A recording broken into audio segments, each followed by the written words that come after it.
Well, hi, and a very warm welcome to everyone watching us live. My name is Vaibhav Ali, and I welcome you to the Pitch CMO Summit, the virtual edition 3.0. Well, our presenting partners are ABP News Aapko Rakhe Aage, co-powered by MTV and co-partnered by MIQ, Better Connected Marketing. But before we move on to the most important part of the event and all the other speakers, let's actually go ahead and bring in the most important person of the moment. We have Dr. Anurag Batra, the chairman and editor-in-chief, Exchange for Media Group and BW Business Worldwide, where he will be coming over and giving us a quick welcome note. Dr. Batra, over to you.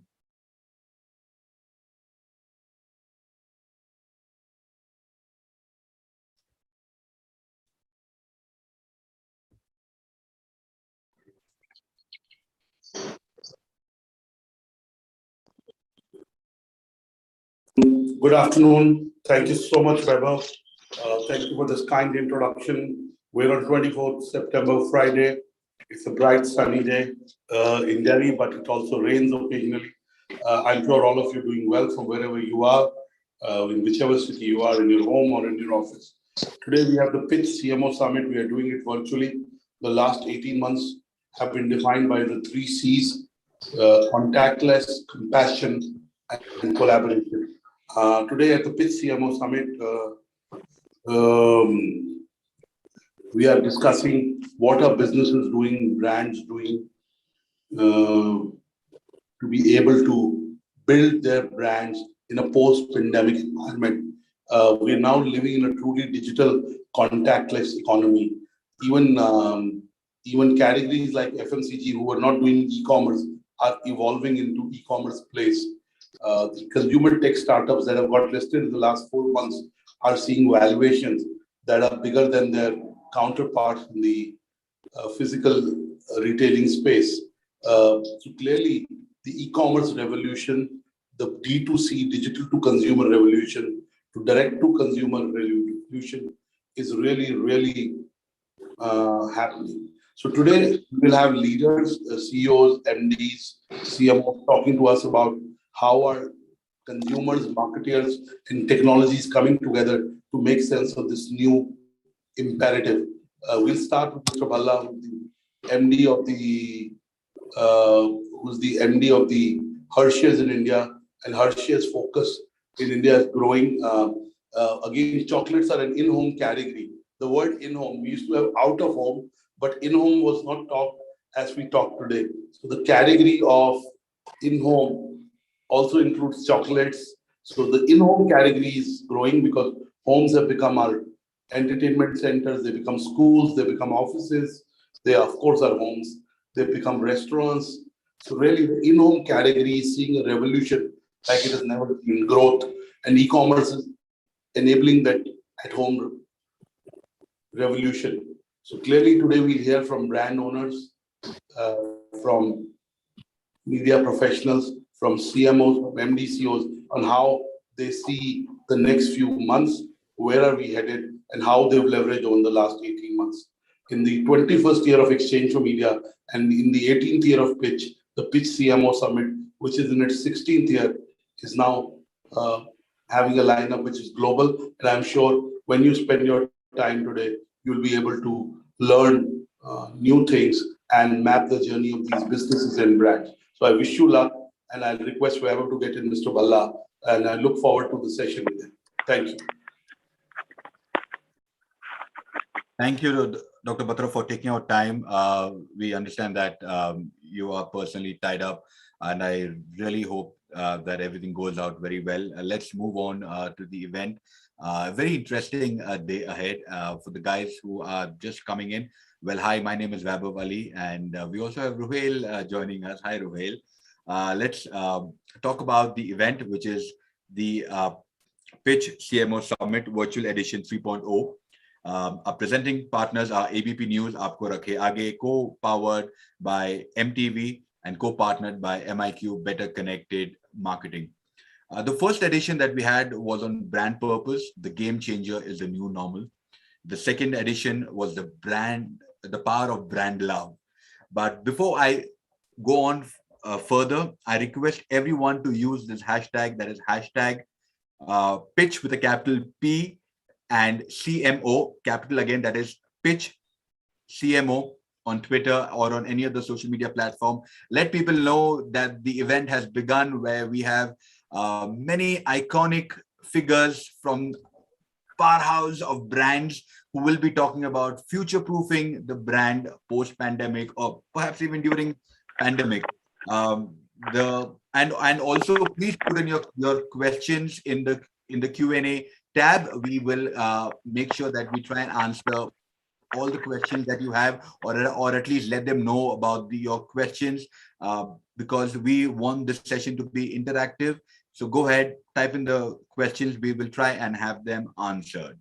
So as I said earlier, the theme of the third edition, the third virtual edition of the Pitch CMO Summit is future-proofing brands. Now, from brands to remain relevant in a constantly changing socio-economic and technological environment, they must be agile, adaptive, and differentiate to ensure that they remain relevant to consumers.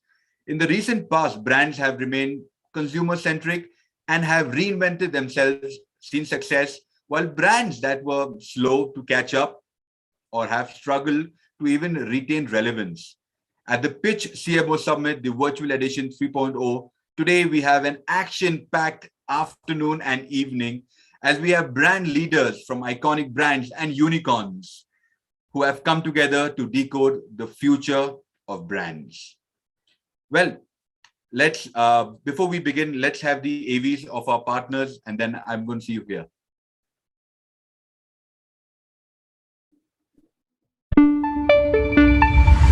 न पाबंदी हो न कोई हद हो तो बस खुद बनाई सरहद हो। ये मुहिम है परतों में छिपे हर सच की तलाश की, सियासत पर रखी पैनी नजर और आंख की, खबरों की दुनिया में एक जिम्मेदार आवाज की, जुर्म और जुल्म के खिलाफ हर बेबस के लिए इंसाफ की। जब कोई हद नहीं इंसानियत के लिए जज्बात की, जब कोई हद नहीं खुशियों और ख्वाब की, तब कोई हद क्यों हो नए नजरिए और बदलाव की। तोड़ के हदों के ताले, नए सपनों को पाले, बांधे सबको एक धागे, आपको रखे आगे। ABP news.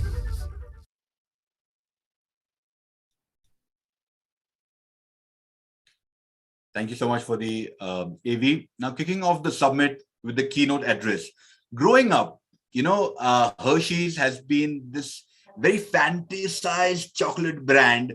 And especially when anyone went abroad or when we were coming back, I on a personal level, I remember when I went to Dubai, my wife's family had a lot of requests, but one of the key things that were there in the request was Hershey's का chocolate लेके आना भाई, कुछ नहीं लाओ तो at least Hershey's के chocolate तो ले आना.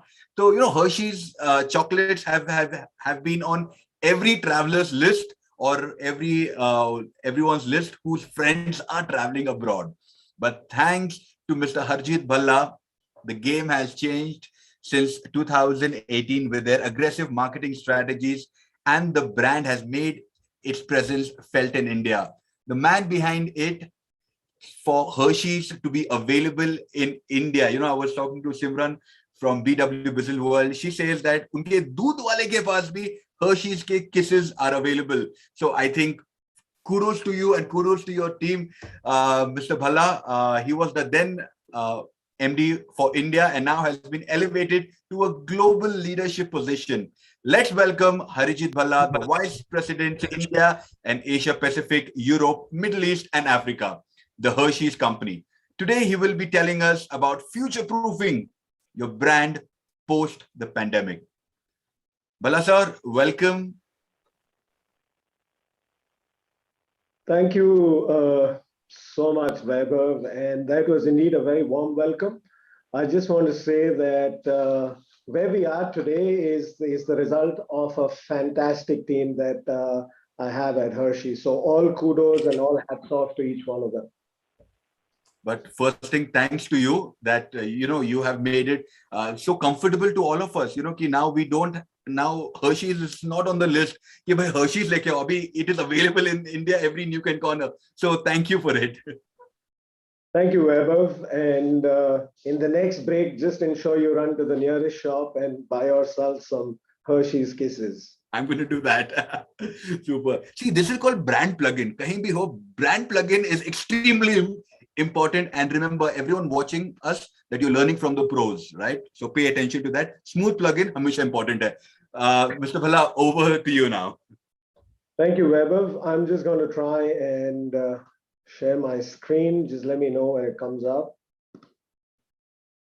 It's there.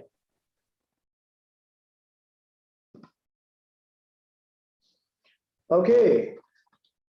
So a very, very good afternoon, everyone. It's a pleasure to be here. I'm very excited to be part of the PIT CMO Summit and amongst all of you brilliant minds from the industry. I'm sure all of you are going to agree with me when I say that the ongoing pandemic has taught us so much more than what we bargained for in life. For me, the last 2 years have been enriching, both in terms of my personal and my professional development. When we look at the topic today, it is a conundrum that is faced by many industry leaders, especially during the pandemic. How do we future-proof our business? Now, as I start, I'm going to start with a quote that I came across by Walt Disney, which made a lot of sense to me. You may not realize it when it happens, but a kick in the teeth may be the best thing in the world for you. And isn't that exactly what happened to us? There were so many challenging situations, especially in the case of running an organization. Our usual ways of working and doing business had to be changed. In some cases, they had to be replaced by alternate processes. It provided us with a golden opportunity to adapt and reinvent our ways of building an organization. Now, this is something that all of you know. So when we look at the FMCG industry, there were lots of trends and a lot of things that really impacted us. How we dealt with them is what's important. Initially, we struggled, and then we learned to cope. And there were some seismic shifts that we've been seeing in how we do business going forward. And as they say, out of adversity comes opportunity. Firstly, the pandemic resulted in a complete disruption of our supply chains. We were struggling to get trucks. The whole conversation was about having a pass to be able to go out on the street. And then we started laying the foundation for a high degree of automation, high degree of digitization across our supply chain, and our lead times started going down, resulting in fresher stock for our consumers. So big benefit. Secondly, there were this whole change in consumer behavior. Consumers were staying indoors a lot more. The kitchen became the happy connecting place for families. Now, this presented a significant opportunity for us as Hershey, with a lot of our consumers taking to baking in a big way. And we'll talk a little more about it as we go along. The third big thing, BFI became the new buzzword. From people who'd never read a label to understanding what all is coming inside the pack and what they can have, which is filled with fortification that's going to make them healthier, is something that started to go about. Again, a huge opportunity for our plant-based protein brand, SoFit, that was very relevant at this time. And finally, of course, e-commerce. And I would even say that in the last 2 years, we've seen e-commerce shift by almost 10 years. That is how significant the impact of the pandemic has been on our retail landscape. Now, we've seen a lot of wonderful learnings during this challenging time. But I personally also realized that a significant changes were taking place at a more humane level. While we have been brainstorming regarding how else we can future-proof our business strategies, an extremely integral part of building anything, irrespective of which field of expertise you belong to, is going to be people. The people who make it all possible and how well we connect with them. So for me, my mantra to future-proof business going forward is all about building deeper connections in everything that we do, whether it's with our consumers, with our customers, with our fellow employees, and yes, even with our own family members. This is really about securing the future of our business and our organizations, especially in these trying times. So truly connecting with the right set of audience is going to be important for you to lay the foundation for all upcoming and existing business models. And these, I'm just going to bring alive for you guys over 3 focus areas: building deeper connections through marketing, building deeper connections with our people, and building deeper connections as leaders. Now, when we move on to marketing, 2 key points is what I'm going to share with you. It's all going to be about shifting from products to experiences and building brands with purpose. I'm going to start with a quote from our founder, who said, "Give them quality. That's the best kind of advertising in the world." And this is even more true today than it has ever been.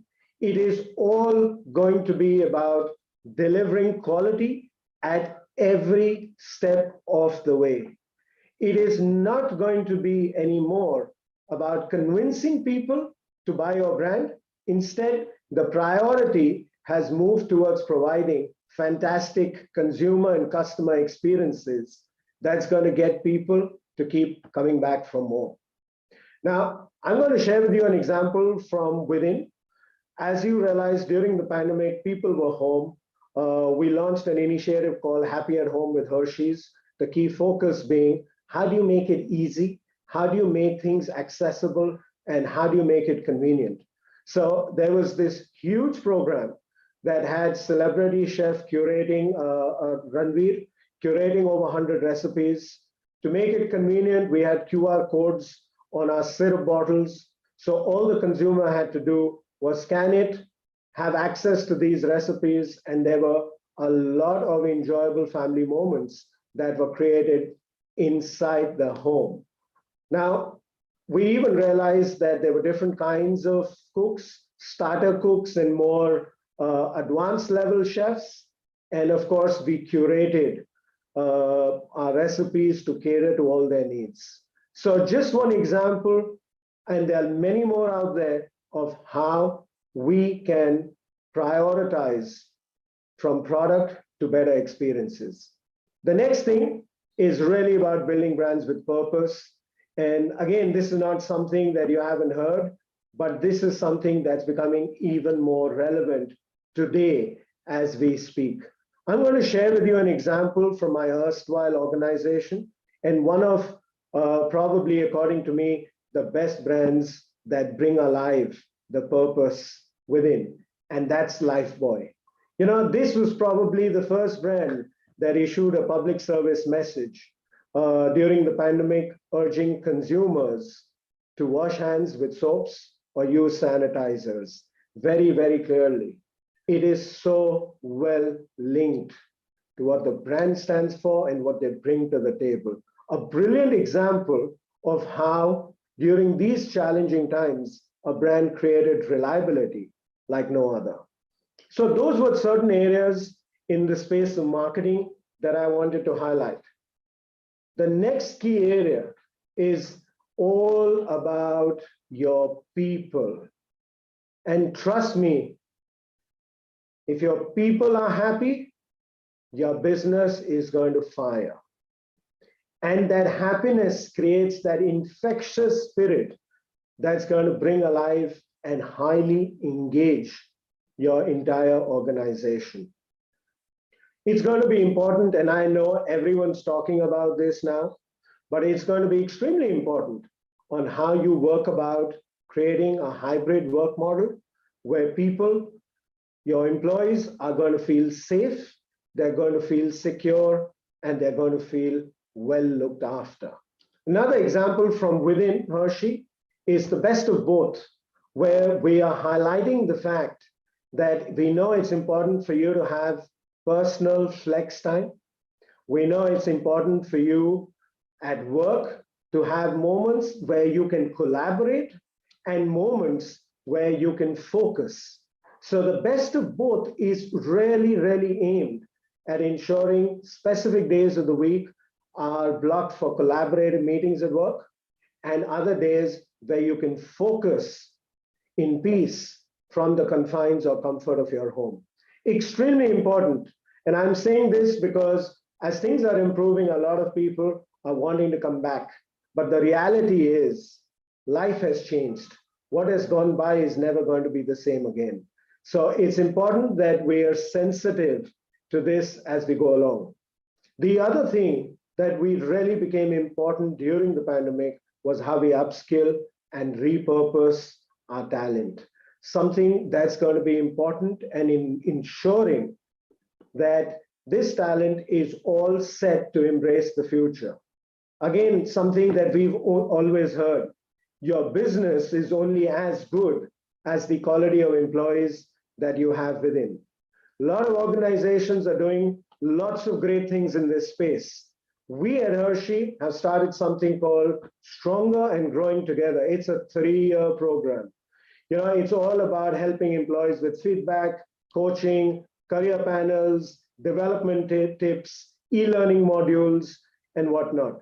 The whole purpose being, and as I summarize this, the whole purpose being look after your employees and they will look after your business.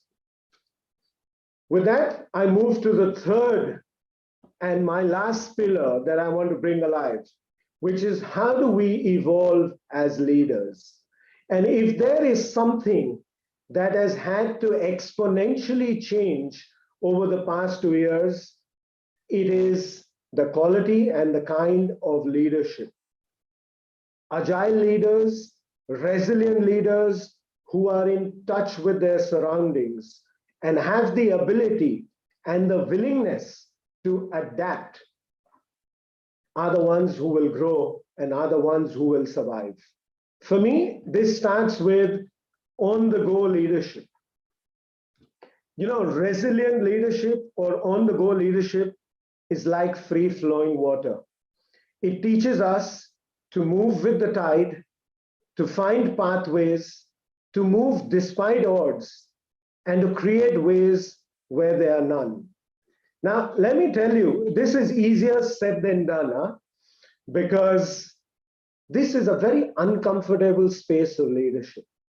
This is a space where you need to be willing to make changes to your plans. In fact, at least the theory that I had followed during this time was, don't take any strong, sharp, or long-term impact calls during this time. Because, you know, it's the same way when we go to a restaurant, we are very hungry, we tend to overorder. Similarly, during the case of the pandemic, where there was a lot of fear and there was a lot of concern, we tend to take certain calls that may not be beneficial for the long run. So it's about being comfortable with chaos, comfortable with instability, and comfortable with confusion. That's on-the-go leadership that's going to be extremely relevant in how we future-proof our businesses going forward. I'm going to talk to you about an example of ownership, of leadership that really will pull at your heartstrings. During the first pandemic, we spoke about the fact that consumption was really going up in home.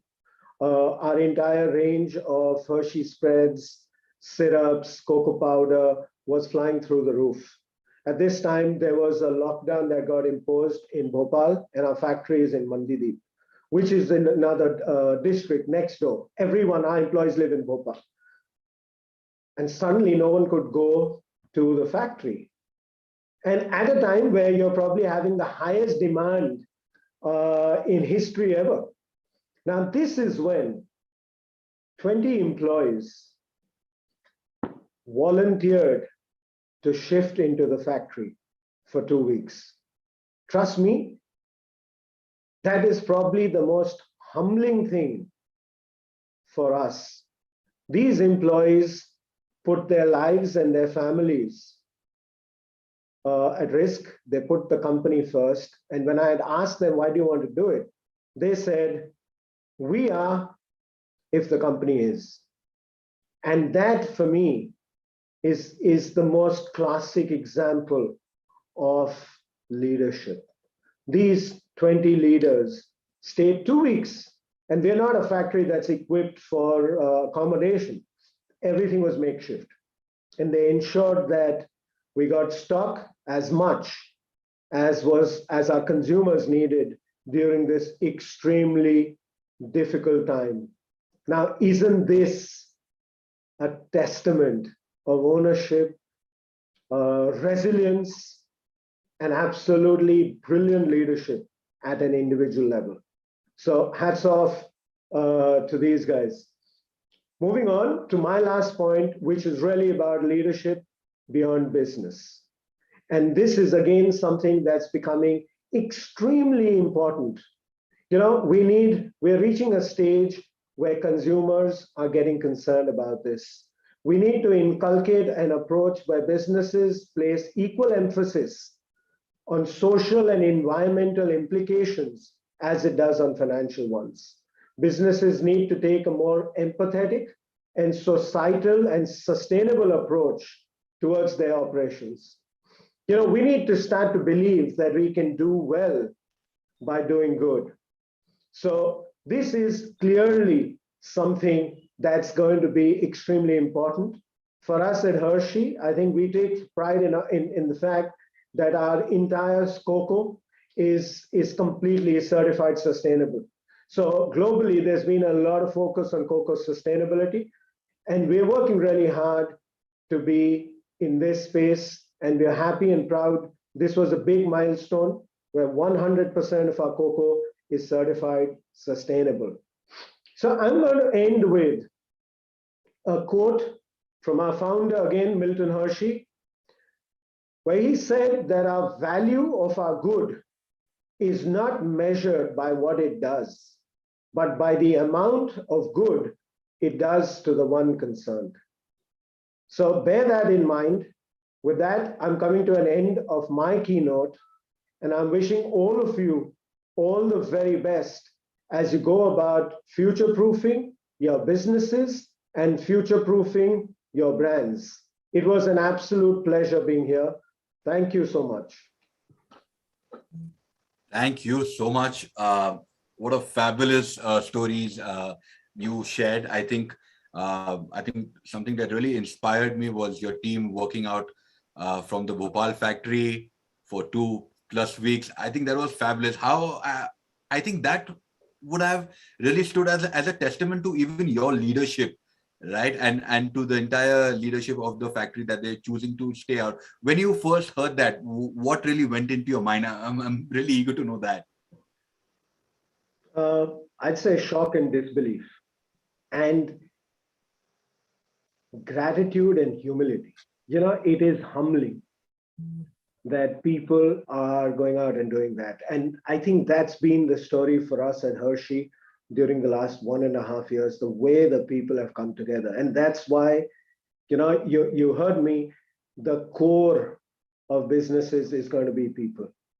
And it is these deeper connects. And I can tell you that the kind of connections that have been made during this time have been really, really deep.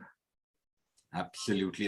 You know, we we have come to see so many sides of different individuals during this time, and it is absolutely humbling. And I can just be grateful. Another very interesting thing that you mentioned of the Walt Disney's quote, because not a lot of people can really digest that, and it is so true that we have learned how to evolve, and even you very rightly mentioned in terms of not having a very long-term plan, not making anything that can be a part of the long-term vision. But right now is the time when you are trying to do makeshift arrangements to make sure that. So can you tell us any decision that you have kind of taken where that can also be applied in the long term, plus extremely effective during the lockdown time that we were going through? Hey, there are lots of examples, but in terms of being agile and being nimble, since we have a lot of marketeers today, and this is the CMO Summit, the one thing I can tell you is in the area of media planning, right? Most of us in traditional ways of operating will have media plans that are taped up for the year.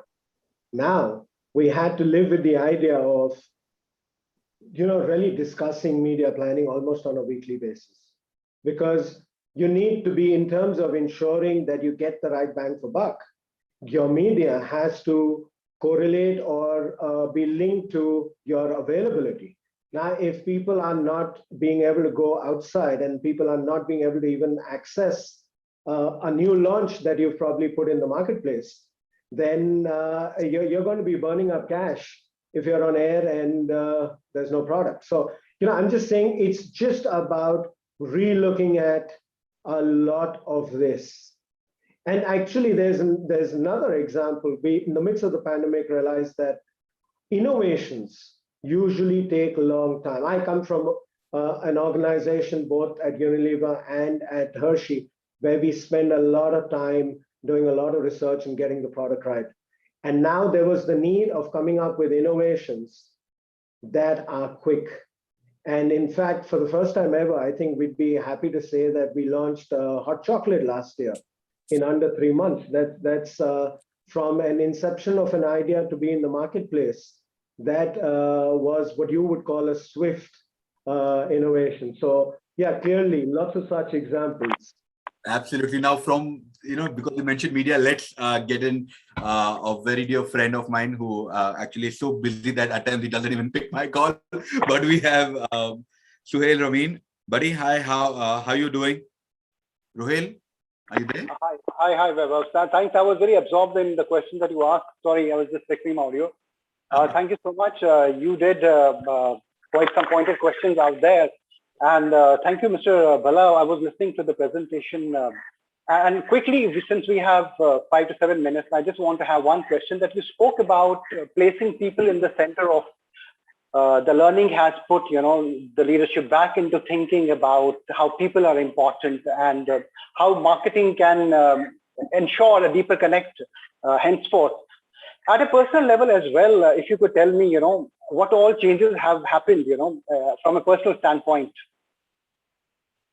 Rohel, are you talking about personally? What are the personal changes that have happened? Also, since it was a stressful time to cope up with it and it's not resilience only from the brand side, from the leadership side, just a little bit about it. I think a couple of things. Like I said, deeper connections.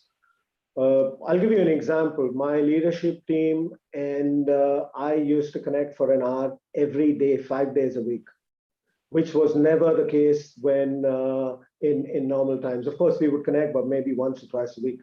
So we had 5 huddles a week where we would connect, and there was enough importance given to understanding how we get the business up and running, and equally enough importance to see how the people are doing.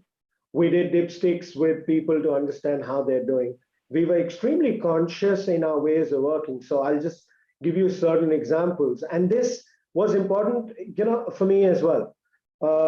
1 to 2 was lunch break. You couldn't reach out to people between 1 to 2. You could block out your time. There were no meetings to be officially fixed beyond 6:30. Fridays became flex Fridays, where after 1 p.m., no official meetings so that people could do their own thing. There was flex during the whole week where you could talk to your line manager and say, listen, I need to focus on my child's class for 2 hours, but I'll put in these 2 hours elsewhere, or I'll complete the work that happens. So I'm just telling you, whatever I'm talking about for people is actually applicable to me as well.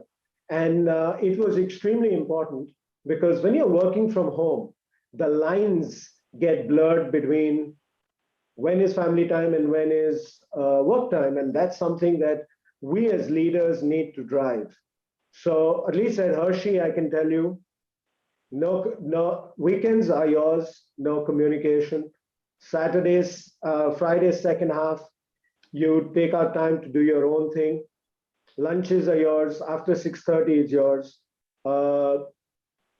And yes, there were a lot of these initiatives that the HR team ran under our Hershey Cares program, which was talking about physical and mental well-being. So personally, for me, I started a lot more focus on physical well-being than I probably did in the past. We did a lot of seminars on emotional and mental well-being because we realized that it does tend to get frustrating where you're looking at a screen the whole day. So lots of these examples, and of course, I think something that every organization did helped with vaccination for people, medical insurances for people, supplies of oxygen concentrators, that whatever we could do during this time. I mean, it was truly a pandemic, right? And I'll just tell you, the first lockdown, it was all about ensuring how we can get business up and running. The second lockdown was all about ensuring hospital beds and ensuring how people have access to Medicaid. So there's been an evolution. Hopefully, we are now a lot better prepared to meet if something else comes up. Perfect. My final question, you spoke about building the connect with marketing, and the attempt has always been, of course, the same, but the way we approach it, I think, has changed. The sentiment has changed. Or from a leadership perspective, from a brand leader's perspective, has overall marketing landscape become more people-centric than ever? Will it stand that way as we move on?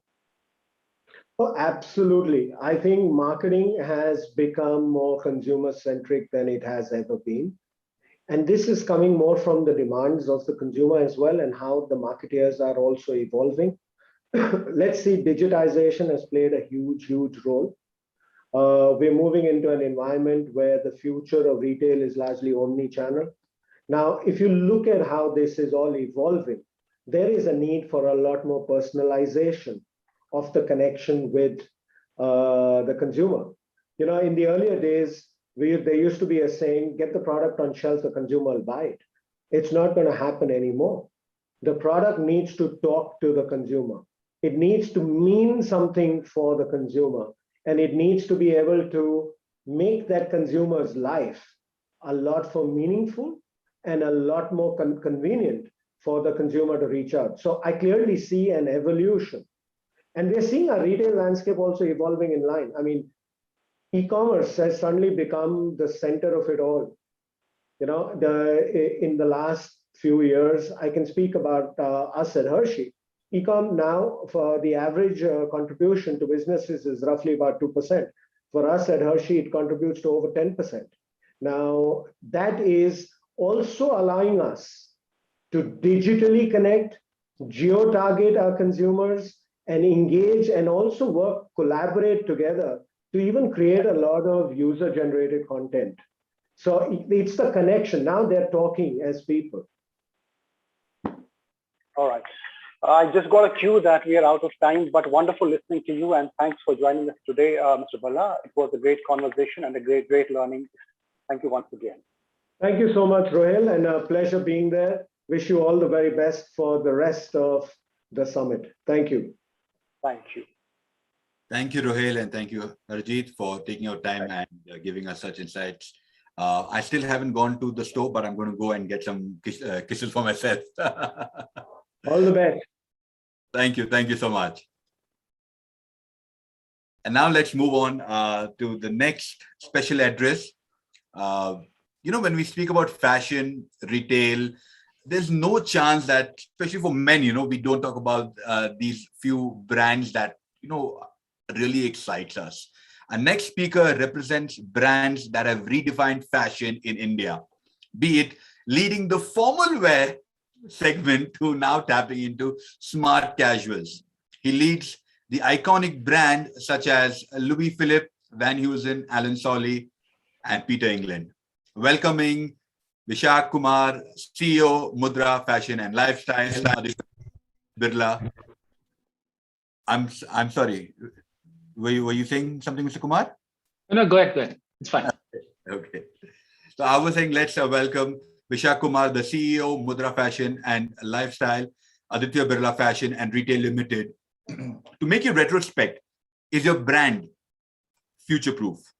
Also, I think one thing brilliant for all the viewers out there is that Mr. Kumar wants this session to be very engaging and interactive. So please keep posting your questions in the Q&A tab, and he will be happy to respond. So Vishak, over to you. Thank you, Vaibhav, and a very good afternoon to all of you. Yes, I agree with Vaibhav. Let's try and make this interactive. So the way the technology is going to work is that you please real time keep typing into the chat box, and I've requested Simran to pass them on to me on WhatsApp, since I'm not going to see them directly on the chat box. So please do keep them coming. I want to keep it real time. Don't save your thoughts. Don't save your questions till the end. Let's do this as we speak. Sagar, could you put up the presentation, please? Thank you. Yeah, so we're talking about, is your brand future-proof? But, this is almost assuming that the brand is fine today. So my first step to you, and I've kept it in 6 steps for you to sort of future-proof your brands. And while I have kept the presentation fairly generic, I will try and give you as many examples as possible from the business that I've been into, so that it makes it as real as possible for you. Moving on, Sagar. Yeah, so the first step is to say, look, is my brand relevant today? A lot of things, it's nice to say, hey, let me future-proof my brand. But my question to you is, what if your brand is already dead and that we are not aware of it yet? So, so there are some ways by which you could figure that. And in any case, even if you are alive and kicking, it's important that you're setting the right foundation for your brand to be future-proof. So let's look at some of the things that you could do to check if your brand is relevant for today. Sagar? So first thing I would say is, if you want to know how relevant is your brand today, first is, of course, you must check your sales. I'm sure all of you have your MIS reports and so on. But do look for the quality of sales. It's not just about your numbers. Of course, the fact that your numbers are growing would be a good sign that your brand is relevant today, but look for quality of sales. For example, are you selling more of your product at discounted prices? Are you selling to the right customer cohorts that you intend to sell to? Are you selling, for example, if you're a cutting edge brand, are you selling to the early adopters or are you selling to the laggards, and so on? So I think it's important that you analyze your quality of sales. Equally important that we do research. Now, this is something which is never urgent and important, but it's very, very high on importance. It's just that it's never urgent. So I would say look at research in whichever forms you can. If you're a smaller business, do research through dipstick surveys and talking to customers directly. Don't limit it to awareness. Look at how people like your brand. How relatable is your brand? A lot of times brands do stuff which consumers can't relate to. It's just that we fall in love with our brand so much that we think that that's stuff which is happening to other people. So it's extremely important that we also look at what's research telling us. Do people like me as a brand? Do people relate to me as a brand? do people know me? Do people know my logo? Can people recognize my logo? Can people recognize the things that I stand for? Customer satisfaction scores, absolutely vital before you can start any exercise of future-proofing your brand. Please look at how satisfied. At Madura, we follow a process called post-purchase mission happiness. Now, post-purchase mission happiness is, a lot of us do things around customer satisfaction, net promoter scores, and so on. How happy are you with what you bought? This goes one step further, and it goes to the all of you would know that all new garments look great. It's only after you purchase mission happiness does is to ask you this question of how happy are you with the garment you bought exactly 1 month after your purchase. So if you bought from any of our stores, let's say a Louis Philippe store, exactly 30 days from today, you would get a simple SMS with a link for just 5 questions, which ask you basically how happy are you with the product you bought. We don't stop at that. We compile that data, and we are able to compile that at a fabric level, factory level, mill level, in terms of all possible specifications, so that it leads to further continuous improvements as a way of life. So please do look at how happy are your customers with you. Very vital that you also look at purchase data.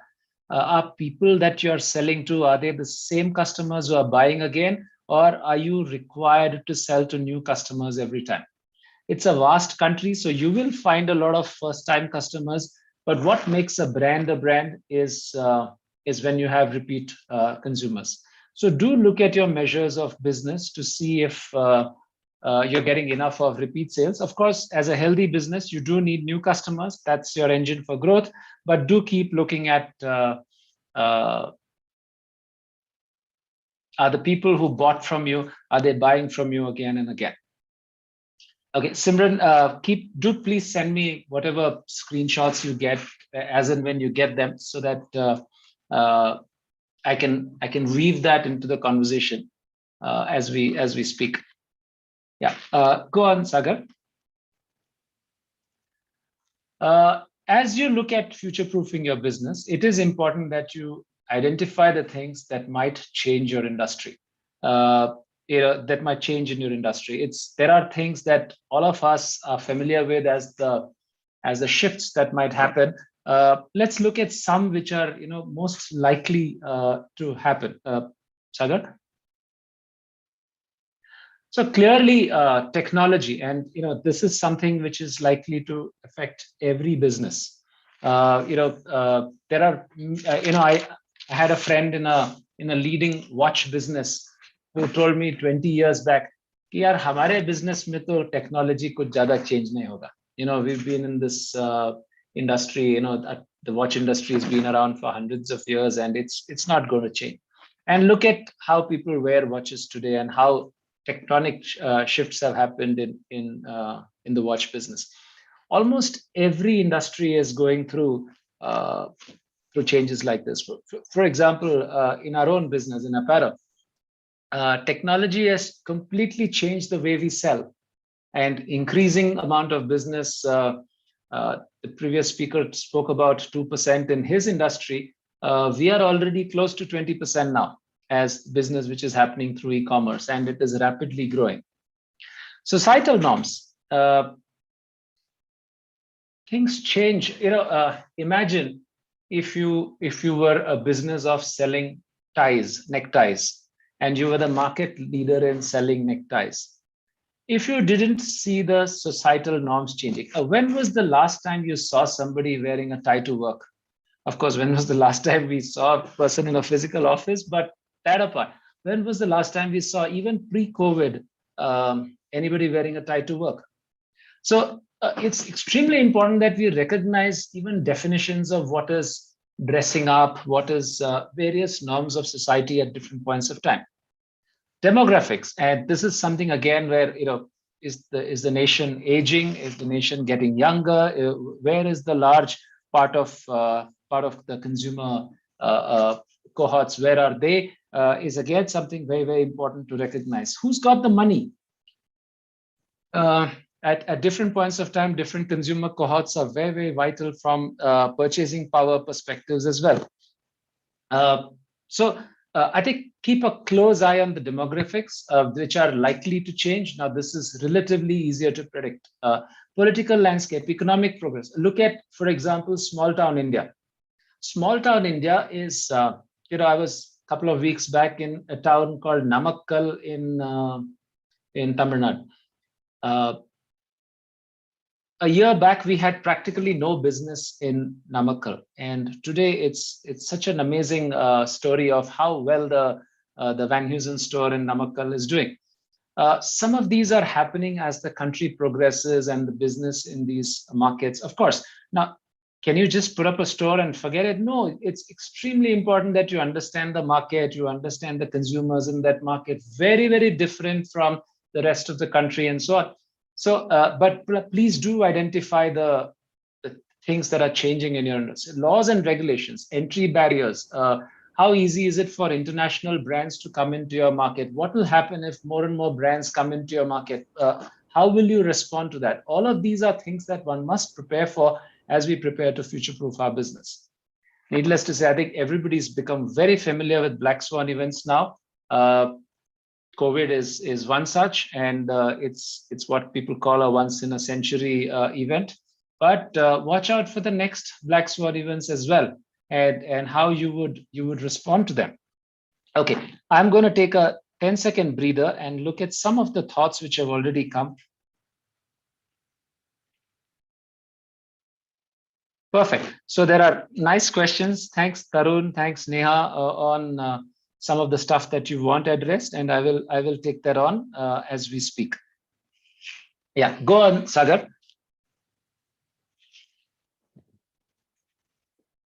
I'm going to also give you some predictables in your business. As we look at future, all of us worry about how uncertain it is and what is likely to happen and so on.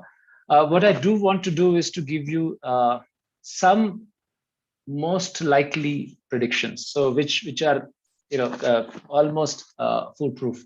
So yeah, just go forward, Sagar. So here are some predictions for you. First is consumer will buy it only if it's of good quality. Now this is a sort of no regret action. Make sure that your products are good, because people are not going to buy mediocre stuff. So this is one future-proof strategy that each one of us can have.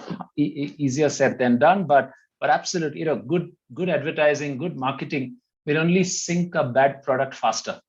So make sure that your product is damn good.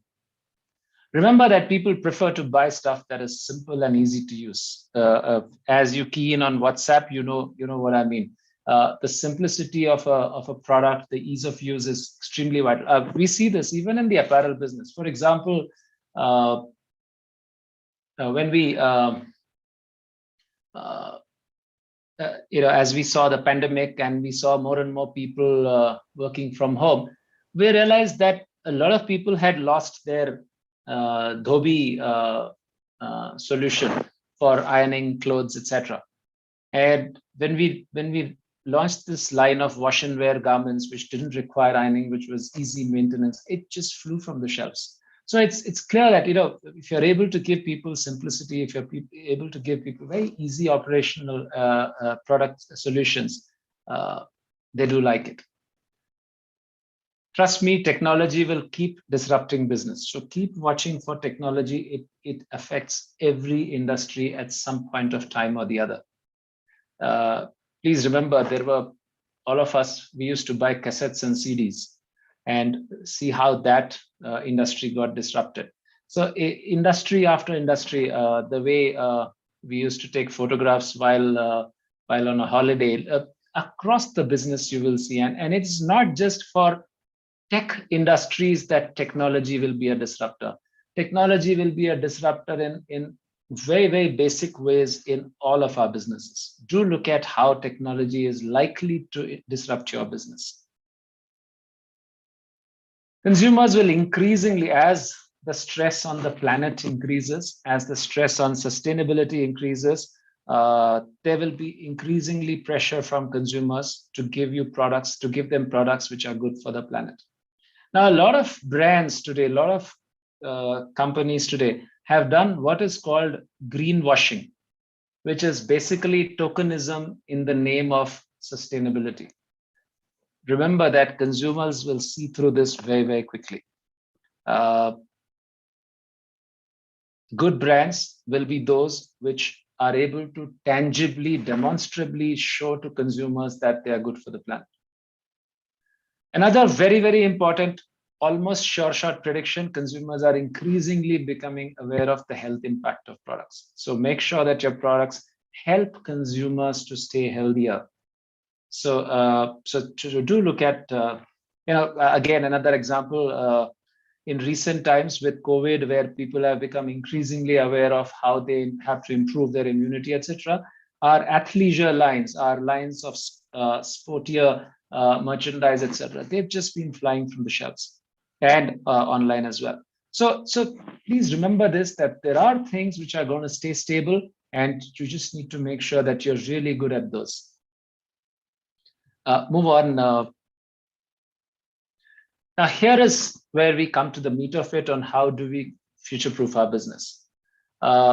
Please understand the true positioning of your brands. And here is what I mean by true positioning. A lot of times we write these marketing statements, positioning statements in PowerPoints, in our own boardrooms, meeting rooms. Don't start believing in those. The only positioning to remember is the one which is in the minds of consumers. You will have to get that out of their mind and understand that. Sometimes there are people who believe in the taglines or straplines of their campaigns and believe that to be their positioning.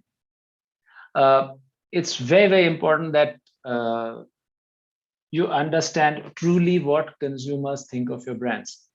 And all of us make this mistake of starting to believe our advertising message to be our brand positioning. That's what we want as intended position. That's what we are trying to influence consumers into thinking about us, but they make their own minds. And it's very, very important that we understand what does our brand stand for today. Of course, then it becomes relatively easier to know where do you want them, how do you want them to think about you. Another important thing to understand as we speak about positioning is this whole notion of marketing myopia. Sagar, just page down. Beware of, now some of you who've read Kotler would know marketing myopia. It's basically how sharply, how tightly versus how loosely, how widely do you want to define your business? Conventional thinking, all of us have been told to have razor sharp positionings, especially those who are more FMCG inclined. It's extremely important. This brand stands for germ kill. This brand strengthens, fights tooth decay, strengthens gums. So there are, we have all grown up with very, very successful stories about how brands have worked, which have worked with very, very sharp positions, have done extremely well. And yet I want to also caution you about the reverse, which is what is Theodore Levitt calls marketing myopia. And let me just give you some examples of that in the next slide. Okay, do look at this. And I'm going to now make this a little more interactive and seek your answers on the chat box. All of you know which company I'm talking about as I write this. So most innovative film roll company, right? Good to have that, right? Good to be an innovator. 20 years back, it was damn good to be the most innovative film roll company. The question to you is, how would you rather have positioned the business so that it, in the 1980s and perhaps in the early 90s, could have future-proofed itself? Here was another business which was leader in cassettes and CDs. How could this business have redefined itself at that point of time so that it future-proofed itself and was relevant even today. Best Training Institute for Air Hostesses. Now, this is an amazing company, does extremely well, but what would happen if airline travel reduces? How could this business future-proof itself going ahead? Best Brands for Men's Office Wear. What would happen if the future of office itself changes? How can this brand redefine itself? Copying equipment, video game business. So I'm going to wait for some of your chats on this one to see what's the kind of positionings that you would recommend for these companies, so that you could make them future-proof. And perhaps Simran, somebody could even read them out as you get in the chats.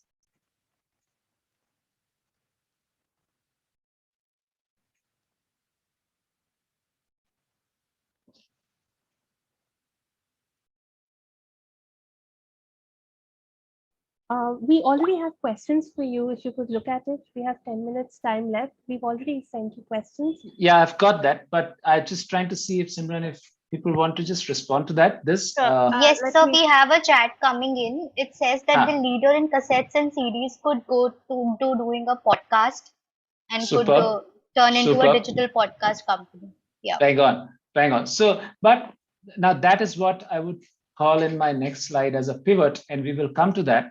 But the larger question is, how could I broad base myself? One is to say I switch to something else. Second is, how do I position myself in such a way that I widen my horizon, I widen my position for the business? Are you getting any more, Ritika? I'm looking. Yeah, thank you so much. There's a gentleman who's mentioned we bring games alive. Okay, so gaming can go beyond video games. It can go wider into gaming. Please do look at it in respective industries. Look at, for example, the best brand for men's office wear could easily extend to, for example, the best brand for men's lifestyle, okay, across different usage occasions. Best Training Institute for Air Hostesses could perhaps extend to saying Best Training Institute for Hospitality, right? So you could widen the scope of the business that you're in to be able to make your business more future-proof. And that brings me to the last thought, which is pivot, okay, which is at some point of time, go on, Sagar. At some point of time, when it looks like the business that you are in is headed towards a dead end. Neckties, there were brands which sold only neckties. What happens to them when consumers just stop wearing neckties? Countless examples of such things, and that's when you learn to pivot. I'll give you one example, one sample. Just go on. Sagar? Yeah. Here is an example of, here is a camera business, which said that their target customer is creative professionals with an eye for capturing and sharing beauty. And this brand is the digital point and shoot camera that delivers a window to their world, which is the point of difference, so that they can experience deeper connections through a shared perspective. That's the end goal. Because brand X has a long history of developing new technologies that allow you to, so basically that's the reason to buy. Now, the point is this: if at some point of time you believe that this company is losing that target customer, or it's losing that category, digital point and shoot perhaps is no longer relevant, the business would need to pivot, right? And different companies must recognize the time at which they pivot so that they are able to spread themselves to a wider audience, because at the heart of it, consumers buy us because we give them reasons to buy. So this brand, let's say, has a long history of developing new technologies. This is their opportunity to extend that to many more new categories. So as you can see, it's very, very possible that brands pivot and brands are able to scale beyond their current position. So I will summarize in the interest of time. Sagar? Make sure that your brand is relevant today before you look at your future-proofing strategy. Identify the things that might change in your industry. Be prepared for those changes. Know the stuff that is less likely to change. You need to anchor around some things at least. Understand the true positioning of your brand. It's not enough to link your advertising is equal to your positioning kind of equation. Beware of marketing myopia. Don't position yourself so sharply that it doesn't give you any room for maneuver. And finally, learn to pivot at the right time. If you think that your current position is untenable, learn to pivot at the right time. So that brings me, ladies and gentlemen, to the end of my discussion. I think we have 5 minutes for some Q&A. So maybe this might be a good time, Simran. Yes, Ankita has also asked, she just replied to your mail saying that scan on the go, the question you put, scan on the go and be fashionable, be comfortably fashionable for work anywhere. So absolutely fantastic. I think, yeah. So every business, ladies and gentlemen, will give you some of these opportunities to be able to redefine who and what you stand for. So do look at some of those. I have some more questions which had come. Let me take on a couple of them. How do you create balance between brand values and ever-changing consumer needs? Asks Tarun. I think it's the same point that I made about where do you pivot and where do you know. It's important that you know the core of your brand, and that core of your brand cannot change. So let's say if a brand like Louis Philippe is built around the core, which is excellence, craftsmanship. So everything that Louis Philippe does will have to be built around craftsmanship, will have to be built around excellence. Can Louis Philippe do a shabby garment even if consumers ask for it? Answer is no. So some of these are in that sense, Tarun, best addressed if you know the core of what your brand stands for. Okay. Very, very wide question. How is Aditya Birla Fashion aligning its strategies to achieve 25,000 crores revenue? Prita, that's a very, very large question. But at a very simple level, I think continue to make very, very exciting products which are in touch with the customers of today, which help customers to live their life better. Go deep and wide into the country and be where consumers want us to be. Become an extremely digitally strong omni-channel business, create a portfolio of brands which addresses every consumer opportunity. Okay, is there any other question which I'm missing, Simran, which is there in the chat box, which perhaps you think I should address? Yes, so there is a question that reads, it's from Ria, and it reads, with increasing AI and data-driven personalization, how do you stand out in a cluttered digital space? It's a very, very difficult challenge that most marketeers today are facing, which is the sheer amount of clutter.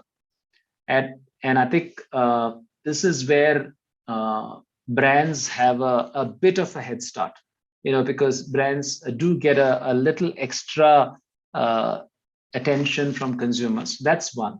Second is relevance. How do you constantly strive, especially in the digital world? It becomes possible to personalize, possible to serve unique to consumers advertising, possible to serve unique to consumer solutions, products.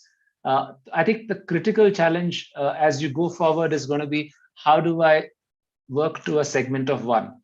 How do I address single customers as marketing segments and give them products and services, give them communication in that context?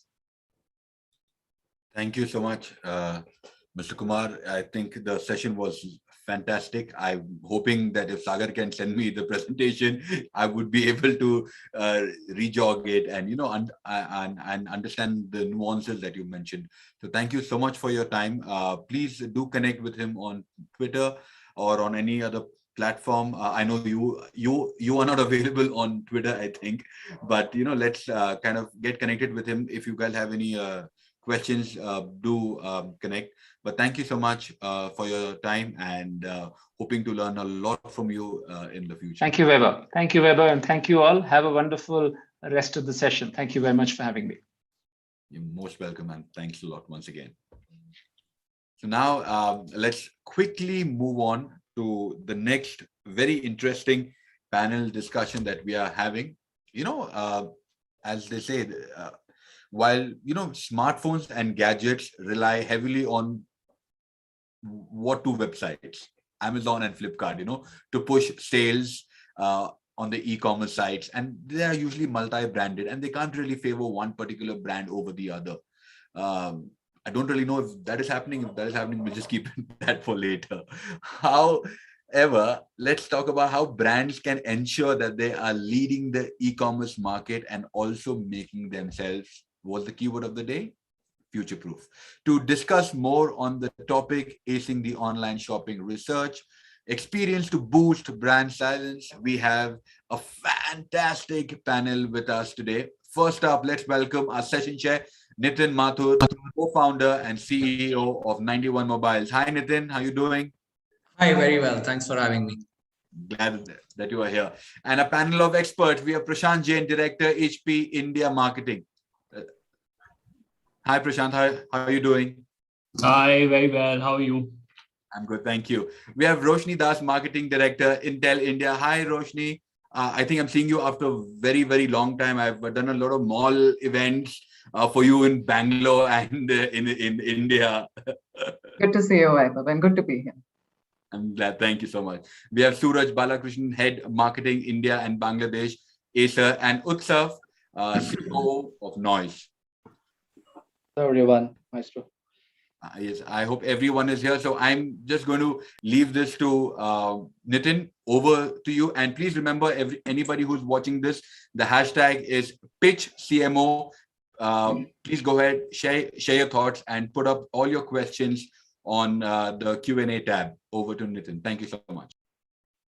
Thanks, Vaibhav.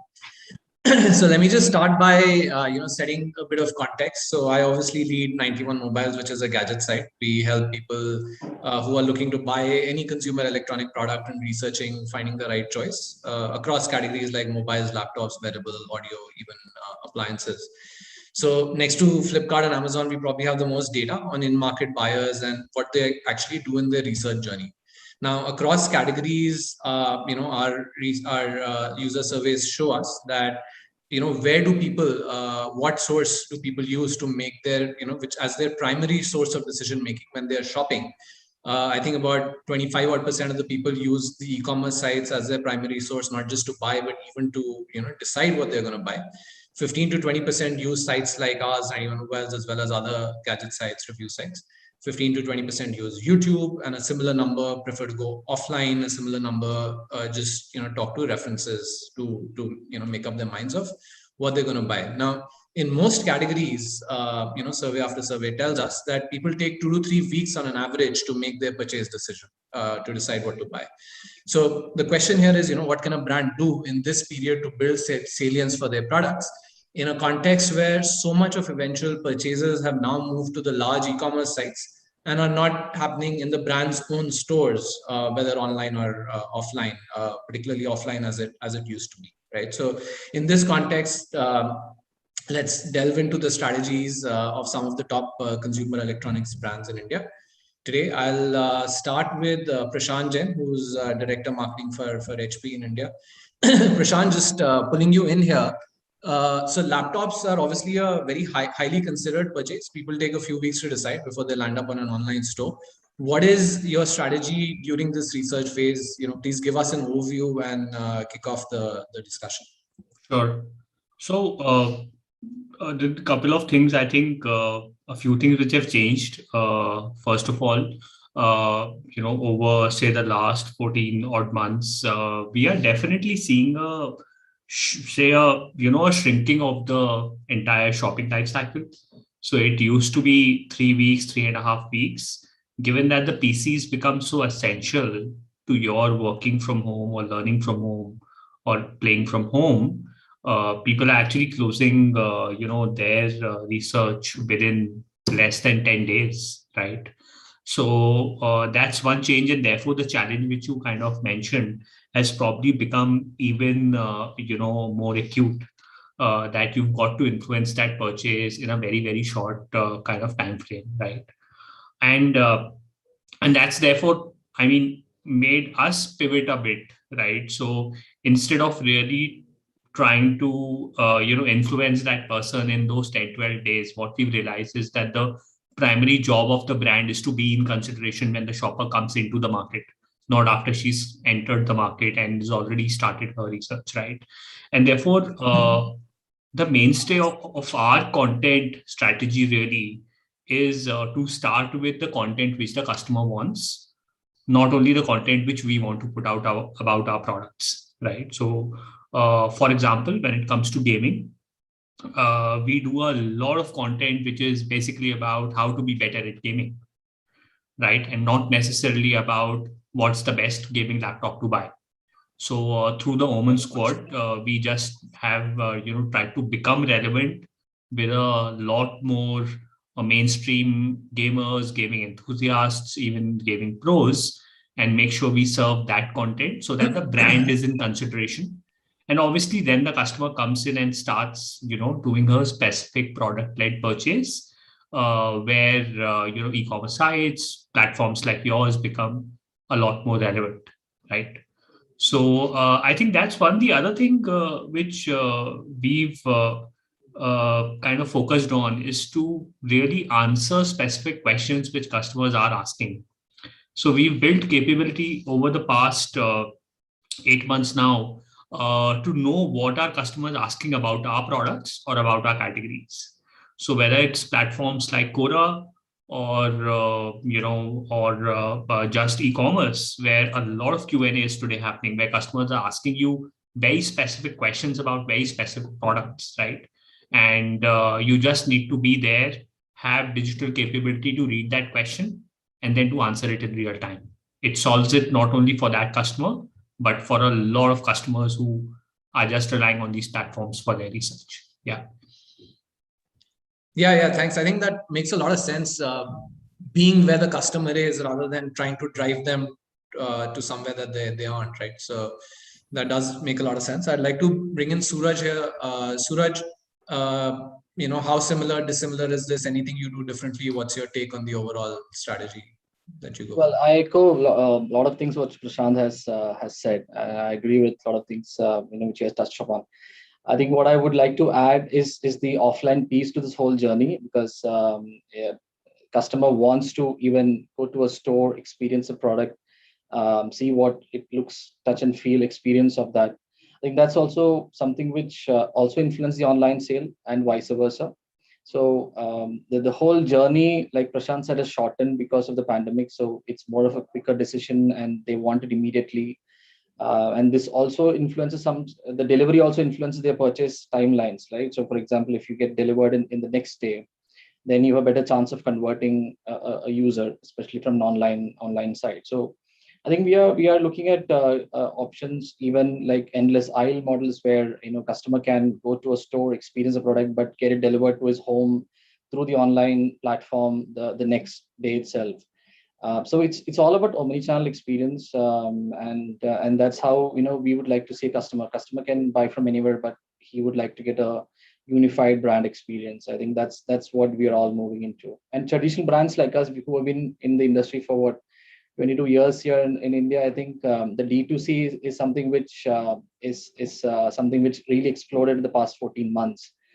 And that's something which we have really scaled up, and I think we are reaping the benefits, because we are also able to control the experience of what a customer sees on our product, right? If you depend on a Flipkart or Amazon, we are kind of hamstrung with their templates and all of that. So I think overall, I think both are important, D2C from our side and the marketplaces, but I think more importantly, the unified experience trumps all of these. So yeah, I think that's what we focus on.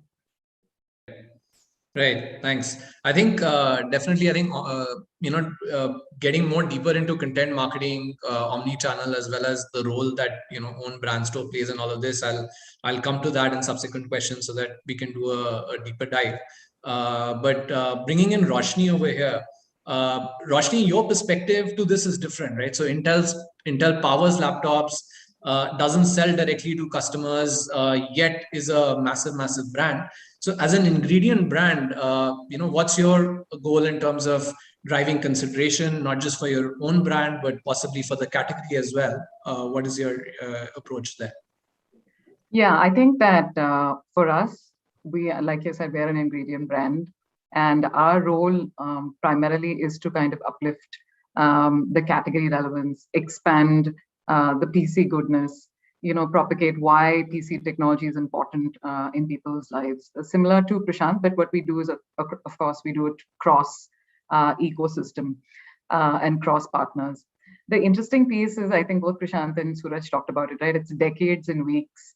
So what we've seen in terms of shopper behavior is across our proprietary research is that most consumers would look at least 6 touch points, and we've seen social search, definitely tech sites like yours go up, and then manufacturer websites, e-com, and then of course friends and family continue to stay as word of mouth.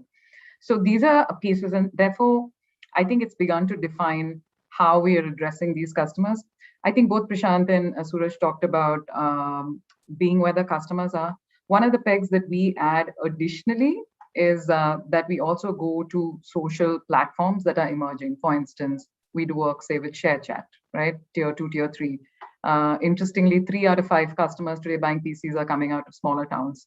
So what Intel does as a brand is therefore then integrates into platforms that cater to Tier 2, Tier 3 conversations, right? Or interestingly, brands like Array, right? Not heard of much, but great formats, very intuitive, great conversations. So we extend what our partners do. At the same time, we grow category. And I think since we have you here, Nitin, definitely want to say that we do take a lot of partnerships. We do put a lot of partnership focus in terms of tech sites like yours, where obviously we are seeing a lot of review content, influencer content getting integrated into gadget sites, and that kind of focus on understanding a little more on what is underneath the hood has made the consumer more savvy. So our job is to kind of demystify what is underneath the hood and be in all these places. Right. Thanks. I think some of those are interesting points. I'll call upon you to maybe talk in more detail later on, what exactly you're doing with some of these platforms. For now, I'll bring in Utsav, who is the COO of Noise. So Utsav, I think a slightly different twist to the same question for you, because Noise was a D2C brand far before the term D2C was in vogue, right? You started with your own site, built your business there, then moved on to marketplaces. Even now, I think your site accounts for a fairly significant share of sales, and yet obviously the marketplaces are still dominant and account for a majority. So how have these dynamics changed in your experience? And if you could shed some light on Noise's strategy on how you go about building the brand salience, and also how you maintain your dominance in what's a fairly competitive market, right, when it comes to audio products in particular. Sure, Nitin. So it is very different for us in terms of the sheer indulgence that you see across the two categories in our portfolio. Whilst audio ends up being extremely impulse driven, where there is a presence of people buying multiple devices given the use case, some of which in a way kind of emerged during lockdown. People suddenly started realizing the need for truly wireless devices, where the wires were too much to tackle and they were just extended hours. You wanted lighter weight. People suddenly started working out a lot more, and hence newer use cases emerged. People wanted great call quality, which from a very layman perspective seems like a very easy, taken for granted solution, but required noise cancellation because you're working in closer proximity to other people around and you wanted to cut that out. So for us, that was a category where whilst there is a huge degree of impulse that drives, when it comes to smartwatches, it's a different animal altogether, because you actually do have customers going through those 5 or 6 touch points like Roshni was mentioning, where they want to compare, they want to understand what the battery life is, they want to understand what the features look like. But more importantly, I think it's the UI UX that people need to familiarize themselves with. So there is a huge degree of word of mouth, there is a huge degree of comparisons and reviews that come into play. So for us, the constant innovation and keeping a pulse on the consumer has allowed us that perspective. And we are a very, so to say, young brand, unlike some of my peers here, where for us, whilst it may seem very rudimentary, some of those consumer connect strategies have helped because we had D2C in our DNA. We till date actually read a huge degree of data that flows to us directly from the consumer with our own website, but also engage in things like weekly focus groups, which Zoom has enabled and made life a lot simpler for us on, to really understand the dynamics that need to be brought out in product innovation. Right. Thanks. Yeah, I think TWS definitely as a category has shot up like anything in the last few months. But could you also sort of kick off, the discussion? I wanted to go a little bit deeper into, the D2C route, the own store. And obviously, I think as a percentage of sales amongst all the panelists here, you would probably be doing as a percentage the most. What is this broad split like, and how do the two things go together, right? Your store and the marketplaces. Sure.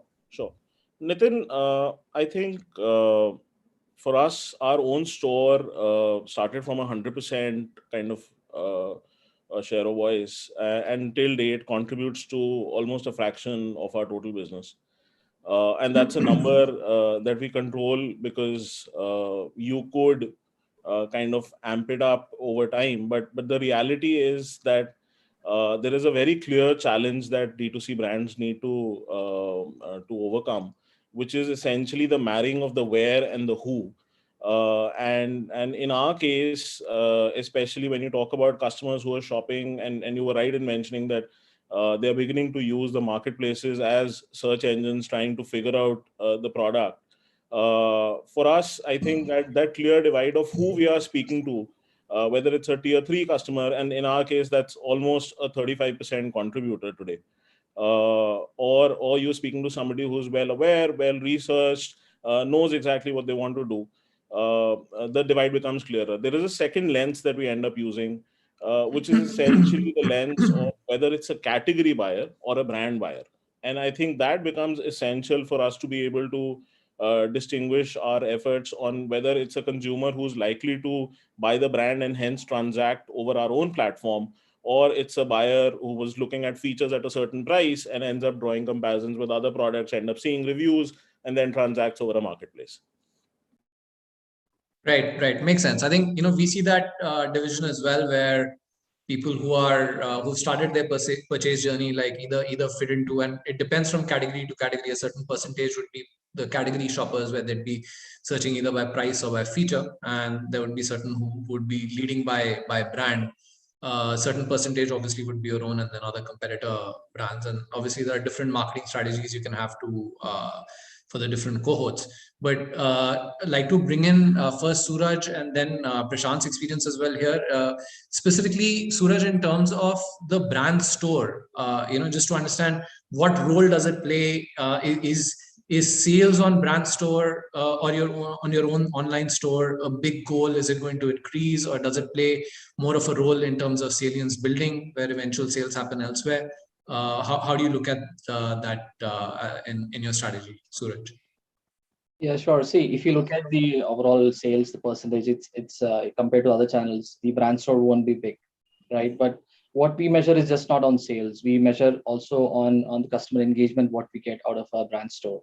So we look at how many people actually probably create an account in our brand store and then finally ended up purchasing and registered with us, right? So that kind of gives an idea how much of influence we had as a brand store, even though the purchase happened in some other partner store or a marketplace store.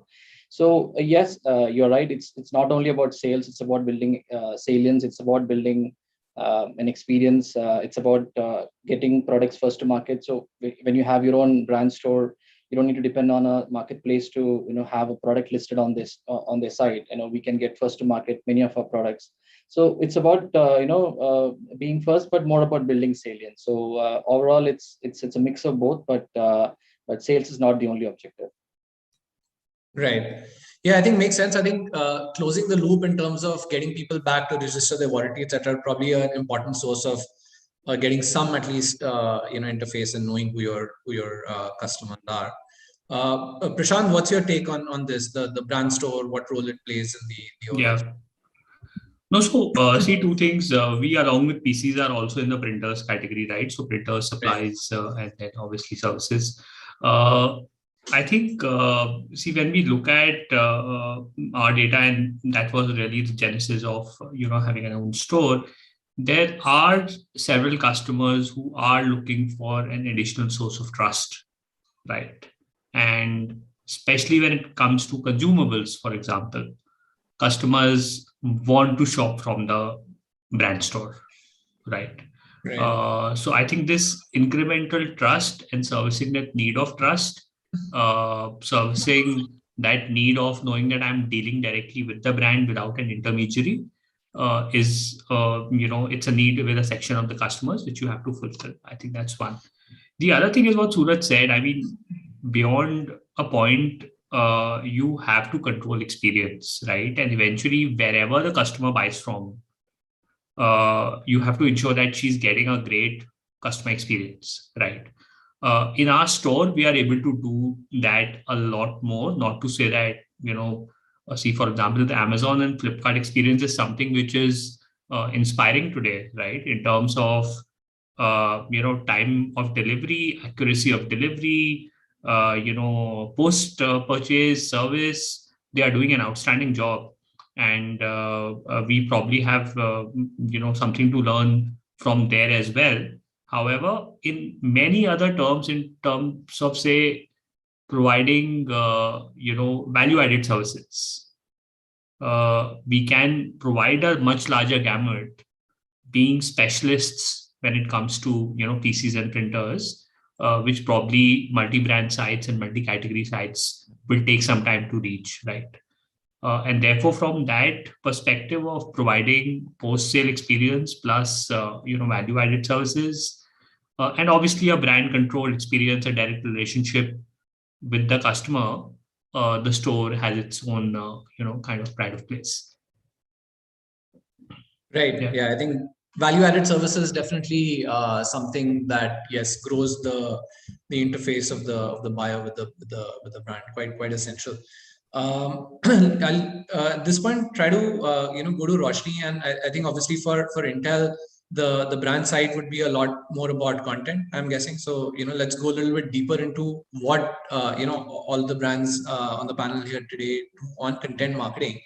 So Roshni, I'll just preface by saying that for people from my generation, the Intel Inside campaign was an iconic one, and there are people of a whole generation who would never buy a laptop that's not powered by an Intel processor.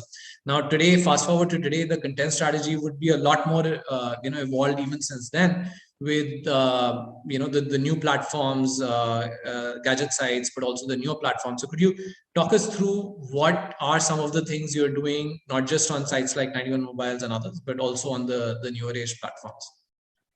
Yeah, thank you. I think that, yes, you're dealing with a more digitally savvy consumer, and I think all of us have reiterated that. For us, I think the strategy, when we look at new products, what we do tend to do is, at least because when we launch new products, the consumer wants to understand a little more, so then we use our brand site.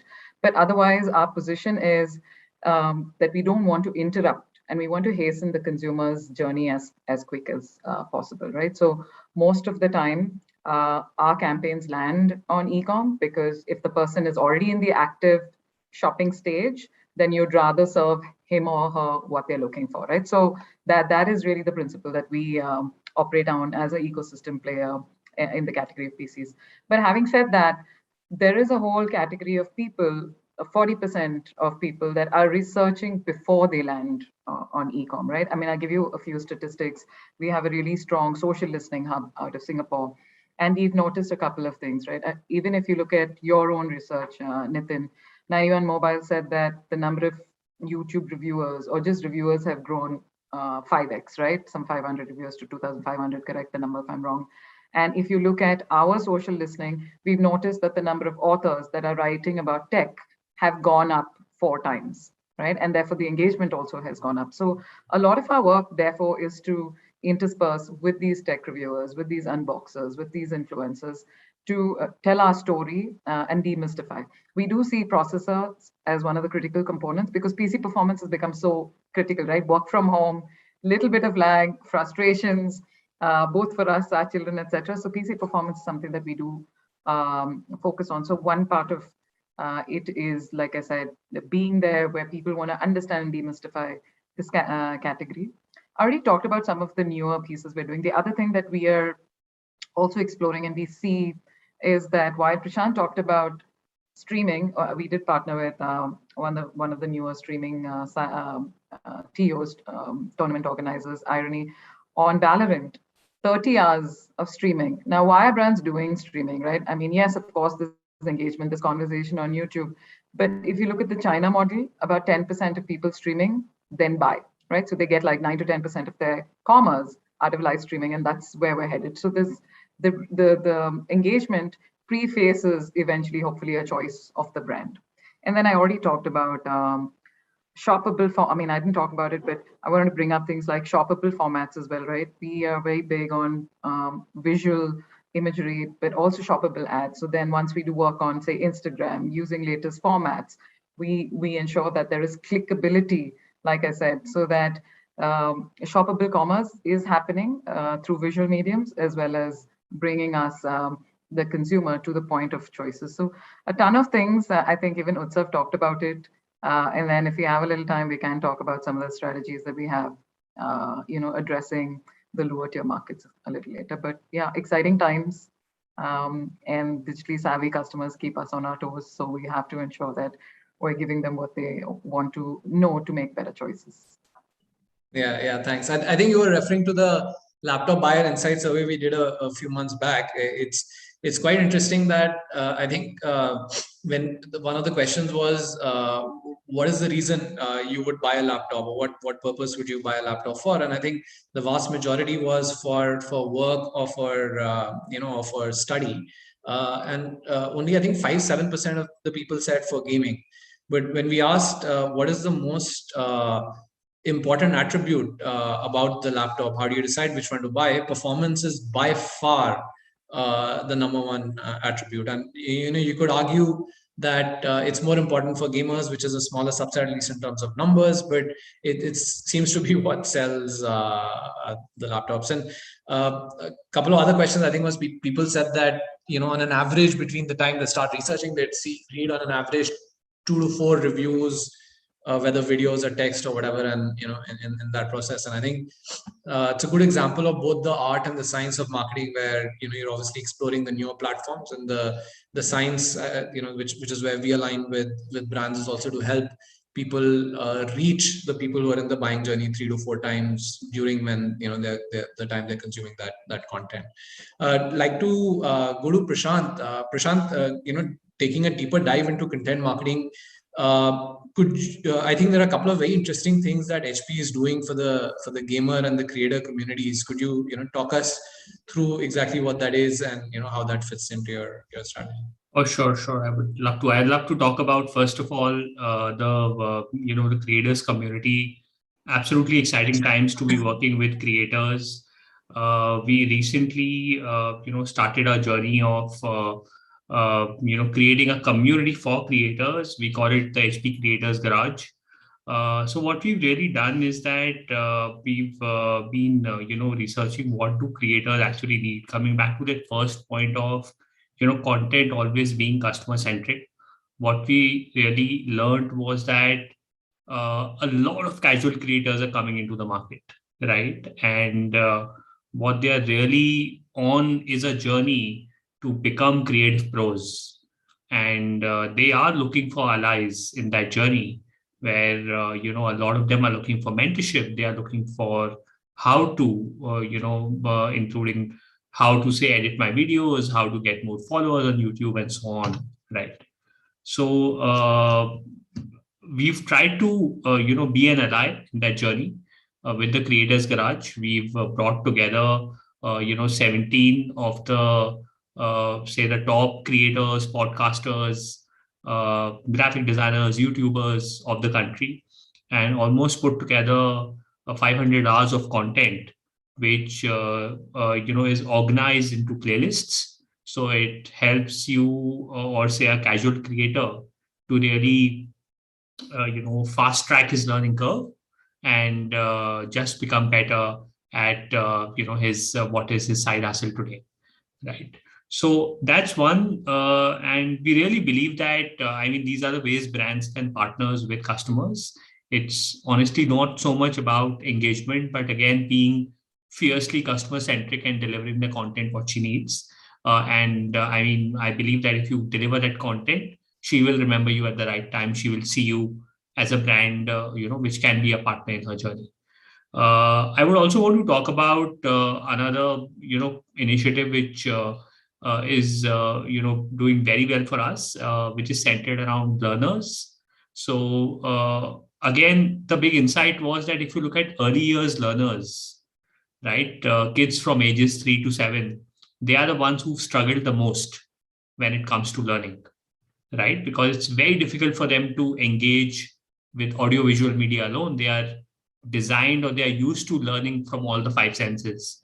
And therefore, last year, September, we launched a Print Learn Center.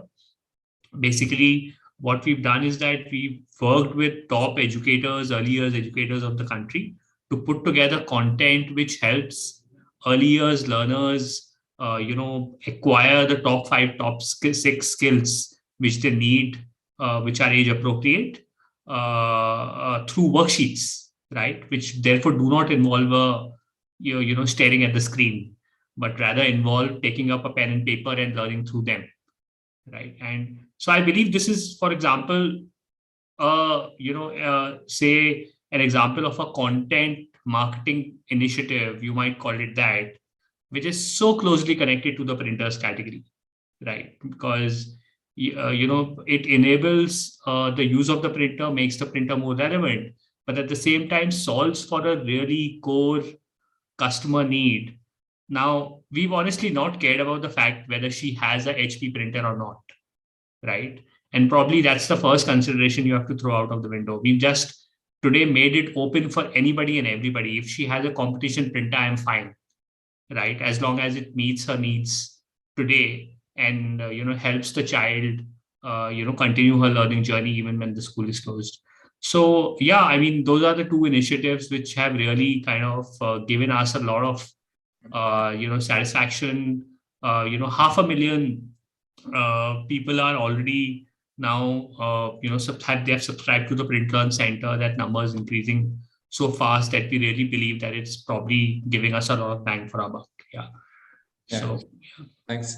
As someone who runs a content site, I always find it exciting to hear about examples like these. I remember a time when, maybe 5-7 years back, marketers used to ask, "Ki content is fine, like conversion kaise hoegi?" And we've definitely come a long way since then. Suraj, your thoughts on content marketing? What do you guys exactly do? And maybe you could throw some light on your influencer strategy as part of content marketing as well. Yeah, sure. I mean, like Prashant and Rosh touched upon, right? I mean, influencers are a community which nobody can ignore these days. I think the kind of influence they have on a purchase is quite huge. But what's more interesting is, I think, the regional influencers who are coming up. I think there are a lot of regional influencers who are coming up in their own local languages, who drive a lot of influence for purchase. So when we look at, say, an Onam sale, we work with a lot of influencers in Kerala or specific to Durga Puja, we work with Bengali influencers. So it's just not a national influencer which we're talking about, but more about going deeper, regional. I think Rosh also touched upon in terms of number of sales coming from smaller towns.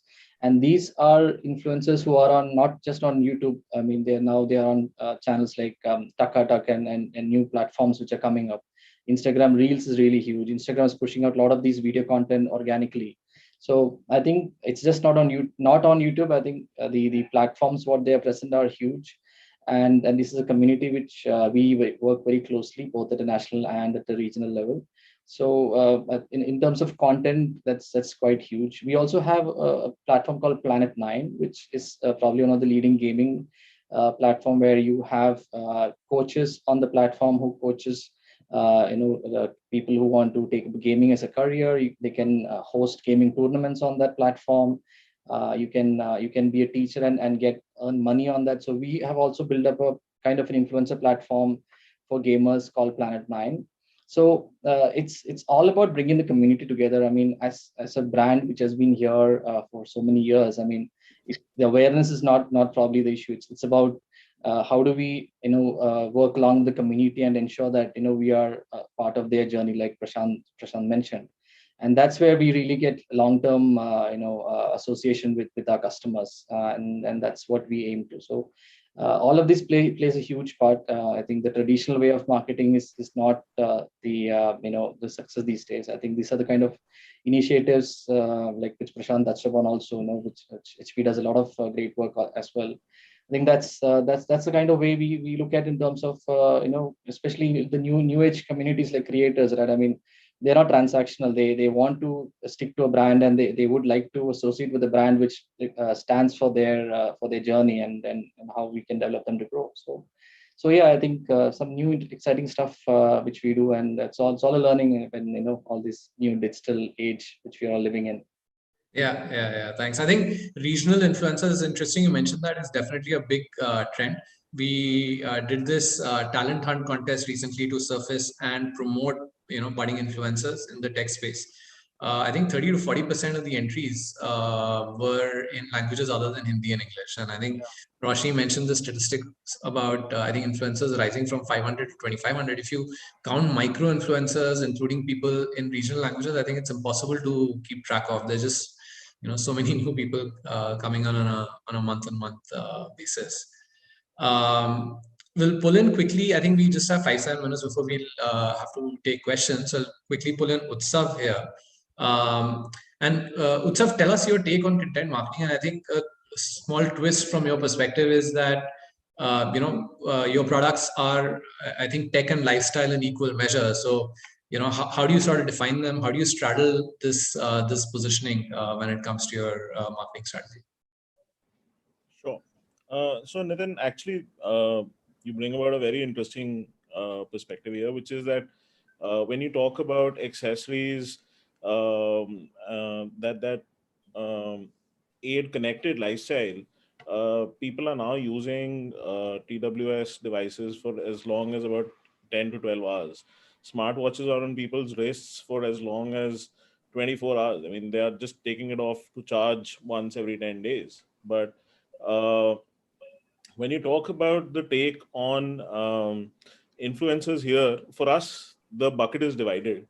There are influencers and like Prashant and Suraj have mentioned, where there is a certain shift towards the micro influencers coming out of the tier 2s and the tier 3s for sure.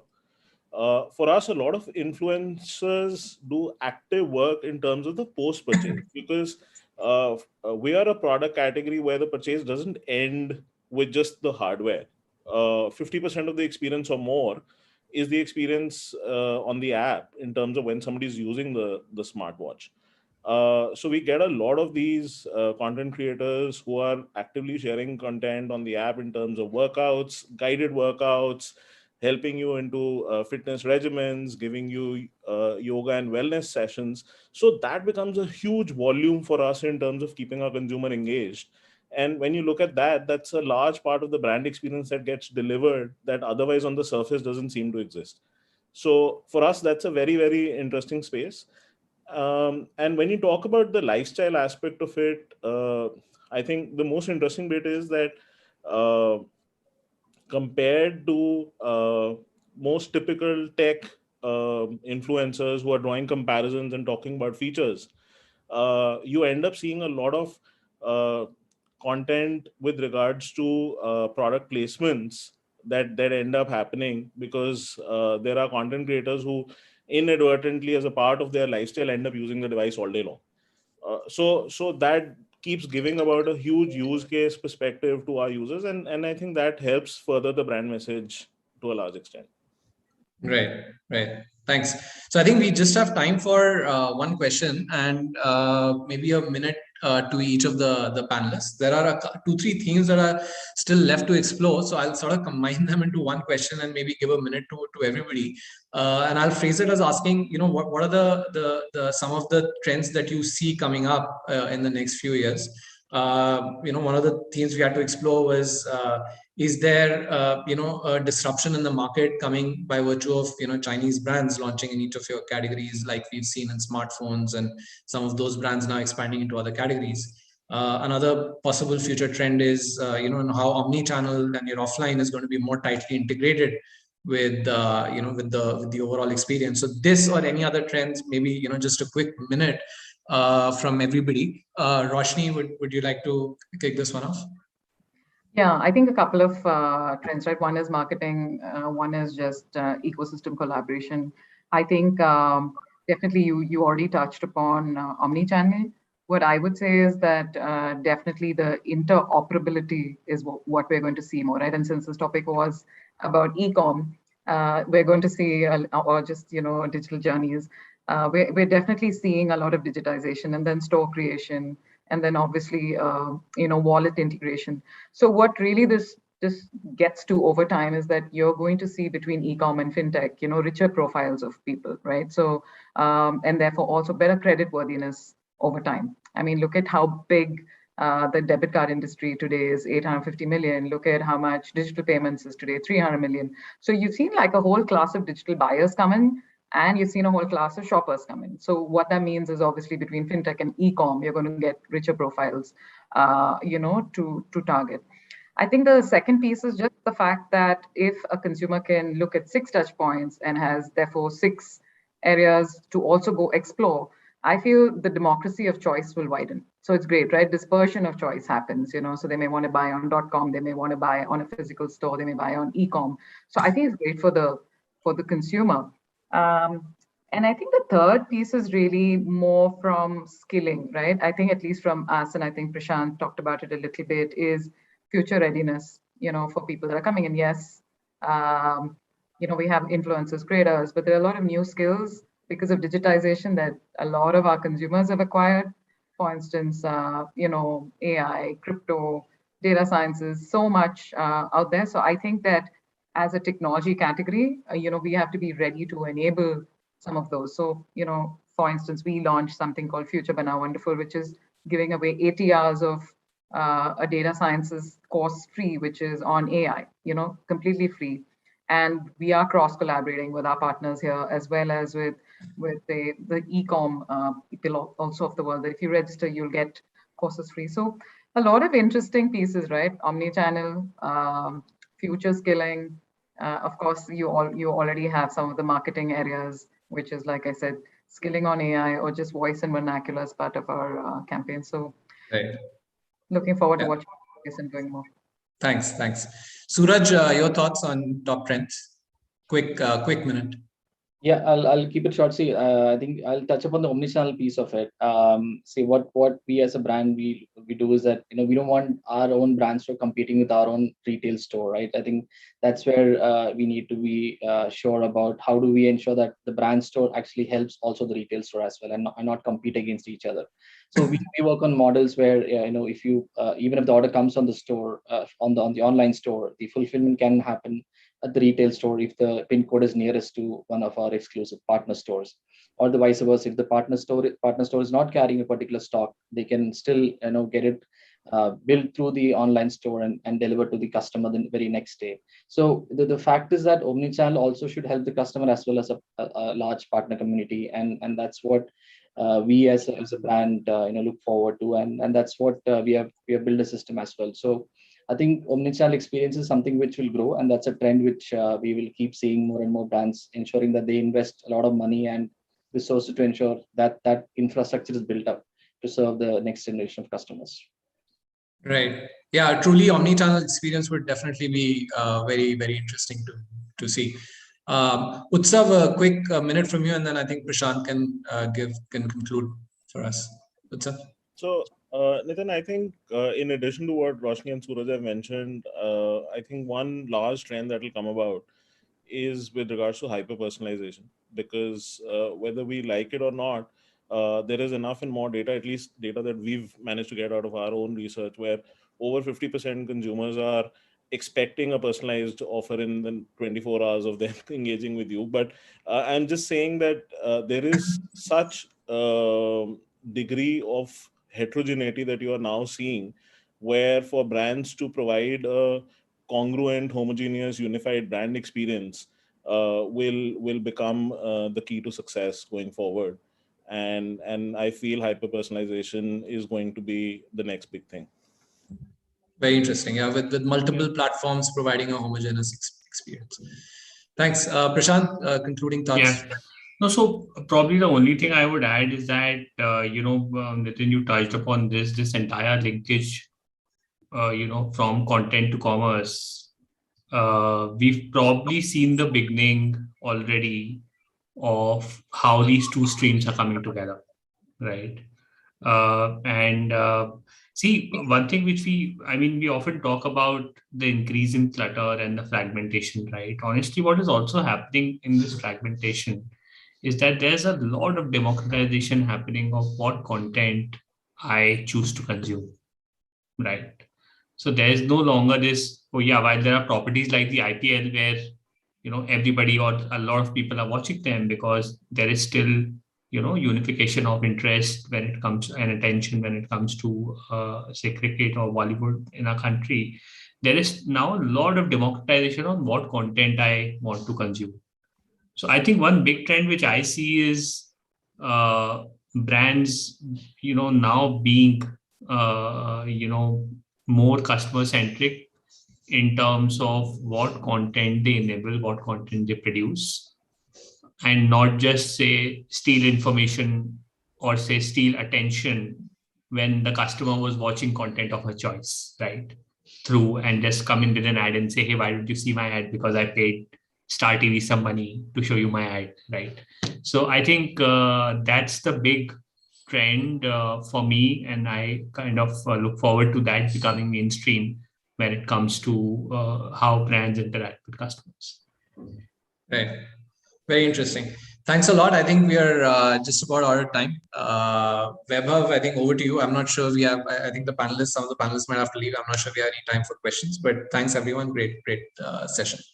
Thanks. Over to you. Thank you. Thank you so much, Nitin. I thoroughly enjoyed this session as someone who has been doing marketing-related events all his adult life.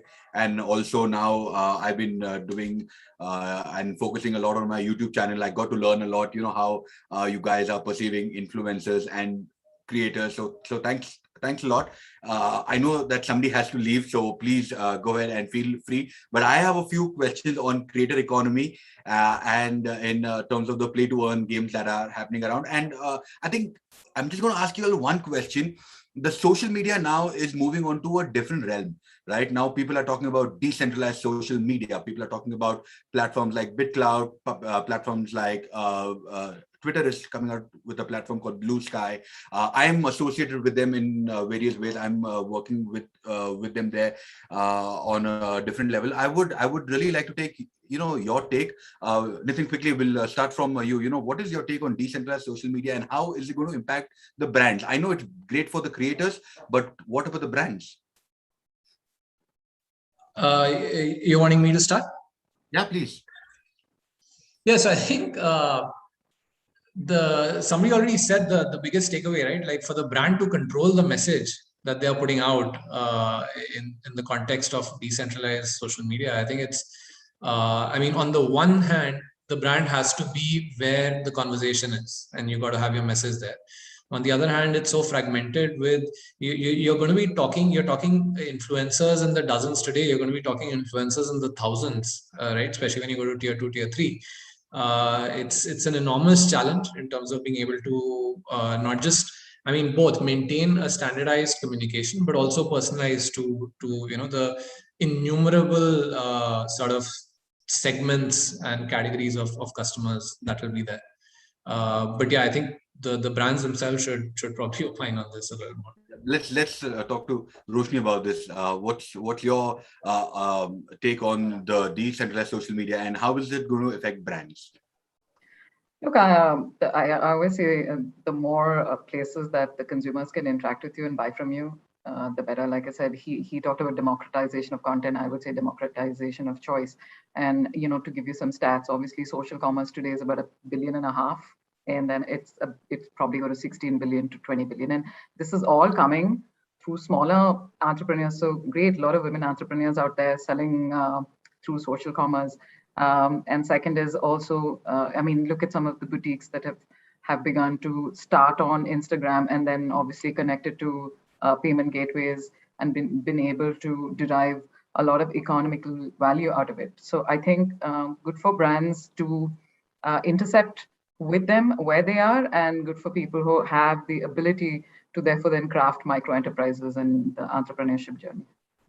Thank you so much, Roshni, for that. Utsav, let me quickly move on to you. First thing, thank you for making the life easy of a lot of budding YouTubers. I know when I started my YouTube journey, the investment that we had to kind of contemplate कि भाई ये खरीदना है, ये इतने का है, and then suddenly you come out with such cost effective and also very effectively cameras and all of that. What is your take and what is your understanding of where social media is headed via the decentralized social media, and how is it going to impact a brand like Noise? So thanks, Vaibhav, for those kind words. But I think that was one of my concluding statements, that every single touch point is literally the moment of truth for the brand, right? Because the fact is that as consumer-centric brands, you want to be controlling the narrative, but the reality is out there in the hands of these content creators and influencers who are driving that narrative for you. It's the last mile, really. And I think it's about time that brands wake up to the fact that the reality that people see is the perception, and driving and kind of curating that perception for the consumer is only going to stem out of authenticity. So for us as brands, I think all of that content is paramount, but what is more important is to be able to have an honest message about the solution that the brand is offering, and that is the key to my mind. Thank you so much, Utsav. Prashant, quickly moving to you. First thing, thank you on behalf of all the creators for creating Creators Garage and the other stuff that you've been doing for creators. And I'm glad that you also mentioned about creator economy, because that's there's a buzzword right now. But then coming over to creators and creator economy and the social tokens, what is something that perhaps I think brands will now have to look a little differently, maybe because on a Facebook or on a Twitter, you can pay money and you can promote yourself. Roshni, thank you so much. I think I'm also done. I've been getting notes over here. So Prashant, I'm just going to just finish that question and say that how is it going to now change the world in ways that for a brand where you could just strategically put in money to promote, but now with decentralized, where there are no ads, where you can't really pay money to the platform because nobody really owns it and it is decentralized, how is that going to change your marketing perspective? Yeah, no, great question. So I think a couple of things. One is that we will have to pivot to say content strategy which relies a lot more on multi-homing of content versus say destination based content aggregation. So for example, if you take HP Creators Garage, I mean, it's more of a destination today for creators, right? And I mean, if there are multiple social platforms which kind of take off, then we'll have no other option but to make this content housed at multiple places, and therefore rely much more on a distribution strategy versus a destination strategy when it comes to content, right? So I think that would be one way to be more relevant. It's very difficult, to be honest, because it then means that you have to think again of content formats. You have to, think again of delivery mechanisms. You do not have singular tracking of where the customer is, who's seen you, who's seen what, and so on. And therefore, the experience itself needs a lot more effort to kind of, curate. But yeah, that's what we'll have to find answers to. Thank you so much, Prashant. We'll have more people in the marketing teams and more marketing agencies around, I guess. Probably all will find robots to, and to do that job for us. Yeah. Super. Suraj, I'm sorry we are running out of time, but I just want to say thank you. I think for a lot of us, I was just chatting on the group with the team of BW Business World and Exchange for Media. I think a couple of us had the first laptop of Acer. So thank you. Continue to keep inspiring all the young guys out there. And thank you, Nitin. I would love to get in touch with Nitin after this. I would love to understand more on the surveys that he's done for influencers. I would love to get that data, and I would love to learn more and how I can better my content. Thanks, everyone. Absolutely. Yeah. Thank you so much. Thank you. Thanks for Bye-bye. Bye-bye. Wow, that was a fabulous session. I hope you guys really enjoyed it. And if you are enjoying it, please use the hashtag pitch CMO. Put it up on Twitter, put it up on Facebook and all the other platforms. This is brilliant. Now, I would quickly want to just thank Nitin Mathur, co-founder and CEO of 91 Mobiles. We had Prashant Jain, Director Marketing, HP India Market. We had Roshni Das, Marketing Director in India Intel. We had Suraj Balakrishnan, Head Marketing India and Bangladesh for Acer, and Utsav from Noise. Now, let's actually quickly move on to our partner AVs, which is really important. Thanks to our partners that we are here.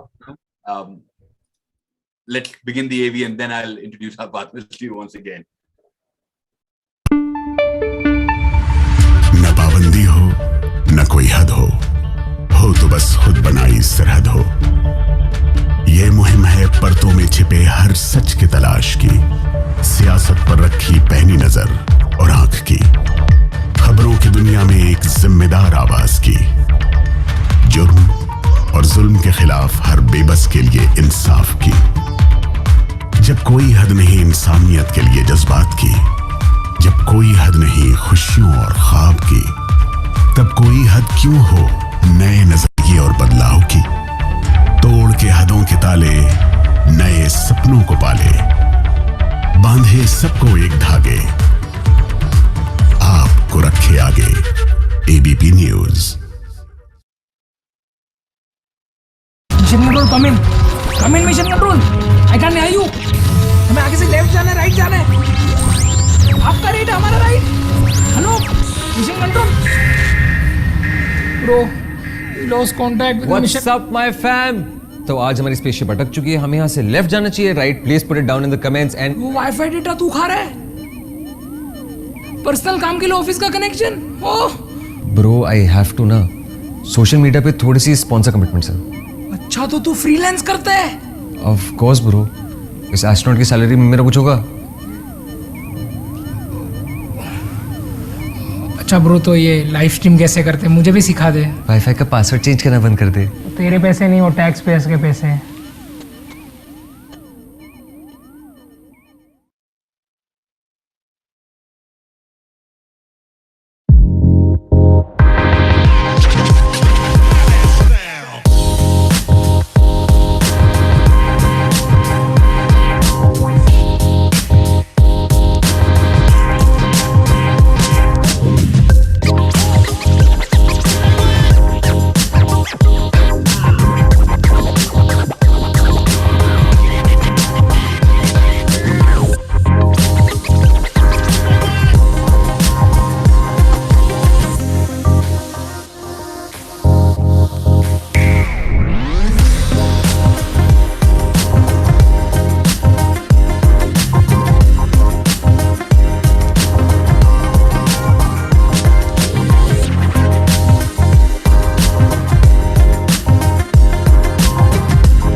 Thank you. Now, those were our partners, AV. We had the presenting partner, ABP News, Aapko Rakhe, Aage, co-powered by MTV, co-partnered by MIQ, Better Connected Marketing. Thank you so much, everyone. And if you guys are enjoying this, please go ahead and share your views on various social media platforms like Twitter, Facebook, and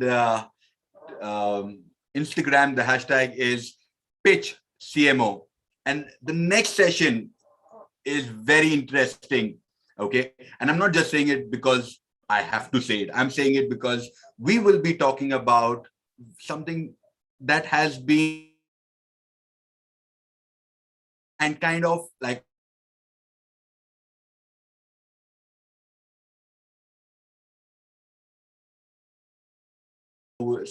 the person who will be coming out from the brand. The brand was founded in 1948 based on the belief structure, quality backed by values will pay. And the same belief has led the company's flagship brand Cycle Pure Agarbattis to the biggest incense manufacturer in the country today. Let's welcome our keynote speaker, Mr. Arjun Ranga, MD, Cycle Pure Agarbattis, and Managing Partner, N. Rangarao and Sons, who aims to grow the business ethically, collaboratively, and sustainably. In his address, he will be speaking on enduring legacy, very essential for family business and values. Ranga Avre, sir, namaskara, how are you? Sir, you're on mute. Namaskar, I'm doing good. Thank you so much. Most welcome. So over to you. I'm really excited to hear from you. Thank you so much. You know, when I had to choose a subject to discuss today, I kept wondering, what is the greatest challenge that I face? Okay, I'm a third generation entrepreneur. Grandfather started this business in 1948. It was a real struggle, the way he set up the business. Coming into the next generation, my father and uncles built the business to what it is today, solid foundation.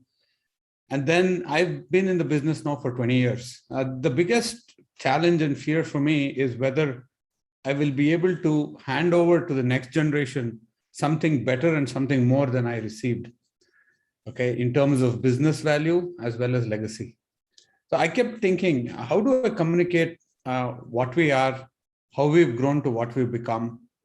And so I've created a small docket, a small presentation. I'm just going to go over it with you very briefly. And once I do that, I will then start a discussion where we can go over my experiences and we can talk in more detail. Okay. Sounds good, Vaibhav? Right. Absolutely. So a vision for generations to come. That's actually the glasses that my grandfather used to wear. We are known as the NR Group. Quickly, we have diversified businesses in the group. N. Rangarao & Sons is a parent business that hands the Cycle Agarbattis, Iris lifestyle home fragrance products, Leah air fresheners and car fresheners, the Stoppo power bags, also the Om Shanti spiritual products of kumkum, turmeric oil, and all of that. We have a herbal extraction, essential oil business called Nesso, where we do floral extracts. Rangsen Technologies is predominantly to aerospace and defense with Schuster Technologies. Vayoda, where we do agri-solar pumps. Sensopt is sensing devices, and NR Foundation is what we are also proud of, is our non-for-profit division where we make a real impact in the society that we are living in. Okay, so enduring legacy, essential family business values. So I want to first touch upon what actually family legacy means. Okay, I tried to kind of look around and I found some good content in a few sites and few people had written about it, and I put in my own words as well. So it's the core purpose of the family business that binds the family values and the business together with meaningful achievements across multiple generations. So if you go about and look at what we stand for as a business and as a family, you will see milestones that the family has achieved and the business has achieved. And that actually constitutes the legacy of the family. And it has to be documented, articulated, and transmitted in the right way through proper storytelling. Okay, and that's how a legacy is always paid forward. It also represents both tangible and intangible assets that the family has accumulated over the years. It could be financial, social impact that you made, but most importantly, the emotional value that a family bond brings. So legacy is determined by the emotional quotient that the family holds. So, in our city, I know the legacy that the generation before me had built on the word, the Ranga family. Okay, and the responsibility is with me, the emotional quotient to be taken forward to the next generation. Also, the legacy of a business or of a family, it's just not about looking back to what has been created, but it also kind of gives us a guideline of what we can expect to achieve going forward, about how we treat our customers, how we innovate as an organization, and also determines the entrepreneurship within the organization. The legacy talks a lot about how we have actually leapfrogged through various stages of evolution of the family and also of the business. Now, one of the critical aspects, like I said, and this is one thing that I'm all constantly thinking is about, how do I pass on more than what I received from the earlier generation? And legacy is a fundamental part of that, because each family's legacy is unique, and there is no clear-cut mantra for anybody to follow to pass on the legacy to the next generation, which encompasses business wealth as well as the social quotient that you've built and the emotional quotient that you've built over the years. Okay. And, it could be your bloodline, a name, the heirlooms of the family from what my grandfather had. The other day, we were cleaning our house and I found a table that my grandfather used to use 60 years ago. I've now moved it to the museum. So these heirlooms are something that's very important part, a very integral part of legacy that needs to be safeguarded. The stories of the family, what we believe in, all of that. And most families, the legacy also includes the principles, the purpose of the values that underpin both the family and the business. So now that I've established what I think legacy means, I'll now talk about what I have had to experience and what I was handed over, and how I have actually taken the legacy into tangible business ideas that can actually be implemented in the marketplace. Okay. And these are the core values that were handed down to me. This has been there from the 70 years of the business. Commitment to relationship with all stakeholders, be it customers or vendors. Relationship is the key. Differentiated offerings of products and services through constant innovation. The key word here being innovation and differentiation. Family business values with professional management. This means treat everybody like family, but become professional as soon as you can and get professionals into your business. Ethical and collaborative growth. Grow, but grow ethically and grow together. Transparency in all our operations and conduct. Transparency has been one of the key differentiators for us in our businesses. When I came back to the business in 2000, I could expand the business because we were a transparent organization, ethical organization. So I could focus on growth and building the business and building on our core competence. Okay. So for me, transparency is a key aspect of our core value. And be socially responsible and sustainable. So these are the core values that were handed down to me from the earlier generation. And I've been able to build on that. Okay. Talk about ethical businesses. This is a ledger of my grandfather in 1951. Okay. If you can see here on the right side, drawing account. This is his tea expenses that he drinks in the office that he books as a personal expense. Okay. He doesn't book it in the company. I can't imagine this level of ethical and financial discipline. And this is what my grandfather did. And that's kind of what's been ingrained in us. Right? What is business is sacred, protected, and then the family will thrive as well. Transparency in all business practices. So we were one of the first ones to bring in MRP into our products when it was not required, because we didn't want the consumer to be cheated. We needed the consumer to know what he's paying for and what he's getting. We were the first ones to put the net weight in the product as well. Completely onto SAP now. All our distributors, all 5,000 of them are online, real-time, ethical. We also follow global IFRA, International Fragrance Research Association standards for each and every ingredient that we use in our product. They were completely carbon neutral, sustainable. We are the only FSC certified company that only agarbatti company that uses only FSC certified board from regrown forests. 100% sustainable plastic materials we use are recyclable. Okay? Virgin polymer we use in each and every product of ours. And by 2024, we would have completely offset our plastic footprint as well. So we're working on that also. And each and every product that's manufactured in cycle agarbattis is 100% carbon neutral. We completely offset our entire carbon footprint. So when you actually buy a packet of cycle agarbatti from a retail outlet, you can buy it guilt-free and be rest assured that there's been no impact on Mother Earth in production of that product. And collaborative growth, we have all the standards. Occupational health and safety is critical aspect for us and certified for that as well. One of the proud things for me is our school for visually disabled girl children that we run. It's been going on for about 30 years now. Hundreds of students have gone through it. Completely blind girl children from rural parts of Mysore, residential school funded by the company. We manage that school. It's just amazing. Girls that have graduated from school have now become teachers, doing great across the board. We run a scholarship program for all the shop floor employees, close to 500 of them in the company. All their children's education we fund from the company. Project Prayarpana is something we're doing in and around Mysore in about 10 slums. We're trying to rehabilitate slum children, get the parents into de-addiction clinics and treatments as well. Apart from that, through our social empowerment for women, through our businesses, we have huge initiatives across the country. In Gadchiroli, for example, we are working with tribal women. Almost 2,000 of them have gotten employed making agarbatti sticks for us. So this is socio-economic integration that we have been able to do with our supply chain. Close to 20,000 families are impacted, through this initiative. Now, for me personally, the sustainability goals that UN has determined, I put this in every presentation of mine because we all need to be aware. We are all part of the same planet, same ecosystem. These are the 18 goals that the UN has set apart, right?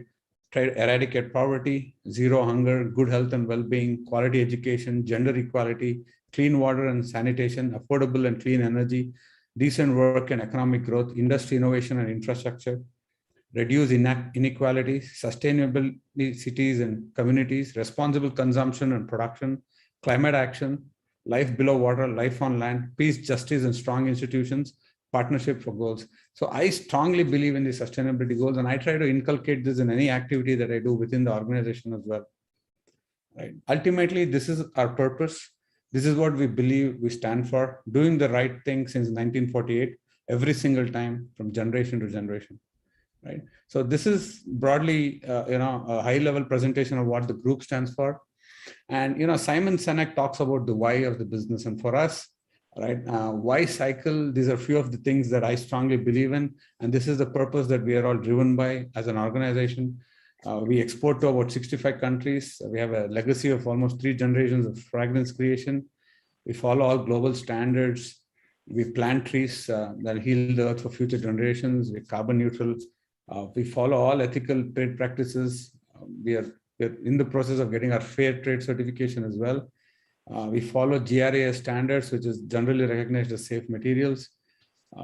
So this is where we are. I'm now open to questions if there's anything that we can have as a discussion as well.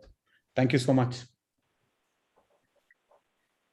Thank you, Rangavre. Fabulous discussion. We love everything that you said, but I'm glad we also have Ruhail here. So Ruhail is the senior editor for Exchange for Media Group. Ruhail, over to you. I'm looking forward for this discussion. Thank you so much. Thank you, Vaibhav, and thank you, Mr. Rao. I was listening to very keenly to what you said, and rightly so. So many challenges. The brand in its 73rd year, if I'm right, carrying on from generation to generation with the same vigor and even more. So my first question to you straight away, sir, is that how does the legacy brand ensure that it's not tied to its past and doesn't carry that baggage of, does away from it and reinvent itself? And related question is, how often do you challenge yourself as a brand as you move on from generation to generation? Yeah.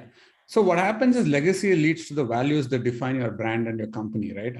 On one side, you're a purpose-led brand that defines how you run your businesses. And then you have the legacy of the family that determines your conduct overall. So there is no baggage at all. There's actually a lot of advantage in knowing where you came from, so you know where you're going. So for me, I think our legacy actually is determined our future to a great extent. Like I said, many times we are at crossroads, and we rely on our legacy and our values to determine the direction to take. And we are always right when we go back to our values of ethical business practices, transparency in what we do, social impact and sustainability. So these are things that are part of legacy, and they're never a baggage, they're actually an advantage. And constant innovation is another mantra that we strongly believe in. As long as we keep reinventing and staying relevant, I think we will always be at the forefront of change and adapt to what is required for the family and the business to progress. So for me, I think legacy is an advantage if you look at it in the right way and use it the way it's supposed to define the values of the company. Right. Mr. Ranga, I also want to ask you about, we talk about this pandemic. I just want to revisit. It's been a recent phenomenon for all of us, and everyone, whoever we talk to, says that a lot of reinvention happened during this phase. Give me a sense of your story as a leader, because it was about leadership. Only those brands survived and did well who had the strongest leaders. From a leadership perspective, what are the big lessons for you? The biggest lesson for me is that our values sustain no matter what the situation or the market condition. One of our key values is transparency. So I went out there openly to my entire organization and told them what we were facing. Many of them volunteered to come forward and take payment, holidays, for example. But as an organization, we stood by each and every individual in the company. I was out there as the leader creating town hall sessions. I reached out to each and every one of our 3,000 employees on a real-time basis. I was in town halls day in, day out, communicating to them, spreading the message of courage and telling them to believe in themselves and ensure their safety. We also brought in a lot of processes to manage remotely. We moved to a work from home situation even before the lockdown was announced, moved all our systems to homes. We ran simulations as well, went to the bank, borrowed money to be able to sustain salaries for everybody. So we are one of the few companies that did not lay off anybody. And we also managed to ensure that everybody got their salaries on time, whether we were working or not. And the agarbattis are not an essential product. So we were completely shut down during both the lockdowns, both during lockdown 1 and lockdown 2. But with the proper planning from my team, we were able to sustain everybody in our ecosystem and do the right thing every time. So being at the helm of affairs for almost 2 decades now, as a leader, a lot of marketers are watching us, young leaders are watching us. They are all watching, logged in right now. To build an enduring brand that sustains the seasons of all sorts, in terms of the market dynamics, what are your big suggestions? I think believe in your brand, and brand actually, you need to live what your brand stands for. You need to know why you exist, to be a purpose-led brand. See, for me, if anybody asks me, what business are you in? I'm not in the business of agarbatti. I'm in the business of giving people hope. When you light an agarbatti stick and when you pray for a better tomorrow, that's what I'm actually fulfilling, and that's what I'm striving for. So the purpose why you exist need to be very, very clear with the leader. And for me, it's very clear. I fulfill a very deep emotive need to each and every person out there who prays. Okay. So once you have that squared in, everything else falls in place. That's why we have 14 different quality checks. We have such a solid ORM and CRM process internally. That is the reason why we are the largest distributed brand in the country, because we want to be out there helping people's prayers day in and day out, doing the right thing every time. So you need to be driven by a tremendous purpose, solid self-belief in what you do, and constantly innovate and unlearn and relearn, and ensure the organization also stays relevant. For legacy brand leaders like you, sir, I also want to understand, during your course of presentation, you also mentioned that sometimes the fear that drives you because you want to contribute more to the next generation that would take on. On the other hand, we often talked about being fearless and relentless. So how do we match the two? This is definitely a tough situation to be in. I think fear is very, very important. And to be fearful makes you humble, makes you learn, makes you do more. Okay. And I am constantly fearful, but I also have courage to face my fears. That's important. So if you just stay fearful and don't build a system of courage to actually address your fears, then you'll have a problem. So building process comes out of being fearful of failure. And I'm a strong believer in building solid processes to scale for growth, and that's really helped me plan for the future as well. Example being, we moved into SAP from Tally and then into Microsoft Navision, and now we have a Salesforce automation system where all 1900 of our sales guys have a Salesforce automation app, real time, where I can track real time sales across the country. These things would not have happened if I didn't, fear technology becoming an enabler and ensuring that each and every sales guy gets empowered to make a difference to his career and learn more. So fear kind of manifests in different ways, and mostly, if you understand what your fears are, it manifests in a positive manner. And for me, that's always been the case. And the biggest fear for me is whether I'll be able to do justice to this legacy brand and hand it over, bigger and better than what I was given from my father and uncles before me. And it's just not for the family; it's also for my employees as well, who are equally, family. Right. Innovation is a great term used by all the brands at most of the times, and it's like broad brushed. But when I talk about how often do you look into yourself as a brand and look into where the deficiencies are, is there a time period that brands do it? Because how often do they innovate? Because in an innovation means that you have to move the entire legacy footprint that is so big. How often should brands innovate? Is it tough for legacy brands to innovate and adapt because they have a lot of other things to think about? Innovation is not a timeline. Innovation is a state of mind. To constantly look at opportunity, to constantly question what you're doing, to be willing to be disruptive in what you're in your activities. So I don't think innovation has a timeline of XYZ innovations that I've done. Innovations manifest into new product development or process reengineering or digital transformation. So there are multiple ways in which innovation showcases itself. The way that you're constantly innovating and staying relevant is the fact that we've remained number one in the last 40 years. Okay, since 1980, we are the number one brand of incense in India, and today by volume we're the largest in the world. The only way you can sustain your market share and continue to grow and continue to delight your consumers if you constantly innovate and stay relevant. And that manifests in different forms: technology, social media, product, process, quality, all of that. Right. Earlier in one of the sessions, somebody said the quality of a product is the best marketing campaign that one can do. Of course, your brand has that recall value, but how do you stay differentiated in a crowded market like India, where the incense stick is like used so profusely? So it's everything. It's just not one thing, right? I mean, it's all the touch points that make you different and relevant. Being carbon neutral, using sustainable raw materials, using safe ingredients, all of the quality tests that we do on the product.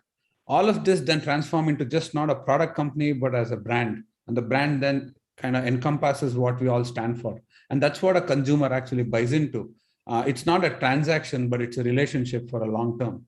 And if you believe in it, and if you constantly keep communicating the same thing over a period of time, your consumers start believing it as well. And a true representation of that is the testimonials that we receive in our, on our social media platforms about how people talk about generation to generation, contact with the brand and how it's making a difference in their lives real time, and how the day wouldn't start without, lighting those two cycle agarbatti sticks.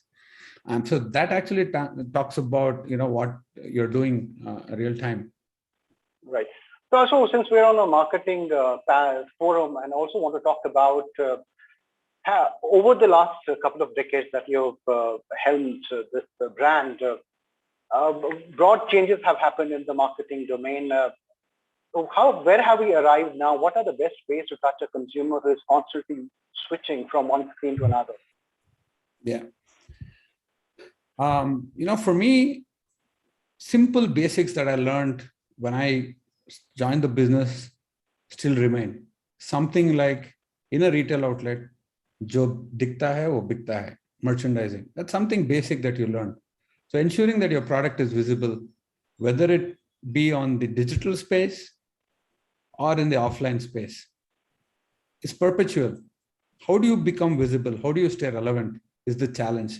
And the number of mediums have increased. And the second issue is, where is your TG residing constantly? That's been the biggest challenge. The millennials, the baby boomers, and the current generation X, who is consuming what, where, and how do I stay relevant to each and every one of them? Digital, social, offline, online, and with the pandemic coming in, a huge amount of BTL activations that we used to do below the line at point of sale has changed, because the transaction time in a retail outlet has dropped by 60% for non-essential categories like ours.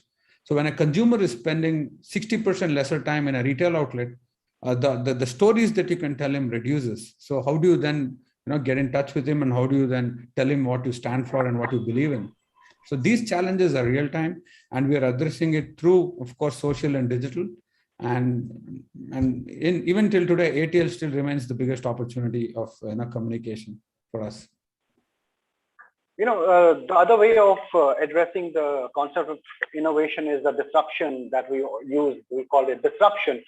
If somebody has to build a brand today, the timeline and the age of the brand sometimes gets affected by the disruption that happens in the market. But you seem to be in a very privileged space in that way, because your brand, of course, has sustained, and no brand has, very few brands have this kind of history. Tell me, from here on, do we, when it's the vision of the brand from here on, what is the vision that you have for your brand? The long-term vision is very simple. Anywhere in the world, anybody thinks of prayer, they need to think of cycle. That's the idea, right? I mean, prayer and cycle need to go hand in hand. And the next level of achievement would be fragrance and prayer together. So that's the way we've defined what we stand for. See, we are not a vision-led brand per se, but we're a purpose-led brand, right? To do the right thing, to fulfill hopes, to deliver hope each and every time with each and every prayer. And that's what we stand for as a brand as well. So in the long term, if you see anywhere there is prayer, I want to be present. So we have our spirituality website called soulweather.com, which is an e-magazine. We have pureprayer.com, which is actually an app and a website where you can actually go in and do pujas in temples. So we're trying to integrate the entire prayer gambit and entire prayer space. We've launched a whole range of prayer products called Om Shanti, where you have puja oils, camphor, all of that, that you can use. Right. Also, like, the focus on people behind the brand has also holds immense significance. Also, I want to understand from you, how would you define your style of leadership, first of all, being so successful year after year and target after target? How would you define your style of leadership? Well, I don't consider myself a very good leader in comparison to the leader that mentored me, which is my father. But I believe that I'm a very trusting leader. I delegate responsibility, and I expect and provide the required training and mentorship, and then believe in my team to be able to deliver. And one of the beliefs I have is that a leader is one who gets things done without telling people what to do. And I'm a firm believer of that. But also, the paternalistic attitude of the family comes into me, where I tend to micromanage and handhold quite a bit and spoon feed. So it becomes easier for my team to come back to me with problems rather than solutions. And that's something I'm trying to improve upon as a leader as well, is learning to let go and let them take the decision and also face the consequences accordingly. But I tend to handhold and spoon feed quite a bit. That's been one of the challenges that I'm trying to overcome as well. So the leadership, with the leadership stays innovative at all times, which is a must in today's age that we live in. But how do you make sure that it trickles down to the rest of the organization, and they have an innovative first, disruptive first approach? And we earlier talked about on-the-go leadership, like you give them that liberty to take big decisions. How do you ensure it happens? No, there are so many processes. We strongly believe in kaizens in the shop floor, constant and small incremental increments. A reward system for kaizens that happen at the shop floor is what keeps us relevant and ensures that year in and year out, we constantly deliver better and better quality to our consumers. So that's on the manufacturing side. We have the best quality management systems in place, best in class. We have all the protocols that we follow to constantly keep innovating. We have kaizens that we do. We have the quality circles. We have all of that that's happening constantly, so we stay relevant and stay, focused on what we need to deliver to the customer. But the easiest way and the biggest way is through folklore. You need to learn how to tell stories of innovation. We keep talking about what we keep doing in one place, keep communicating that to the other, identify champions who can actually tell stories, so that through folklore is the easiest and the best way to communicate what you stand for and to tell people how to constantly keep innovating. If you don't stay stories, if you don't learn how to tell stories within your organization, you cease to be relevant even to them. Okay, so for me, storytelling is the best way to communicate what you stand for and to ensure that the team constantly innovates. Thank you, sir. What a wonderful discussion. Thanks for joining us today. I'm sure the people who listen to us go away with a lot of enriched insight. Thank you, and over to you, Weber. Thank you so much. Thank you so much. Wait. I have a few questions from the people who have been watching us. So, Mr. Ranga, please don't go. Thank you, Rohel. I've really enjoyed this entire discussion of yours, because I am actually based out of Bangalore, and I know a lot of friends and a lot of families with the second and the third generation of business. But then I think maybe the third or the fourth generation now is so overexposed to information and to opportunities that most of them are not very keen on continuing on the family vision. What is your take on that? I would love to understand that before I move on to the questions that the audience has asked. Yeah, see, for me, my father and uncles took the responsibility of grooming our generation, inspired us to come back and join the business. So if my son or the daughters in our family don't come back, I would take it up as much as it's my failure as it's theirs. So yeah, it is my responsibility to inspire the next generation. And it is, and they are always ready to get inspired. I need to show them the opportunity and show them what we can do and what difference we can make to the world if they work with the family and work with this business. And that's my responsibility. So if your friends are not doing what you think they should be doing, then you need to talk to their fathers, not to your friends. I really like that, so confident, bold, and straight to the point. Would love to have more conversation with you, but now I need to get back to my questions. My first question is, this is by Himanshi. Himanshi, thank you for asking in your question. The question is, your association with Sri Lanka versus South Africa has been very interesting. How does the collaboration align with your larger marketing strategy? See, we believe that prayer unites people, okay? And we look at cricket as an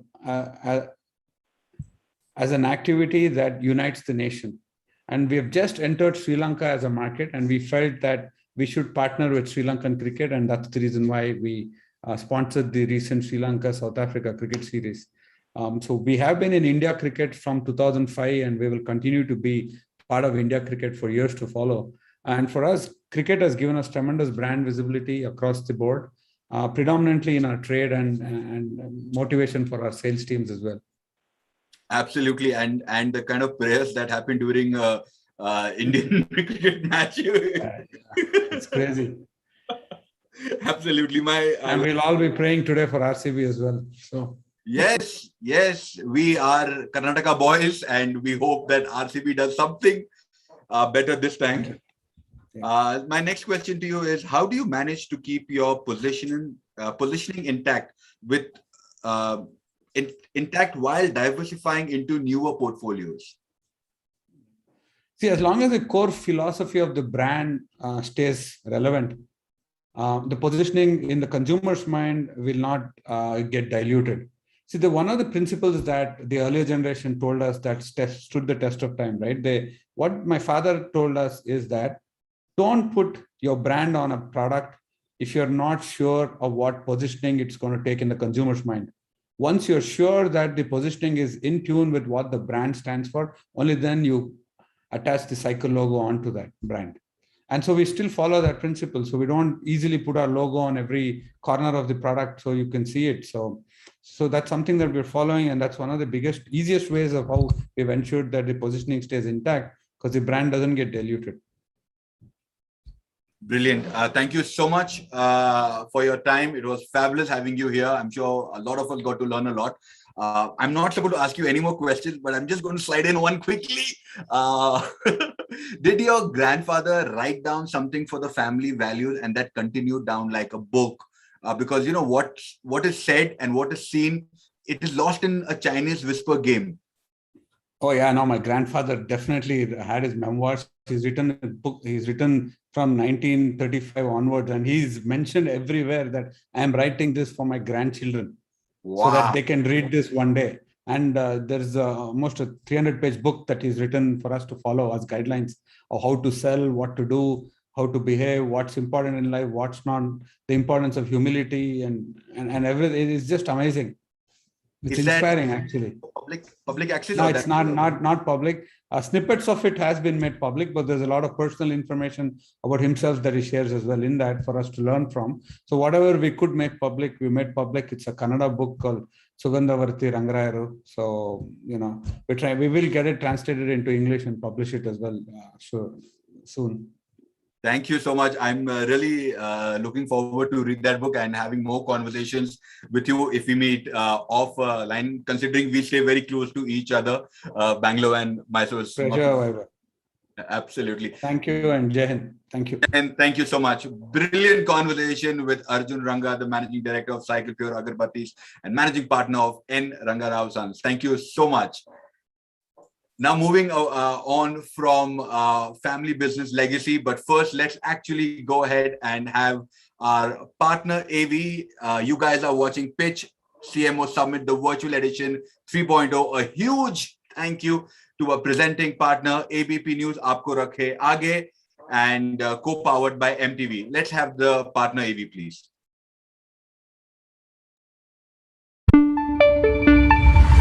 न पाबंदी हो न कोई हद हो तो बस खुद बनाई सरहद हो। ये मुहिम है परतों में छिपे हर सच की तलाश की, सियासत पर रखी पैनी नजर और आंख की, खबरों की दुनिया में एक जिम्मेदार आवाज की, जुर्म और जुल्म के खिलाफ हर बेबस के लिए इंसाफ की। जब कोई हद नहीं इंसानियत के लिए जज्बात की, जब कोई हद नहीं खुशियों और ख्वाब की, तब कोई हद क्यों हो नए नजरिए और बदलाव की। तोड़ के हदों के ताले नए सपनों को पाले, बांधे सबको एक धागे, आपको रखे आगे। ABP news. Mission control come in mission control. I can hear you. हमें आगे से लेफ्ट जाना है, राइट जाना है। आपका राइट, हमारा right. Hello mission control. Bro lost contact with mission. What's up my fam? तो आज हमारी स्पेसशिप अटक चुकी है, हमें यहाँ से लेफ्ट जाना चाहिए, right? Please put it down in the comments. And वो वाईफाई डेटा तू खा रहा है? पर्सनल काम के लिए ऑफिस का connection? Oh bro I have to ना, सोशल मीडिया पे थोड़ी सी स्पॉन्सर कमिटमेंट्स है। अच्छा तो तू फ्रीलांस करता है? ऑफ कोर्स ब्रो, इस एस्ट्रोनॉट की सैलरी में मेरा कुछ होगा? अच्छा ब्रो, तो ये लाइव स्ट्रीम कैसे करते हैं, मुझे भी सिखा दे। वाईफाई का पासवर्ड चेंज करना बंद कर दे। तेरे पैसे नहीं, वो टैक्स पेयर्स के पैसे हैं।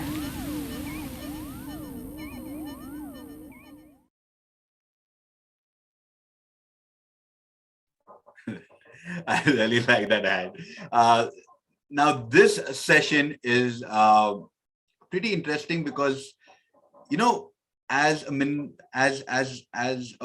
individual, you know, buying cars is something very fascinating and also a very dangerous chore to do. But can you imagine buying and selling cars could be as easy as ordering a pizza online? Well, now that is something we'll have to figure out. Up next is a brand that was founded in 2015 and has managed to transform the way consumers buy and sell cars. The platform leverages technology at every leg of consumer journey, pain points, and delivers a seamless experience. We are talking about India's first startup in the auto tech space, that now holds a valuation of $1.84 billion after a recent round of funding. Cast24, welcoming the go-to man at the organization, Gajendra, the co-founder and CMO of Cast24, who is here to speak on how Cast24 is how is Cast24 changing buying of pre-owned or pre-loved vehicles in India. Over to you. Thank you, Evo. Thank you very much. Just want to check quick audio and mic. Can you see me? Everything is brilliant, and I really like your virtual background too. Thank you very much. Okay. Thank you very much, Vaibhav and the team, to having me here. I think let me just try and share my screen so that you can also see my slides. Just give me a second.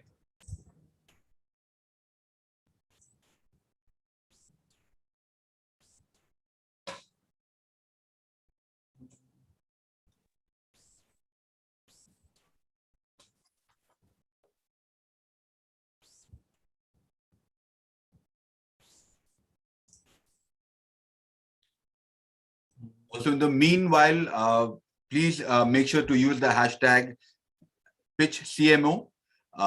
If you guys are enjoying, please go ahead and go to Twitter and let us know what is your takeaway on the existing sessions that we have had and this one with Gajendra. Thank you.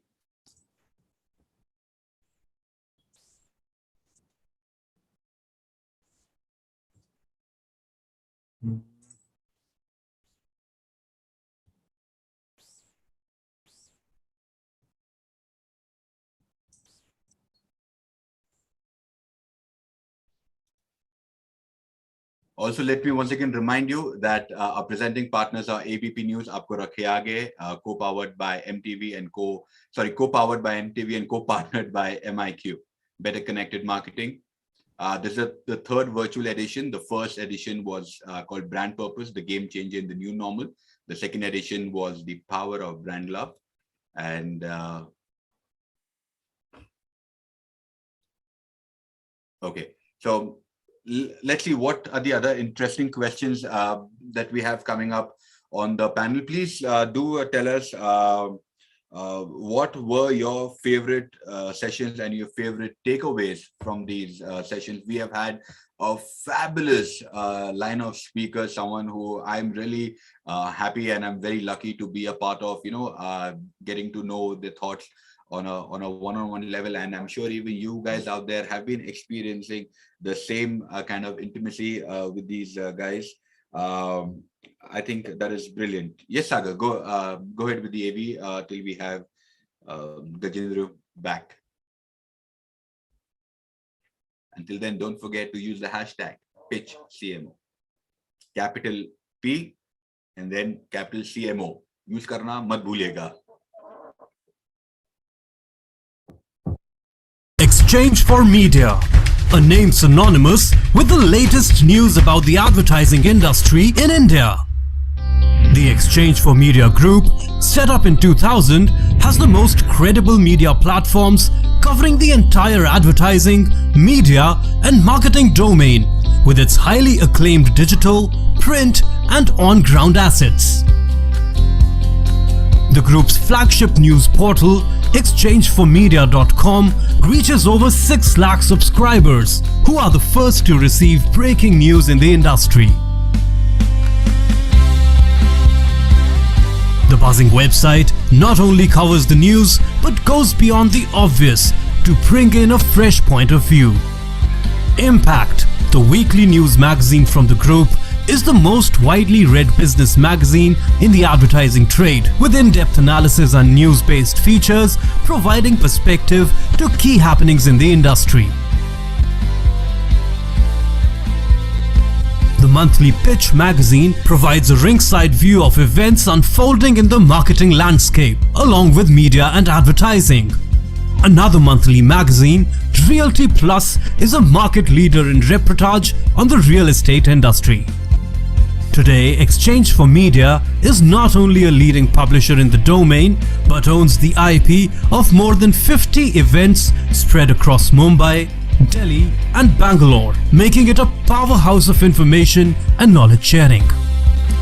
Exchange for Media has curated and launched some of the most successful IPs across marketing, digital, TV, print, radio, mobile, OOH and PR.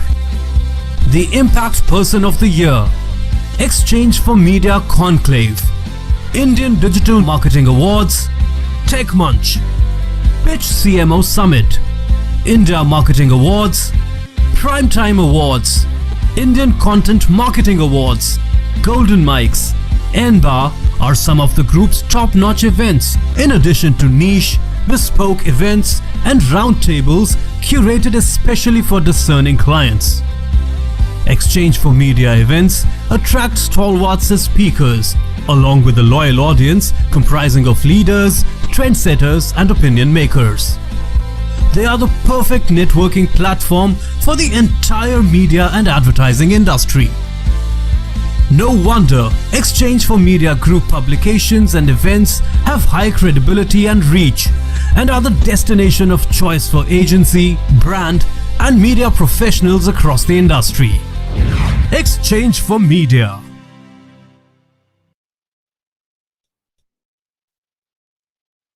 Well, that was the brand AV of Exchange for Media. Well, let's figure out. Rajendra, are you there?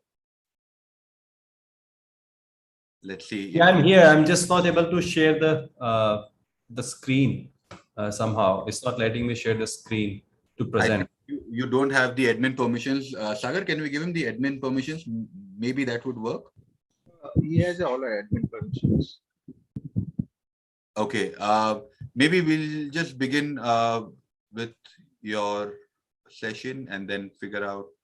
Just a sec. Sagar, could you please help Mr. Jangid with this? So what error you're facing? It's not basically when I say it will ask, it will change the permission from host to myself if I share the screen. Something, it's saying something like that. Just try sharing, sir. Allow. Okay, I'm doing it now again. Is there any way I can send you the PPT quickly? You can send it on a mail, sir. So I believe that we were playing a AV and that's the reason why you could not present it. Please try presenting it once. No, AV is no need now anymore. I just removed that as well. So tell me, can you just quickly tell me? We're getting the presentation from your team right away. Okay, all right, okay. That's very strange. I've been presenting in the Zoom, haven't had any issue, but now.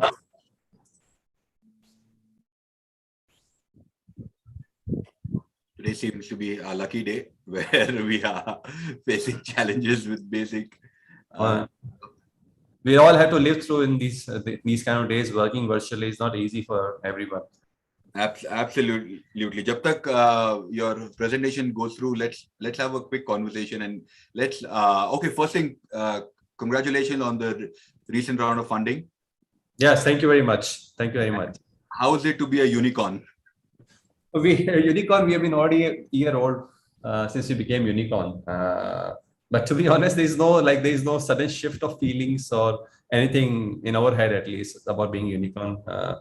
When you really put your blood and sweat to whatever you build, and I think everything happens with the time, and it makes you feel good. Of course, it makes you feel good for some time, but then you get busy in something which you want, which you are setting yourself up for the next, right? So it's almost like whenever you're reaching close to the next milestone, you already kind of see what's coming up next. So reaching to that milestone, what you've been waiting for last few years has already been, okay, now it's there. Now let's start the next challenge.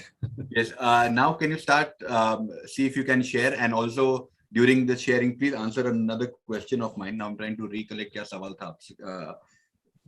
Let me try again. Very strange.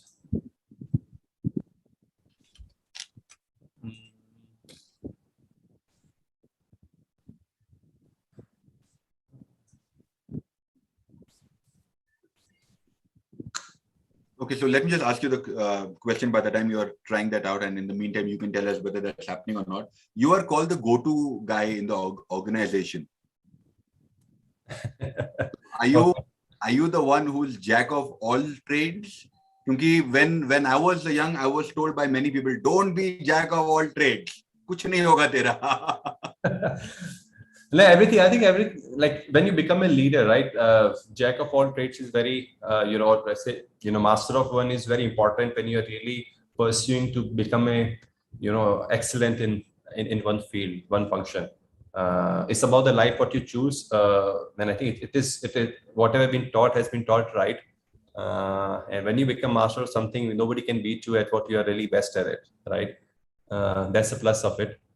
But when you have jack of all trades, I think this is a skill set which helps you a lot, especially when you're a leader, when you are managing larger team, when you are driving a larger business. And I would say not jack of all trades. Are you able to balance all the facets of your business organization and the leadership or not? And when you are able to equally put your head into the technology versus execution versus business versus product, then it really gives you a very good overview on what is going on each and every function you are part of, and you are able to add value to the various different function reviews as well which you are part of. So that's very, very important, and that's what I've been able to learn in last 6 years of my startup journey. Beautiful. Yeah, would love to learn more from you. And in the meantime, has the glitch, or does the glitch still remain? Yeah. We have just got the presentation. We're just downloading it. Please give us just a. We just. Sure. I'm happy to ask you more. Yeah. Please go ahead. Yeah. So also with the marketing bit, I've seen how aggressive that you guys are. Are you also planning to expand out of India, or what is your take on that? Yeah, definitely. The one excellent part of our business model and our technology is that it's scalable globally, and the underlying problems of buying and selling car remains broadly or largely same across the globe. So as soon as we had a capital to support our ambition to go global, we really went after it. The preparation began last year. We entered into UAE and Australia this year already, by the way, and hoping to enter a couple of more countries by end of this year as well. So yeah, I think what we want to now become is a global company originating out of India. That's our next goal post is. We want to reckon as a global auto brand now. So our ambitions have now flourished out of India, and we are all set to make a dent in the global auto industry. Also would love to know more about Bike 24. I just got a book for myself. पहले पता होता तो शायद आपसे भी check करता, but would love to know more on Bike 24. So Bikes 24 is in a way sibling of Cars 24, I would say. When we were able to scale Cars 24 in India, and we are the largest player currently in the used car segment in India, the playbook of bikes would be fairly same as cars. Interestingly, bikes business in India is one of the biggest one. If you see by transaction volume, bikes is 7 times more than cars. In the I think places like Bangalore and Pune have got the maximum number of two-wheelers. Yeah, absolutely. Bangalore and I think NCR and Bangalore are the one which is the topmost one. Yeah. So like I was saying that the playbook is same. Bikes business and the overall market size is very much same as car. Ticket size is even when the ticket size is 1/10, just because the volume of bikes is 7 times more, it kind of an equal opportunity for us to be there. We started Bikes 24 almost almost a year ago, and we are slowly learning the learning consumer, learning nuances of the bikes, and we will soon be rolling out our offerings, which is currently only in NCR, to many other places of India. We've got your presentation. You've also got the presentation ready. So you just please cue the technician. He will do. Please cue my colleague. He will do it. Okay, so I should just say next slide, right? Next slide, exactly. Okay, all right. Sagar is his name, and he will keep moving it on. Sagar, right? Yes, Sagar. Okay. Thank you. All the best. Thank you.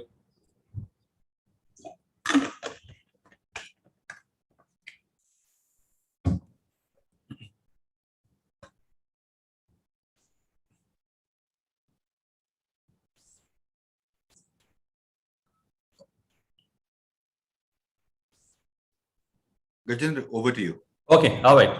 Thank you guys for having me here today. I would love to present Cars24 journey to each one of the participants and members today. I'm never tired of sharing our journey to anyone who requests, and very glad to be here today.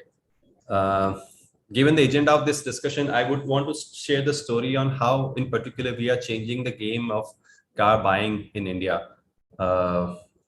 Historically, I think car buying or even car selling as well has remained same how it was, how our parents used to, or even grandparents used to do. Not much has changed in the way we buy and sell cars in generations. While so much of has happened in the many different categories, whether it's a edtech, whether it is a fintech, whether it is a normal e-commerce of like Amazon, Flipkart, food delivery, but buying and selling of cars have not changed. And we strongly believe that this is something where technology is a huge room to play. Most of consumer problem would really get addressed if you are able to bring technology into the play and bring bring happiness to consumer lives in this ecosystem. Next slide, please. So very quick on how the flow of my talk will go. Quickly want to give you some basics about the industry, followed by introduction about Cars24, then telling you guys how we are really changing the game of car buying in India. And what's cooking in Cars24, R&D facility, Cars24 think tank, and what's next thing coming for the consumers broadly in India right now. Next slide. Next slide. So about the market. So overall auto is currently India's 7.1% of GDP. This is the second largest contributor of GDP we have. And the auto especially has got a huge headroom to grow. If I call out, car business out of auto, India has less than 3%, I would say, car per capita. If you compare ourselves to China, China has close to 20% car per capita. If you compare ourselves to, let's say, US, which has almost 90% car per capita. So that shows that as India is growing, as India's GDP is growing, as we all of are trying to upgrade our lifestyle, there's so much of headroom for this industry to grow. So next couple of decades, this industry is going to grow. In car per capita is continuing to grow, and we will hit somewhere close to at least China market in next 5 years or so. This is all tells about the volume of opportunity what we have ahead of us. Currently, if I just put together bikes, cars, and finance, insurance, all the business together, the opportunity is over 100 billion US dollar. And I think the one fundamental thing which makes this market ripe for disruption is that it's still largely unorganized. So whenever the market is unorganized, there's a huge value a technology can play to be able to organize, not only organize the market, but to also solve the genuine pain points of the consumer. And of course, before we started, we knew that most of the consumers who are buying cars are not, very enjoying the process. And I think many of you can relate to it, that when you are really buying a new car, buying or selling, or buying a new car in particular, that you always feel filled with the joy. The day you came home to book a new car, you are going to welcome a new member in the family, and the entire process is very joyous. But it's not the same when you are, selling the same car back again. So after 5 years old, when you want to sell that car, the emotions suddenly changes, that okay, now you have to go through a lot of pain. You have to speak to a lot of strangers. Go to put a sales hat on to get the best price for your car, and it's just the process. Entire journey is not very delightful. And the same goes for when you are buying a used car as well. So knowing the current pain points of the consumer in buying the car as well, and how much dissonance currently exists, we really went after it. Next slide, please. So this is one research which conducted. Google conducts the auto gear shift report every year, and they really publish what are the current trends in the industry going on. And there's something which is very interesting. I pulled out from the report, and I want to share with you guys. So 94% of the customer, before buying a car, they do research online. So that shows the amount of engagement customer have in online world before they make any decision. Now the next thing which was again interesting came out of it, the consumer have now graduated and evolved, where 62% customer even mentioned that they are okay to buy cars online as well. They are not shy of they are not shy of it anymore. They don't want to follow the same old tradition of going to the dealership, hunt for the cars and get the car. They want to narrow down their choice as much as possible completely online, and perhaps just get the delivery. Only 52% customer takes a test drive of only one car. So for 52% customer doesn't test drive more than one vehicle before completing their buying journey. So all of this, actually, the way, if I just culminate all 3 pointers, is that there's a huge amount of interest customer has to research about the cars online. There's a huge propensity of the customer to buy a car online, and customer is ready to even let go of the test drive to buy a car as well. So 52%, only 52% of the customer test drive the car only once. So all of these factors really tell us there's some some sort of digital journey we have been ready to prepared for the consumer, and I would want to share later on the following slides how we are able to solve it. Next slide, please. So introduction to us, how are we really solving the consumer buying journey? How are we really addressing this problem head on? And how are we really becoming, currently India's, but very soon global largest auto e-commerce company? Next slide, please. So currently, how we are really positioned, right? What is the value? What is the number of transactions what we are doing? Currently, Cars24 is transacting close to 2.4 to 2.5 lakh cars annually. The biggest player in a way in offline world, which is the Maruti True Value, is somewhere clocking 70 to 80% ahead of us. So if I compare ourselves to Maruti True Value, then we are in a way India's second largest organized player at present. Our ambition is to race ahead in the game very soon, and hopefully next few years we'll swap to the first spot.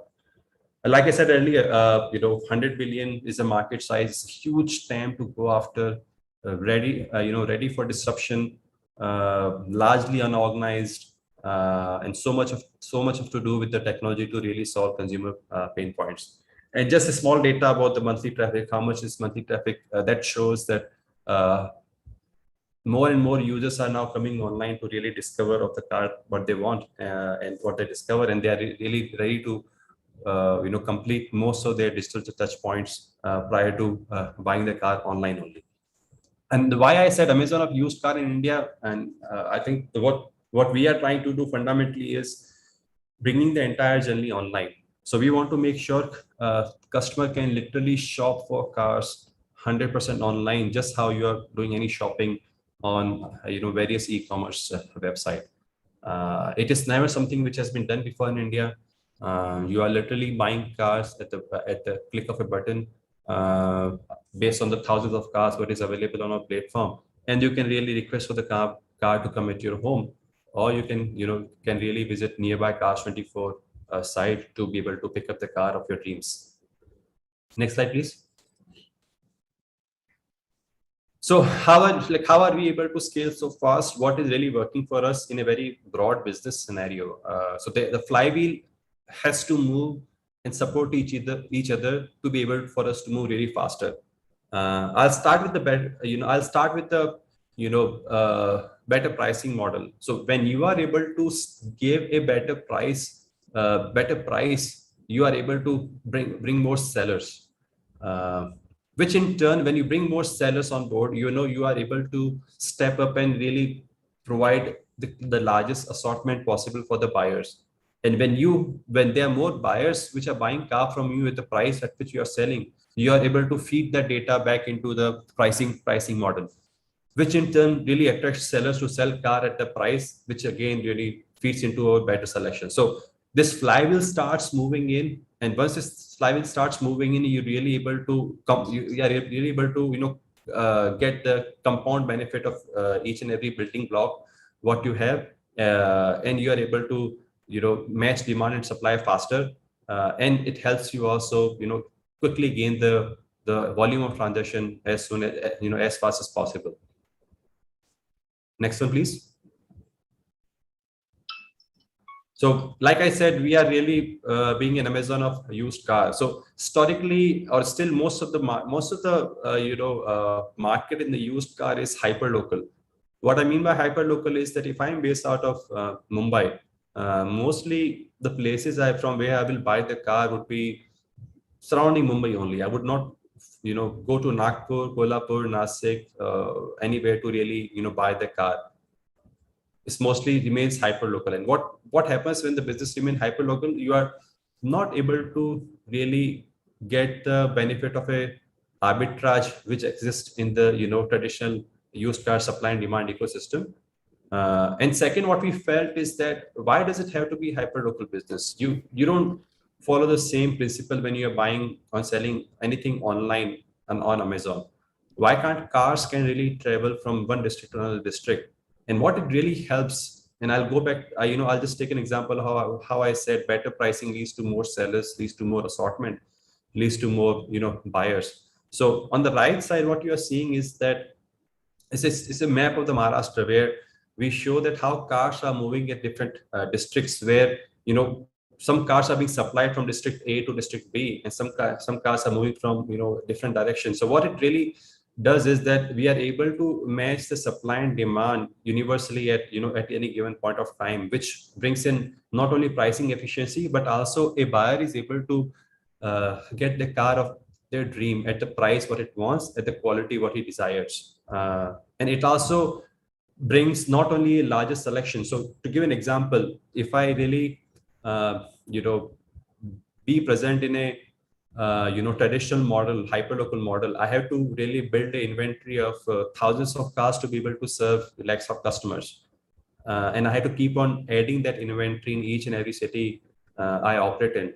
But if I follow the principles of e-commerce, I don't need to do the same thing. I can have inventory setting at one or two spots, and I'm able to address to the entire demand. I'm able to address to the entire market from those inventory. So what it does really is it really provides the degree of selection. It really helps us control the quality of car, and it really opens up the gateway to entire market within that state. And that really gets customer a better assortment. Like I said, it helps us get a better quality, which is very important part of the used car ecosystem. And also it helps us gain the scale efficiencies as well. Next slide, please. So what is the value ecosystem, right? What does really seller and buyer desire for, need for in this market? So quickly, from seller side, they want the best price. They want to really conveniently sell their car, and they want to do it as safely as possible. Buyers need, in the priority order, is they want to get a good quality car. They want to get the car what they really want, means a larger selection, and they want to get a financing as well, so so that they don't have to really worry about the capital. How we are solving it, how we are solving each and every tenets of this, to build the trust with the customer, right? Now we all know the problems of traditional channels. When you really transact in the offline world, there is no guarantee of quality. Service history checks are not done.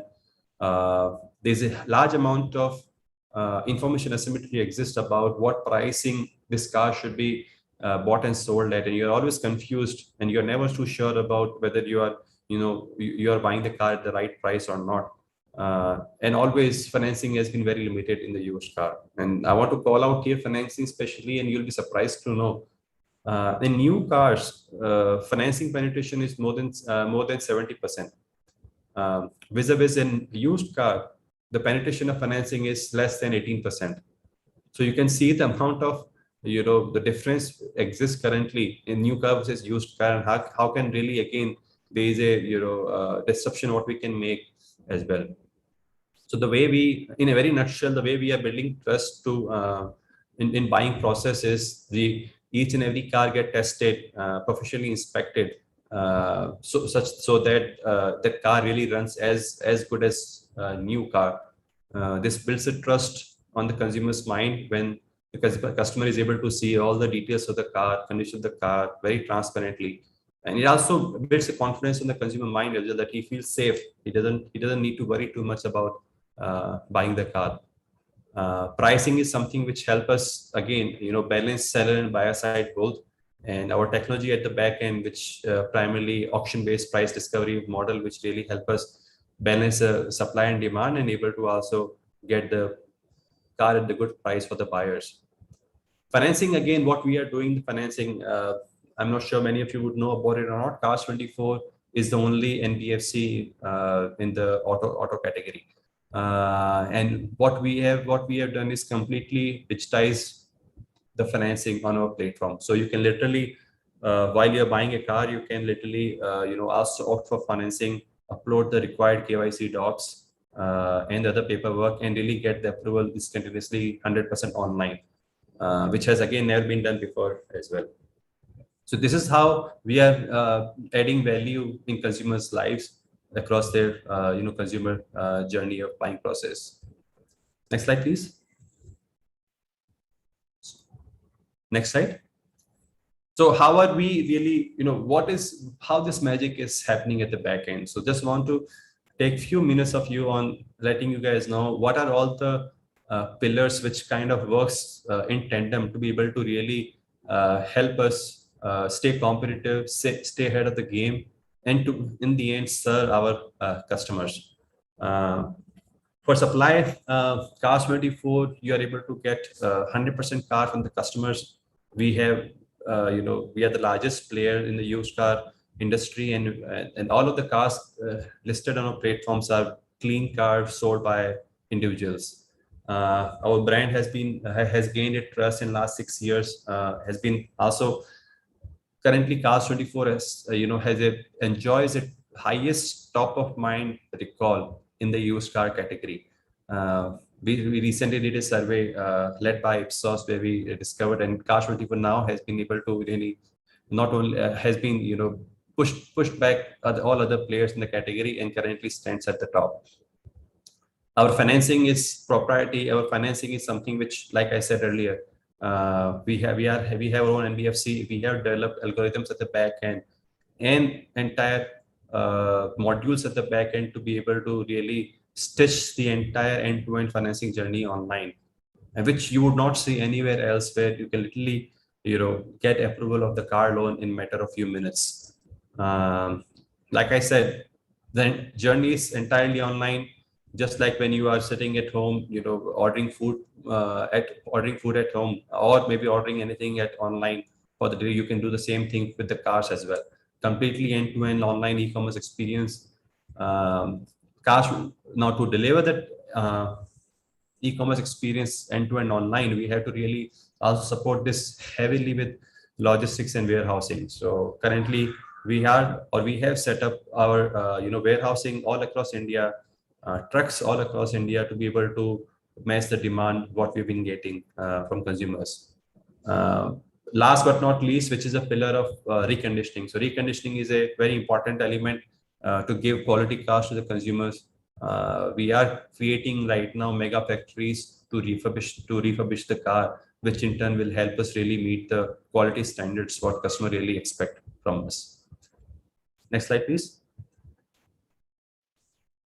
So I want to call out one very interesting, and which you guys would really find interesting about, is that how cars will, how are we leveraging technology to really help us not only scale, but also at the same time find out those things which you can easily miss in traditional ways. So one on the left, picture on the left, what we are seeing is how the machinery works, where we can really identify all the small dents, scratches in the car, or any kind of defects in the exterior body by a scanner. So scanner, when scans the car, automatically detects what are the scratch, dent you would see in entire exterior body. And we all know how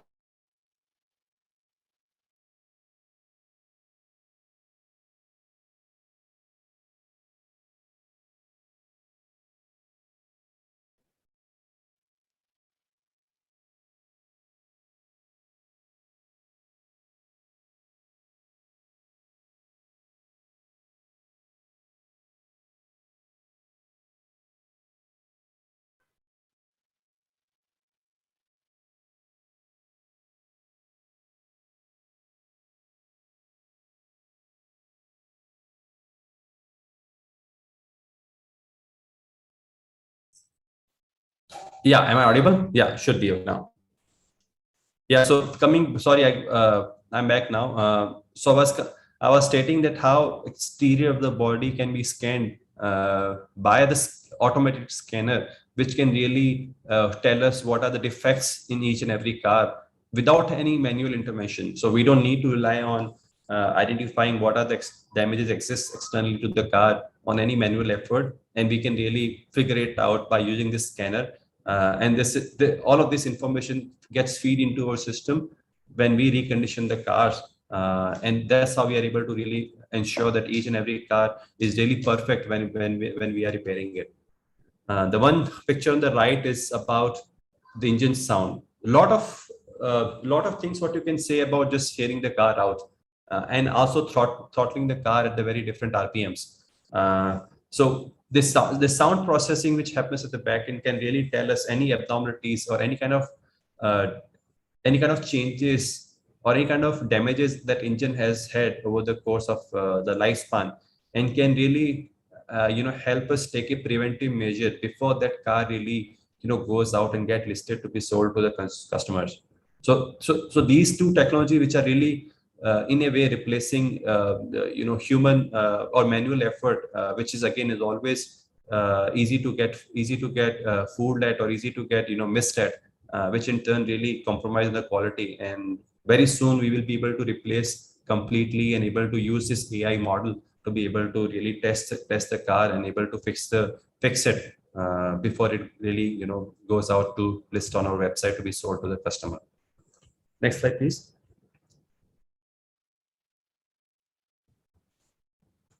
Again, financing, like I said, how financing is so important in used car. Like, let me again reiterate myself.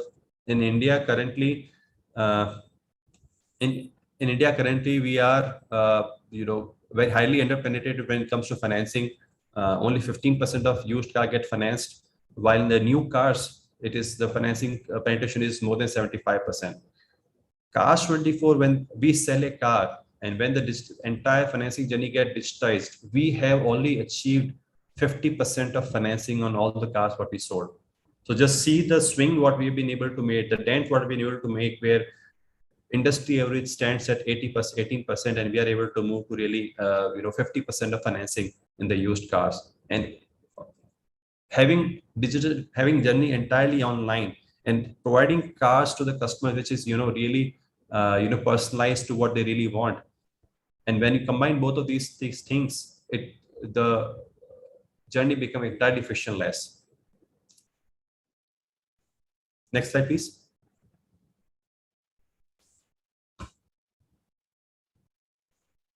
Yeah, so it's quickly how we are able to showcase the car online. We can quickly skip through it.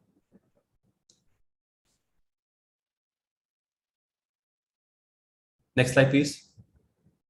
So next, you can skip through these slides. As we are running out of time, I would skip through few slides to be able to only focus on those which really, yeah, the next big thing. So next slide, please. So what's happening in the Cars 24 world is something that we are really creating a mega factories of reconditioning sectors all across India. We can directly jump to the last slide. I'm almost done. So all of these pictures, what you're seeing is in preparation of building huge mega factories of reconditioning facilities all across India.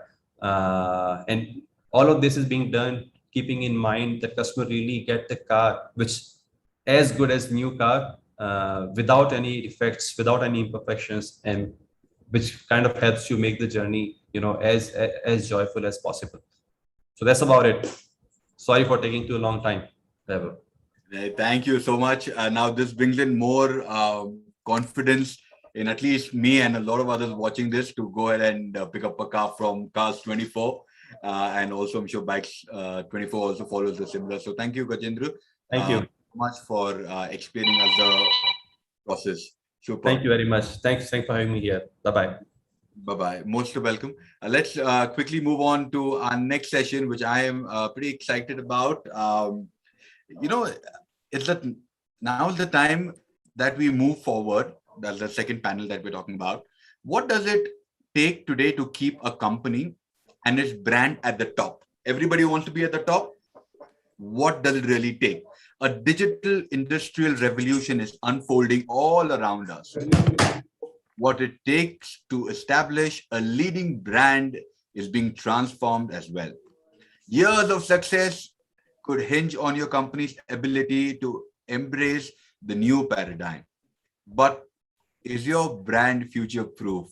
To discuss more future-proofing brands and need for a playbook for the connected era, please welcome our session chair, Anita Nair, COO, Media and Communications, Patanjali Ayurved.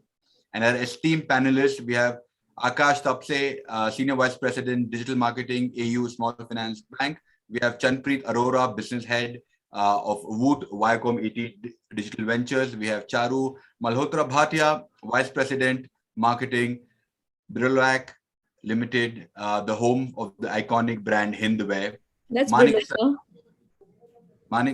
I'm sorry? That's Briloka. Briloka, my bad. I'm so sorry. The Vice President of Marketing, Briloka Limited, the home of iconic brand Hindware.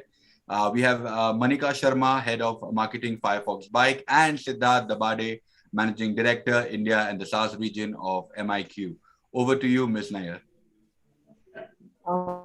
Thank you so much, Vaibhav. Thanks for the introductions. And it's an absolute honor to be part of such an esteemed panel. I don't know what I'm going to moderate and chair, but I'll try my level best to match up to the standards of all the stalwarts in this session. So without further ado, let's just get on with the fact that are we ready for future-proofing brands given the dynamic digital and ever-transforming environment. And we've all gone through the questions and a few prior discussions, and the perspective is that how will we future-proof brands when the environment in which the brands are operating is constantly changing. And if we future-proof today, we will maybe need to get to future-proofing in another week, another month, maybe a few minutes, few hours, few days, depending on the way the digital transformation is happening and the technological revolution, if I say, on which the digital transformation is hinged, is kind of evolving every day. I mean, you look at how iPhone, is coming out with models, every year or every 6 months or so, and then you feel that the one in your hand probably is redundant. So there is, how can you write that playbook, when the era is constantly changing? So just over to the panelists, and let me start with Charu. Given that all of us, are from very, very different product categories. Charu, what in your perspective is the fact that will we be in a position to really future-proof our brands going forward, or especially, and it'll be nice to really give examples from your categories, because audiences to hear as to how does a bicycle react vis-a-vis a Hindware, or vis-a-vis a Woot, or vis-a-vis the AU banking, and of course Siddharth, who's the connector to all that. So Charu. Sure. I'm audible. I lost you in between. Yeah. Yes, you are. Great. So thank you for getting it started with me, and I'm happy to be here sharing the platform with all others, and eager to hear everybody's viewpoints. And well, as you very rightly said, it's probably not possible to kind of 100% future proof your brand in the so-called evolution that we've seen over last couple of years, more so in the last 1.5 years, when everybody, all businesses, individuals were forced to kind of swap to digital. I mean, something which a transformation that could have taken years. I mean, we took a couple of weeks to kind of get there. So yeah, for marketers, this definitely means rethinking how we connect with consumers. We might be able to predict a couple of strategies, but then we will have to keep continuously adapting to what future brings to us in our faces. Historically, consumers have had very basic expectations, but now when we see they want more proactive services, they want more personalized interactions, they want connected experiences all through the purchase journey. And more than ever, definitely data and analytics will play a very crucial role, not only to track these consumer preferences across their journey at a very granular level, but also enabling a very rapid response to opportunities from the brands. And clearly a very strong emphasis to e-commerce and other social media channels. Now, when I come to hindware, I'm sure all of us will agree, bath spaces and bathrooms were not a very high involvement category up till a decade back. And now with more so with people staying at home, home spaces and bath spaces have acquired a new meaning altogether. I mean, we want to be highly involved with the way we do up our spaces, bath spaces, our homes in general, and that's why customers here also, we've observed this over last couple of years, that customers expect a very connected journey all through the purchase journey. So hence, for us, what has been working in our favor is a phygital way of working. So while it is a very distribution-led industry, we have more than 400 brand stores, so it's a brick and mortar retail that works strongly for us with very loyal trade partners in the industry. But then it's become so very important now to connect the customers through a phygital way, where 90%, I mean, we did a research some months back, and we observed that 90% of the the searches are happening online, and even the decision making is happening online. And when does the customer actually step out of the house? That's in the final purchase leg, when he wants to buy the product. And that's where my brick and mortar store needs to be connected to the digital world. So right from social media presence to e-catalogs that we have, where the consumers can see, browse the products at the click of a button, to choosing the best products, to getting quotes from the dealers, again using e-catalogs, to then finally going to a store and then picking it up, maybe for that extra level of conviction that it brings to them, is something that we've been exploring and working on, and that's been working fine for us as on date.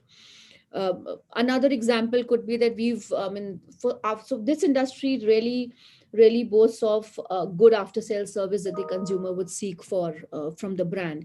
And we have just developed a dedicated app apart from the helpline number, because customer today needs various avenues to reach out to the brand.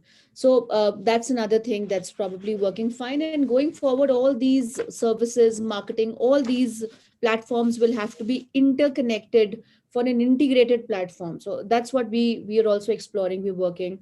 We'll have to explore technologies which allow a very unified workflow solution, which will differ, which will kind of we should be able to switch seamlessly from a WhatsApp to a Facebook or a mail, and that technology at Hindware, I mean, that should allow us to find the customer more than anything else, and allow for a very quick response. And that's what the consumer expects right now. I mean, he doesn't care what department he sends a mail at. For example, if he sends a complaint on a social media post, he wants the service department to respond ASAP to him. He wants an answer, and he wants it fast. So integrating such platforms, specifically services and marketing, is something that we're looking at strongly. And I think that could be one of the ways where we will be probably able to state that we are future proof for the next couple of years in some way. That's interesting, Charu. Moving from talking about phygital and moving from brick and mortar stores and now onto really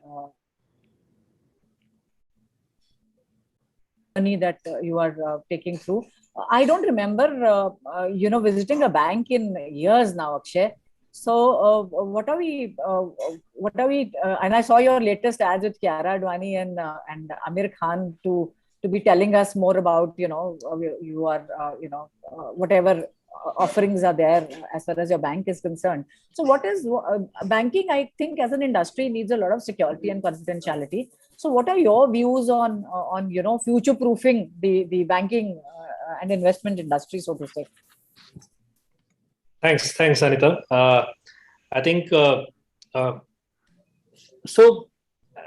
first of all, thank you for recognizing or at least acknowledging the efforts we have been trying to put across with the new latest campaign of AU Bank. But I think if I have to come to the question, the basic premise of future proofing makes you realize, do you even know the future? Right? You can proof it when you know the future. And I think in the last 1.5, 2 years, or probably before that only, all the brands and marketeers especially started understanding that understanding future is, or decoding future, I think it's next to impossible. So when it now starts coming on to how banking has been reacting, so banking has been actually at the forefront of driving digital transformation. Overall, all the services, all the products have been getting into that zone far before we faced the entire pandemic about a year and a half back. But then, obviously, in the last couple of years, things have got fastened up quite well. Some things which we have been showing across, like video banking, some things like opening accounts at your from convenience of your home. All of this has been also possible because I think regulators also played an important role on, when I say regulator, RBI in this case, has played an important role on adapting it to it, because obviously banking is a very regulated sort of a industry to be in. And not only the brands, but the regulators playing that role also helps in basically building the entire ecosystem. I think that has geared up, and I think all the banks, for that matter, have started thinking or started going in that direction. From a bank standpoint, I think you rightly mentioned that data or data confidentiality is an important piece. When you mention everything is, when you're going in future, when you're trying to create more and more databases, when you're trying to know your customers more than probably what he or she knows about themselves, I think confidentiality, security, and probably convenience, if you play this very well in a good equation, I think you can create a proper amount of trust within the customer's mind. If you're able to crack that equation well, I think your brand can, as a banking at least, can move far ahead. So I think, as I said, future proofing is only possible when you know the future, and which seems to be very difficult as of right now. Yeah, I agree with you. Nobody knows the future. Nobody knew what was going to happen, what happened to us almost 2 years back. And life is very, very unpredictable, but then all of us have to continue to survive, right? So one thing that we learned in this very unpredictable future was our latching on to entertainment quite a bit. Yeah. So my question, Janpreet, you're smiling, I know, comes to you, is the fact that you being, the business head of an OTT channel, which is Woot, what is it that you think is effective and in your future proofing you think you can? Because to my mind, probably, we all know that the consumer's choices are really, really changing. And today, we are all talking as brands, but are we really looking at what do consumers want? Everything rotates around the consumers, but I think today as brands, we're becoming even more answerable to consumers. So from an entertainment perspective, where content is something that sailed us through the pandemic, what do you think is, as maybe Woot or Stroke OTT is the future proofing that you guys are looking at, or can you? my life, my job, and my career depends on it. So I hope we can, and I hope on the other side of it we come out as disruptors instead of disrupted. Which is also a very high probability in anyone's career. But I'd like to start with thank you so much, Anita, for chairing this session. Can't be more exciting, this diversity in the panel. And I'm saying this with some responsibility, that not because I come from the world of entertainment, but culture drives strategy, culture drives brand building. And I think your purpose of existence has now become a cultural peg rather than an emotional need that we are serving for consumers in this very disintegrated world where insecurities and unpredictability is very high. Rather than selling a utility. To be honest with you, when you mentioned Apple iPhone, you're not buying a phone, you buy status, right? When I sell a service called Woot, I actually am selling an escape to my consumers. And I need to acknowledge that. The other big acknowledgement that we have as a brand is that it is impossible for me to reach a mass number of consumers at one go. 15 years ago, even 5 years ago, you'd consider newspaper, television, hoarding, and most marketers would think, I'm there. It's no longer true. People aren't stepping out of the house. People are in subscribed service environments. So what is that new medium through which we can communicate with our consumers? And to us, in our playbook, being true to the session agenda today, there are three things that we've discovered make sense to us. One is our social media engagement across platforms. How we engage with every consumer matters. I acknowledge today that I am competing with Brad Pitt. I'm competing with a news service called Vice, BBC, my mother's cat videos, and my own content when I'm in your social media feed. Do I have a personality, a point of view, my ability to connect with you in those 3 seconds? That matters. And the content that goes on to the short form video app in the tier 2, tier 3 towns is very different content from what goes on to a Facebook, to a Instagram, to a Twitter. So that is one big change in strategy that's coming to us. The second for us, this is something that we do for our brands who partner with us and for ourselves, is becoming contextual. We have stopped looking at our consumers as a demographic audience units, and we have started looking at them in context of their online and offline behavior. So we actually work with cohorts, and we have seen that contextual marketing, content integrations, being contextual to a community is actually very effective with us.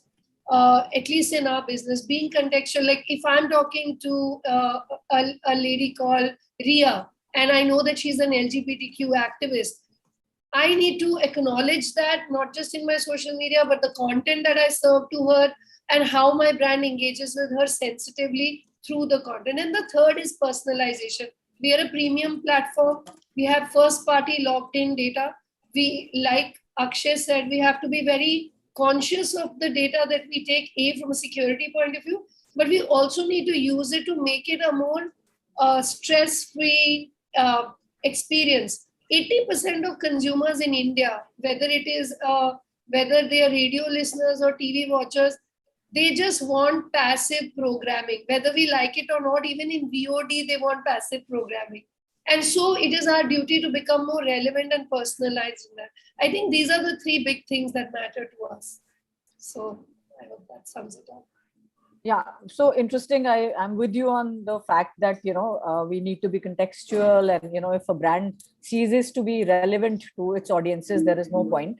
Yeah. And also I think very importantly, understanding of our audiences as to, online, offline is in our minds, but when you view yourself as an audience, you no longer say that, oh, I'm watching TV, so it is offline, and I'm watching, something on Facebook, and that's online. So that also, as marketers, is something that we've created the divide in our mind. So I think what is important is to really look at the customer, what is it that the customer wants? How is the customer behavior those insights into consumer behavior or customer behavior are important, which really is a mix, is the basic pillar for us to really dwell on.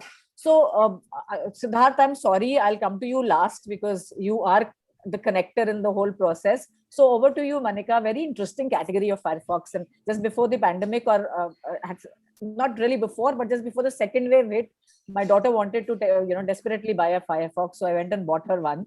Yeah, so the connect with the brand happened there at the brick and mortar store, where yes, where I was. And honestly, I did not check anything digitally as far as Firefox is concerned, but just went to a Firefox distributor close by and went and just saw, touch, feel, a bit of a run, and they said, yeah, this is what she wanted to buy. So what, according to you, when we are talking about the entire era of digitization, yeah, is a category like yours looking at from a future-proofing perspective?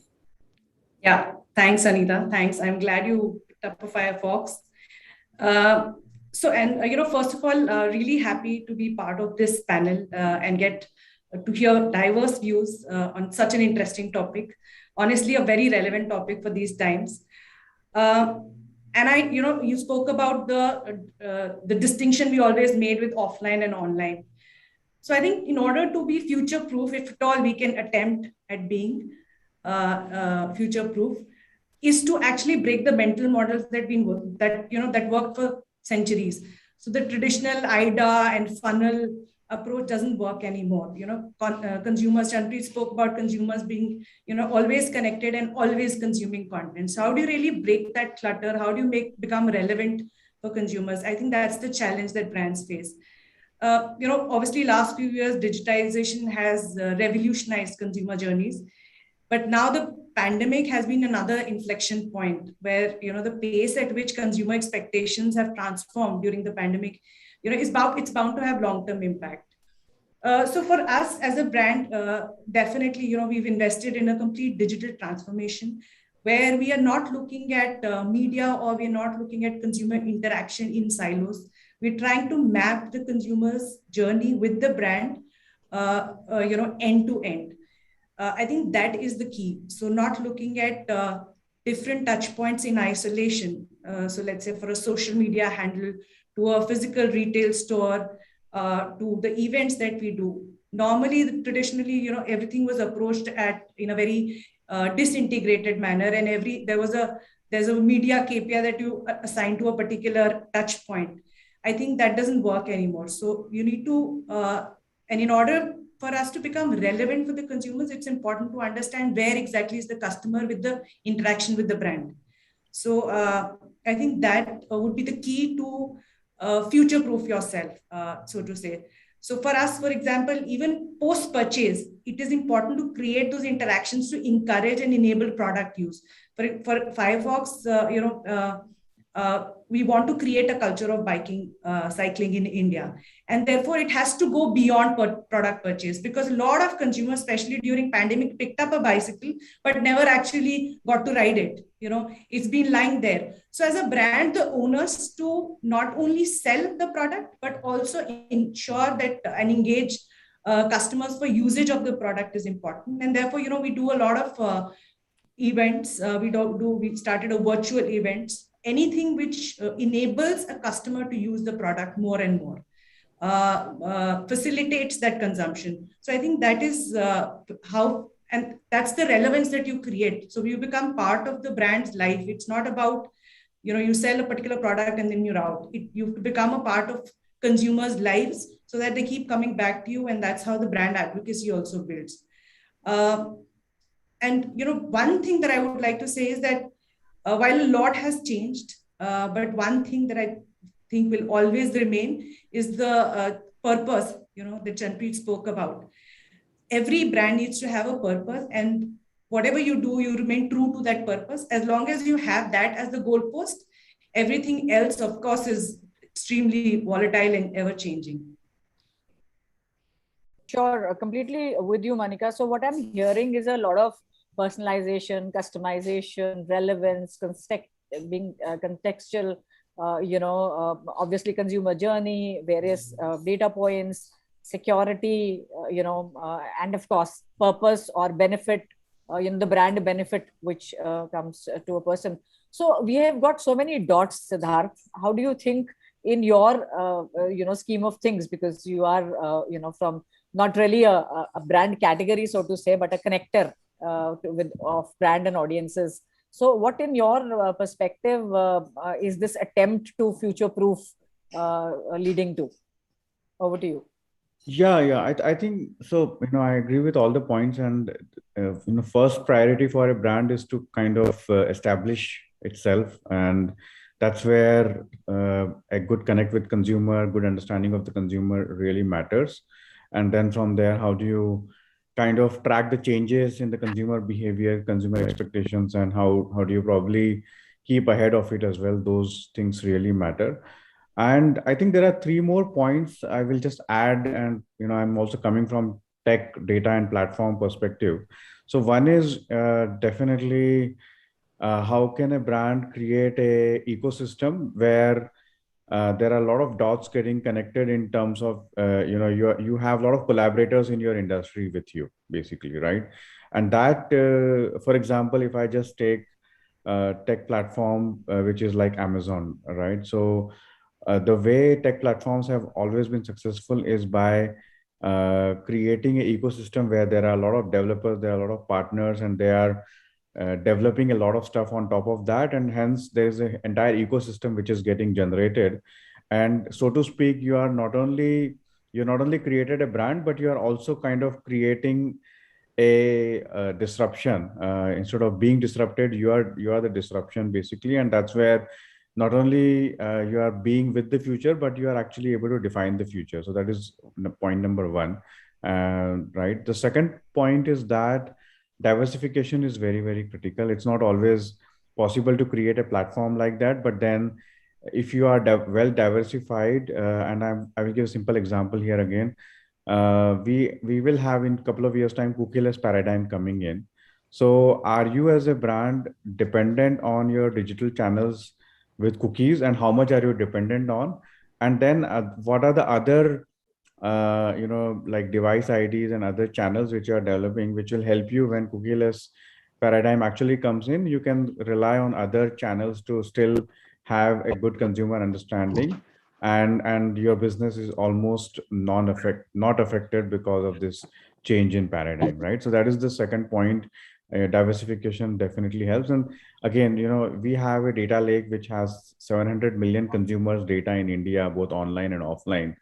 And the way we have looked at it is that, yes, there is a portion of data which is basis cookies, but 80% of our data is basis other, channels like device IDs, then contextual signals, other channels which are not dependent on cookies like digital out of home, connected TV, and so on. So from that perspective, yes, 20% business or 20% of the data will get affected when cookieless paradigm will come in, and I'm sure there will be a solution for that as well. So the net impact might be just about 5%, for which we are already ready, and we are also working with a lot of brands to help them get ready in that. And the third point I would say is that I think, as rightly being said here, future is completely unknown. So the ability to shift the shape is very, very critical. So the ability to pivot, how adaptable is your organization and your brand, that is something which kind of has to be a yearly assessment in your reviews.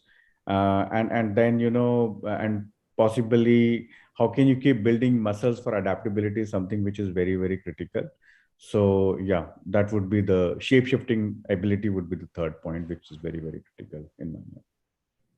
Thanks for your perspective, Siddharth, and I'm sure the panel would agree, on the various things that Siddharth has touched upon. And given the fact that everything today is completely tech based, so while we're talking about future proofing, and I think if I can take the liberty of saying the panel agrees, when we don't know about the future, what are we going to proof really? Yeah, but the fact is that two very important things which to my mind matter most is as Siddharth said, adaptability. So adaptability and resilience, I think, are two things that really is something that the brands will have to go with, irrespective of whatever future we are looking at. You guys have in your own discussion points mentioned various things that brands can leverage to try and future proof, and also that what is it that we need to do if we have to gaze into the future and be relevant all through brand existence, be really relevant to our consumers, and not look at them as SEC, ABC residing in a male, female, 25 plus kind of target audiences, which in yesteryears we used to do a lot of demography there. Just a quick do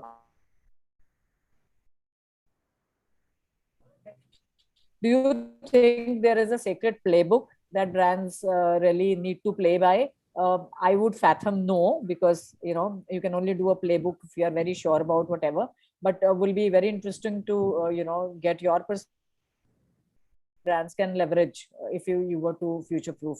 Like I said, part of it has already been discussed, but a perspective from all of you. Start with Akshay and then move. Anita. So before we move to that, I think one thing I could mention is we talked about adaptability. We've talked about the entire shifting and changing of behavior. I think that's something which coherence with our brand campaign also about saying badlav. I think that's something which I've seen a lot of brands actually talking in that direction. Every brand wants to have a change. Every brand wants to talk about a change. From a banking standpoint, if I tell you, there is if there is a playbook, then that has to be revised or relooked upon. I don't know if it's in months or weeks, but definitely not in years. That's for sure. So even if we create something, and if we try creating those sort of a playbooks, those will still be more of a guidance. Those will be more like probably in the next, what do you do if these things happen, or what do you do for your sustainability growth? So something like cookie-less sort of a environment, what Siddharth just mentioned. Now, while we understand that something is a future in the next couple of years, how do we build or how do we strategize ourselves in creating first-party data? How do we start enhancing our first-party data and try building models on that? I think that's the only guidance which that playbook can give. Obviously, what changes, how it changes, that is fully dependent on various other partners which are beyond our control. These are all ecosystem partners who are driving it. Also, I think there's an interesting point which Siddharth brought out was, how do we create an ecosystem? Something which a lot of brands are trying to create, like even banking is trying to create banking as a platform. It's also notoriously called as BAP. But then that's how, that's something, I think with these new age brands, fintechs, neobanks coming in, I think that's an area where banking is also trying to move into. And if that becomes successful, then we are actually talking in the ranges of probably creating platforms like the biggies, like Amazons and the Googles of the world.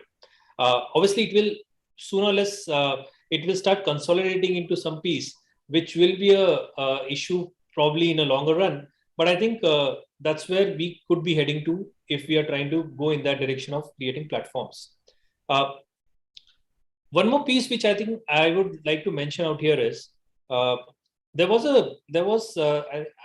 think Manika mentioned that online, offline has started, obviously, and he also, I think, echoed it, that there is no differentiation. I think one more piece which has been happening and which is growing also is the lack of differentiation between a branding sort of a spends versus a performance sort of a spends. See, banking has always been very heavy on performance. I mean, that's how we started. That's how we explored digital world. We all love numbers a lot, and that's the reason I think performance, we could get that number right on the dashboard. So I think everyone loved to see those sort of conversions. Now that branding came into picture, obviously there were two legs of it, and for a longer period of time, these were two running in a connected way, but still in silos in some sort. I think with our, in fact, what we are running right now as a campaign on digital platforms, we have just merged both of these together, because technically there is nothing which is only branding, or there is nothing which is only performance. Both of these things do simultaneously each other's work, and hence we are looking at as a holistic sort of a approach out there. And that is what we are also seeing, that will not only translate from, because I know few of the offline players which also work on a performance sort of a metrics. So I think this will start growing as we move ahead. And because everyone obviously would like to know what they're getting in return for every dollar spent in advertising, right? So that will, I think that's a move which will happen. Finally, I think you mentioned about getting a Firefox bike about I think 6 months or a year back, and so banking is still not achieved to a level where people say that, hey, you know what, I want to get an open an account. I have not frankly seen anyone doing that. I think the idea is, how do we create banking as an ecosystem or as a brand where people start relating it with their daily lives. See, everyone banks every day almost. Everyone does some payments every day, but they don't realize it. I mean, it has started getting into that utility sort of era where banking may become like one of the utilities, like probably your water or your electricity or something like that. And you don't care at the end of the day which brand is giving you electricity at your home, right? So I think for banking, it will be this challenge of how do you make sure you're not a utility, but a brand which people likes to connect with emotionally. And if you're, and as a whole industry, if you're able to make sure that does not happen, I think that's great for everybody. I echo what you're saying, Akshay, and in fact, I wanted to mention this, but for the, I was a little scared to mention it, but I said, see, your Badlav campaign that you are running, actually, what you're saying is nothing new, right? You're just saying it in a very different way, whether it is, connecting through video, whether it is, giving various facilities and all. But what is more important there is actually the platform, right? So you are actually selling the service through a platform. Though what you are selling in terms of USPs is something that people know, or people are aware of. And hence this whole thing about branding versus performance that you were talking about, if there is no awareness, how can you lead to performance? It's as simple as that. So to my mind also, branding and performance really have to go hand in hand. And when I was in an agency, it used to be very interesting for clients to come and say, humko sirf performance karna hai. We only want conversions, and then one would wonder and say, but who are you? The consumer is going to ask you, who are you for me to really consider you? So given that situation, Charu, what do you think in the category that you're talking about? And I launched Kohler in the country, so I know how how uninvolving and uninteresting a category like yours can be, for customers, and to get their attention, to sell.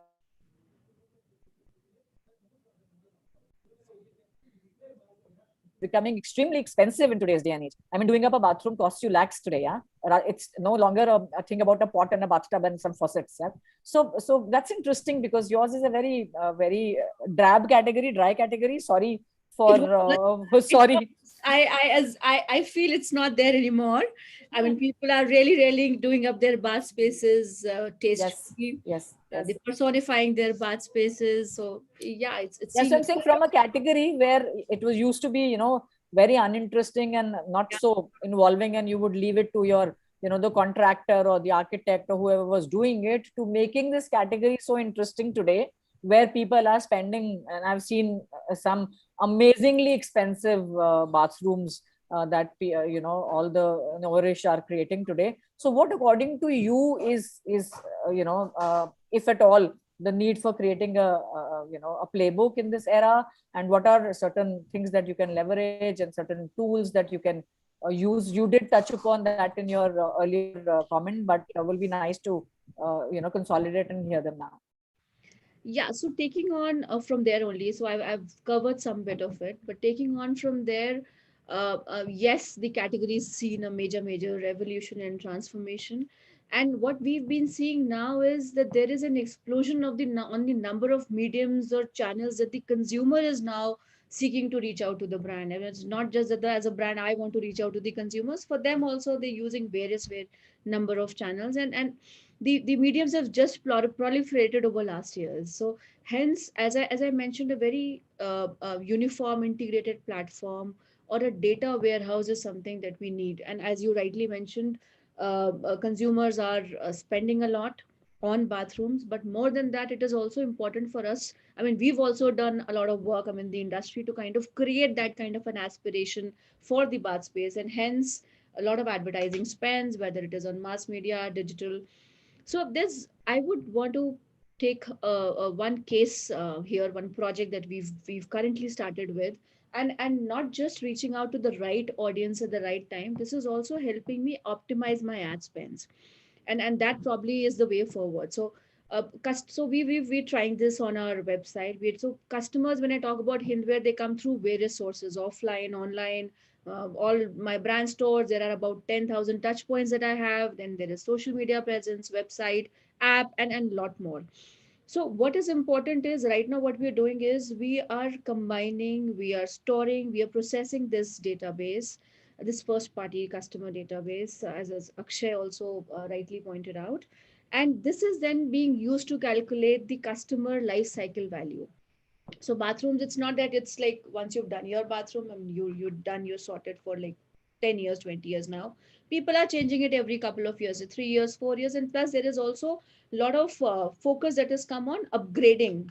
There are powder bathrooms that have come up which did not exist maybe a decade back. So there are a lot of opportunities where you can upgrade, where you can calculate their the customer's life cycle value. Then there is customer conversion time that I can track through this. Then we can implement the right omni channel that we can support to sales and conversions at the brand store. So again, the phygital way, combining digital and taking it to the brand store. Apart from that, it is also what we are also doing here is we are creating a 360-degree consumer profile, so that the right kind of leads come to me, and I direct my advertising spends to reaching out to the right customer. So we are mapping his user journey, complete user journey, through multiple devices, whether it is his screen, whether it is TV, whether it is Facebook, whether it is any other social media that he's wanting to reach out to me, and then develop a customized personal profile, and then reaching out to him. So again, speed is important here. I have to act fast. So targeting consumer on the right platform where he's interacting with me, and then giving him a personalized communication. That's something that we've started at Hindware a couple of weeks back. I would say it's as latest as that. So we've just done a pilot, and it's so for example, if there's a customer who's just browsed my website and he's returning, then I'll send him a WhatsApp, I'll send him an SMS, we're sending him push notifications, and we're sending him to the nearest store.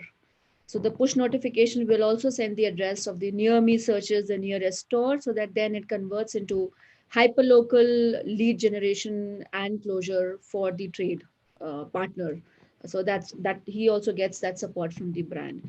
And while we do all this data churning and this warehouse that we've created, this then further goes in developing these AI modules, or models as I call it, which are based on consumer behavior. So this helps us identifying any VIP customers that I have, the propensity of the actual customer, the kind of conversion that I can go ahead with, and also helps me reduce my ad wastage. So in a turn, something like this is definitely going to help us, I mean, as we move forward in future, to kind of optimize my ad spends and also reach out to the right audience, because it's important to tap the consumer when he's in that process of home renovation. This is not an FMCG that I go, I mean, I see the ad, I like the packet of chips and I go and buy it. He has to be in that phase of purchase. He has to be in that phase of renovating his house. So how I capture him, how I send him the right info, how I direct him to my store, I mean, that consumer journey is very important. So, yeah. I'm sure, Charu, I'm a poor customer and with the various touch points. And if you look at yourselves as consumers and you're getting an SMS, you're getting a notification, you open your social media account and there's an ad there, and if you're on television you see an ad, on newspaper you see an ad, my god, inundation. But I would say that this is more of a hand holding of that journey, because as I told you, I'm not targeting a consumer who's not in that phase. I'm targeting a consumer who's searching for the products.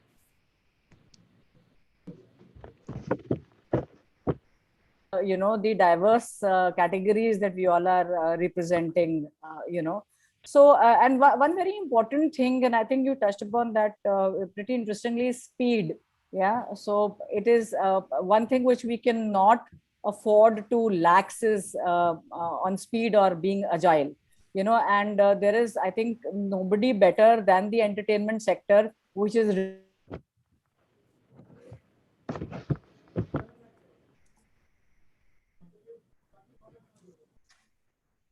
so. Chanpreet, over to you for your perspective on playbooking, leveraging various tools, and what is it that the future holds for us.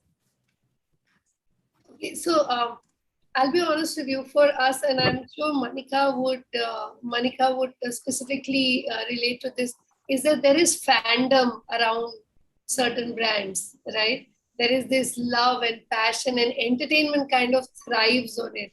On a very lighter note, I've represented certain brands in my career where I would have to actually sit with the screen that is this person lying just to get a job in this company, because there's so much attraction to this fandom of this brand. And that's the way we work.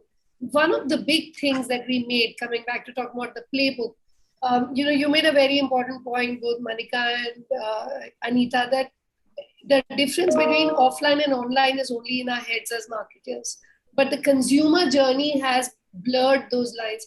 And we acknowledged that 3 years ago as a broadcaster, where we said, listen, if I look at Viacom 18, 4 years ago, it launched Voot, its own OTT app. It's probably one of the first ones that came into the market.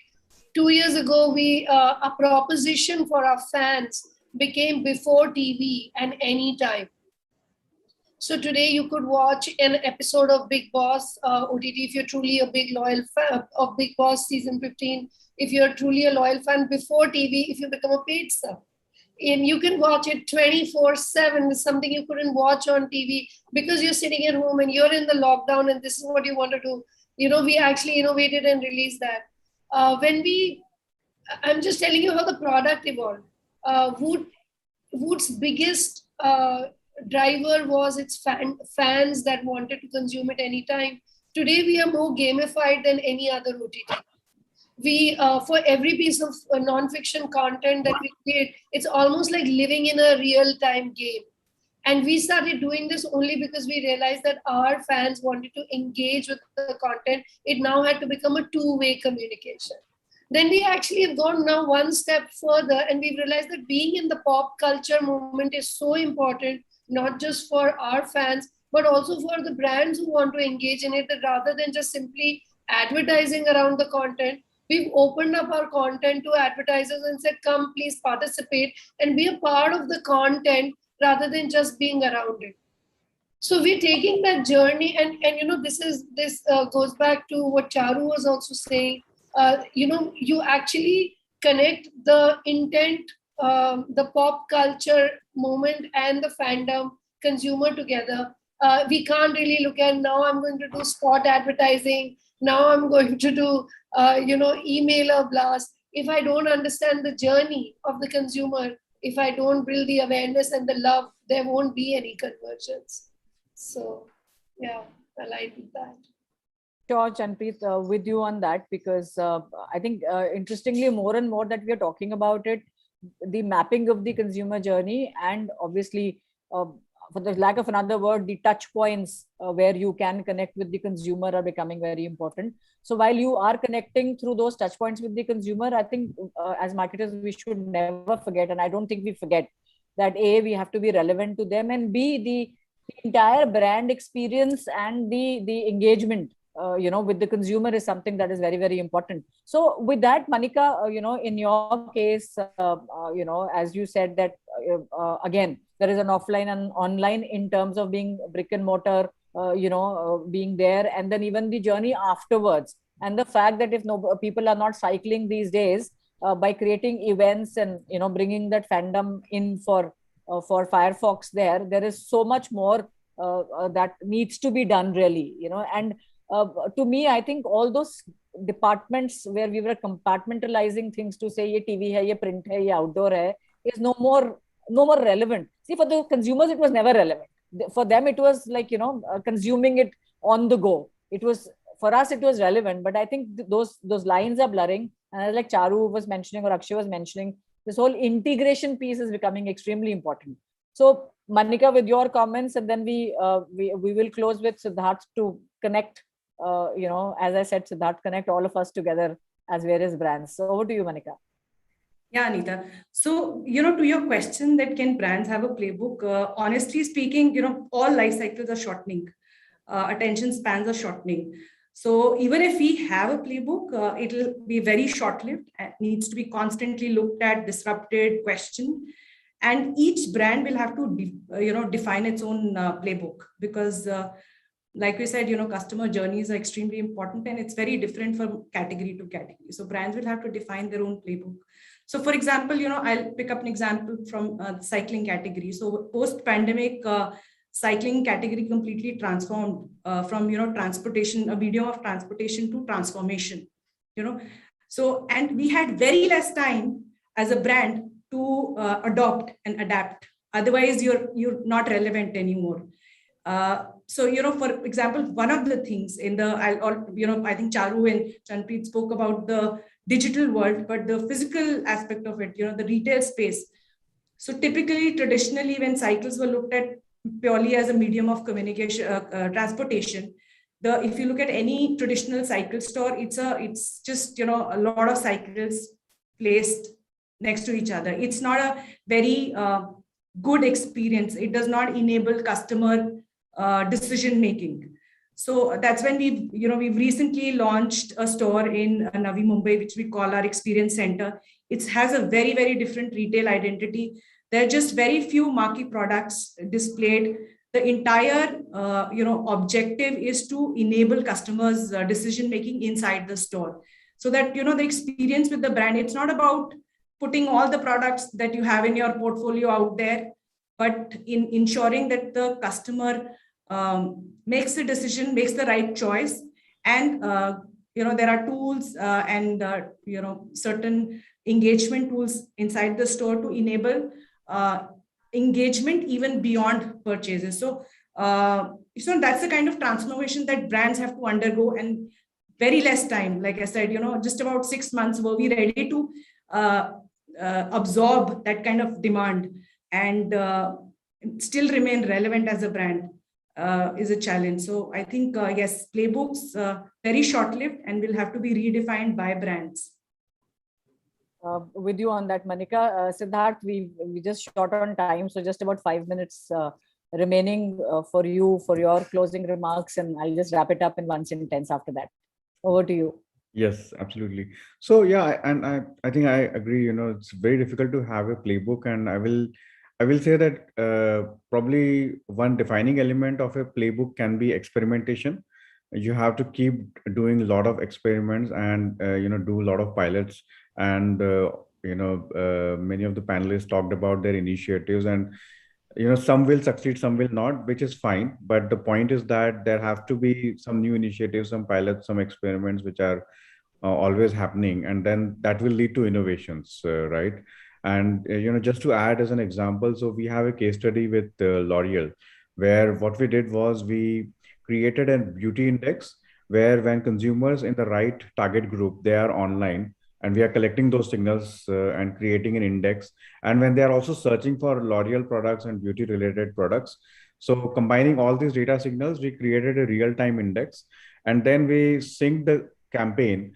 The bidding increased and decreased according to the way the index increased or decreased. So when consumers are browsing more about L'Oreal products or searching more about L'Oreal products, we are increasing the intensity of the campaign and vice versa. And this was initially like started a pilot, and then we saw very good results, and then we extended it, right? So it's a great example of two things. One is how do you look into the macro data which is affecting the consumer brand behavior, and then in the right moment you are being relevant to the consumer in a very good way. That is one. And second more important point is you started with a pilot, you saw that it is succeeded, and then you kind of scaled it up.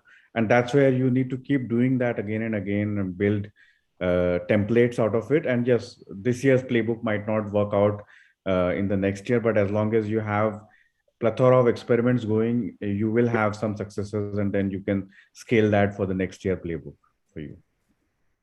Great. Thank you so much, Siddharth. So just now almost on time. And my closing comments from everybody who said there, firstly, I mean, there is no question on customer is the king or consumer is the king. Yeah, what is very important is, the relevance of data and technology, which is the backbone for the digital transformation in today's day and age. Future proofing, obviously, we don't know about future, what are we going to prove? But I personally think that, there is need for a playbook. The only thing is that the playbook is going to change very fast. Because to me, a playbook will, at any given point in time will exist as, combination of a culmination of a lot of experiences, a lot of, innovations that we've done. And those experiences and innovations and our understanding will then lead us to write the another chapter in the playbook. So maybe our playbook, will be this thick with far too many chapters, and we'll have to write them really, really fast with a lot of agility. And of course, the richness of this conversation from various categories has been, a pleasure for me, at least. And I'm sure you guys would have also loved the conversation. So thank you, Chanpreet, Manika, Charu, Siddharth, Akshay, and thank you, Simran, Ritika, Andy, for having us on this panel. Thank you so much. And Vaibhav, you too. Thanks. Thank you. Thank you. Thank you so much. Thank you. Thank you. Thank you. Thanks, Anita. Thanks, everyone. Thank you so much. Thank you. Brilliant. The lineup was amazing. We got to learn so much different things about various industries and what kind of playbook perhaps we could kind of figure out for the future. And now let me move on. We have our next panel, but before we move on to our next panel, I would like to quickly thank our partners. Our presenting partner is ABP News, Aapko Rakhe Aage. Then we have co-powered by MTV and co-partnered by MIQ, Better Connected Marketing. May we please have the partner AV, please. Thank you. न पाबंदी हो न कोई हद हो तो बस खुद बनाई सरहद हो। ये मुहिम है परतों में छिपे हर सच की तलाश की, सियासत पर रखी पैनी नजर और आंख की, खबरों की दुनिया में एक जिम्मेदार आवाज की, जुर्म और जुल्म के खिलाफ हर बेबस के लिए इंसाफ की। जब कोई हद नहीं इंसानियत के लिए जज्बात की, जब कोई हद नहीं खुशियों और ख्वाब की, तब कोई हद क्यों हो नए नजरिए और बदलाव की। तोड़ के हदों के ताले नए सपनों को पाले, बांधे सबको एक धागे, आपको रखे आगे।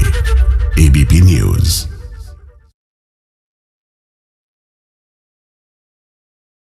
Mission control come in mission control. I can hear you. हमें आगे से लेफ्ट जाना है, राइट जाना है। आपका राइट, हमारा right. Hello mission control. Bro lost contact with what's up my fam. तो आज हमारी स्पेसशिप अटक चुकी है, हमें यहाँ से लेफ्ट जाना चाहिए, right? Please put it down in the comments. And वो वाईफाई डेटा तू खा रहा है? पर्सनल काम के लिए ऑफिस का connection? Oh bro I have to ना, सोशल मीडिया पे थोड़ी सी स्पॉन्सर कमिटमेंट्स है। अच्छा तो तू फ्रीलांस करता है? ऑफ कोर्स ब्रो, इस एस्ट्रोनॉट की सैलरी में मेरा कुछ होगा? अच्छा ब्रो, तो ये लाइव स्ट्रीम कैसे करते हैं, मुझे भी सिखा दे। वाईफाई का पासवर्ड चेंज करना बंद कर दे। तो तेरे पैसे नहीं, वो टैक्स पेयर्स के पैसे हैं।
Super. So moving on, we have a brand that is constantly upgrading and reforming the skill set of the Indian workforce. The brand that was founded in 2015 to impact the lives of working professionals by helping them upskill. While they work and has managed to build a seamless platform for the same, welcoming our next speaker from Asia Higher EdTech leader, Arjun Mohan, CEO, India, Upgrad. Today, he will be taking us through Upgrad's journey to the top and speak on reinforcing lifelong learning with Upgrad. Mr. Mohan, welcome. Thanks, Vaibhav. Thank you so much. Most welcome, and over to you. Really looking ahead for the session. Thank you so much. Sure. So Vaibhav, have some slides. If someone can project it, will be good. It is already up.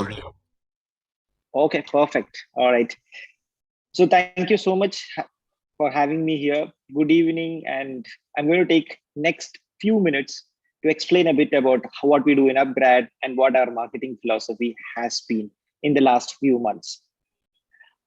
Before I go into the details, this is sort of a case study slide.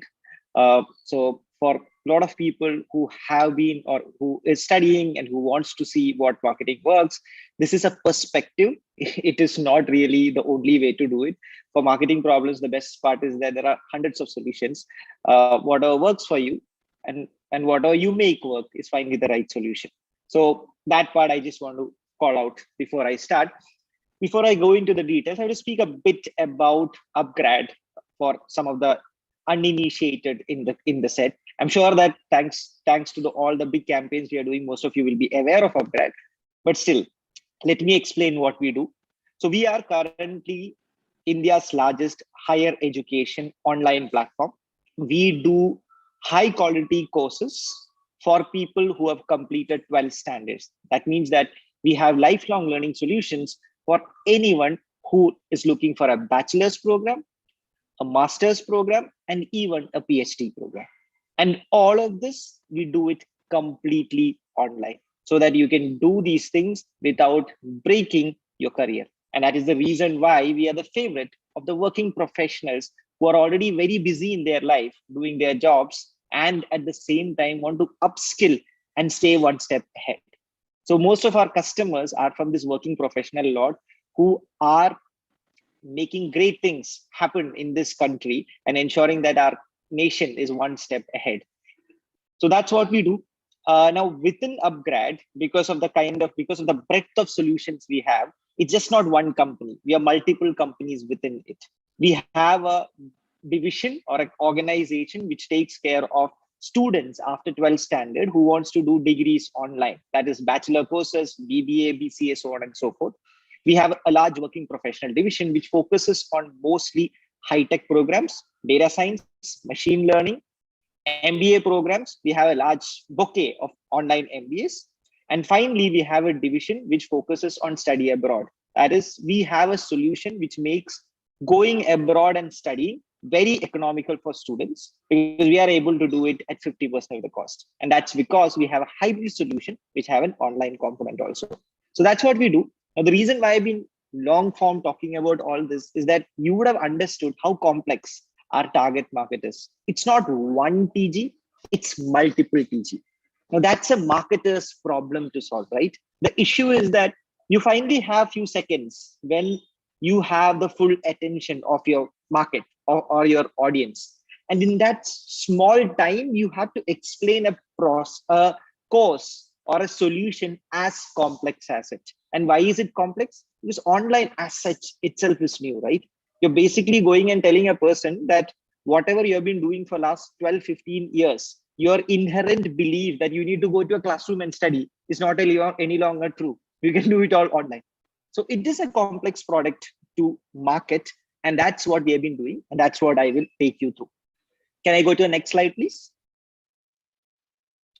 So when we started on almost 1.5 years ago, trying to think how we should create awareness for Upgrad as a brand, the first question we asked is, how will we differentiate ourselves in this cluttered land where the TG is being exposed and given so many different messages, how will we ensure that we are heard? So first thing we did was we went and started speaking to our customers, listening to them, what are they really saying.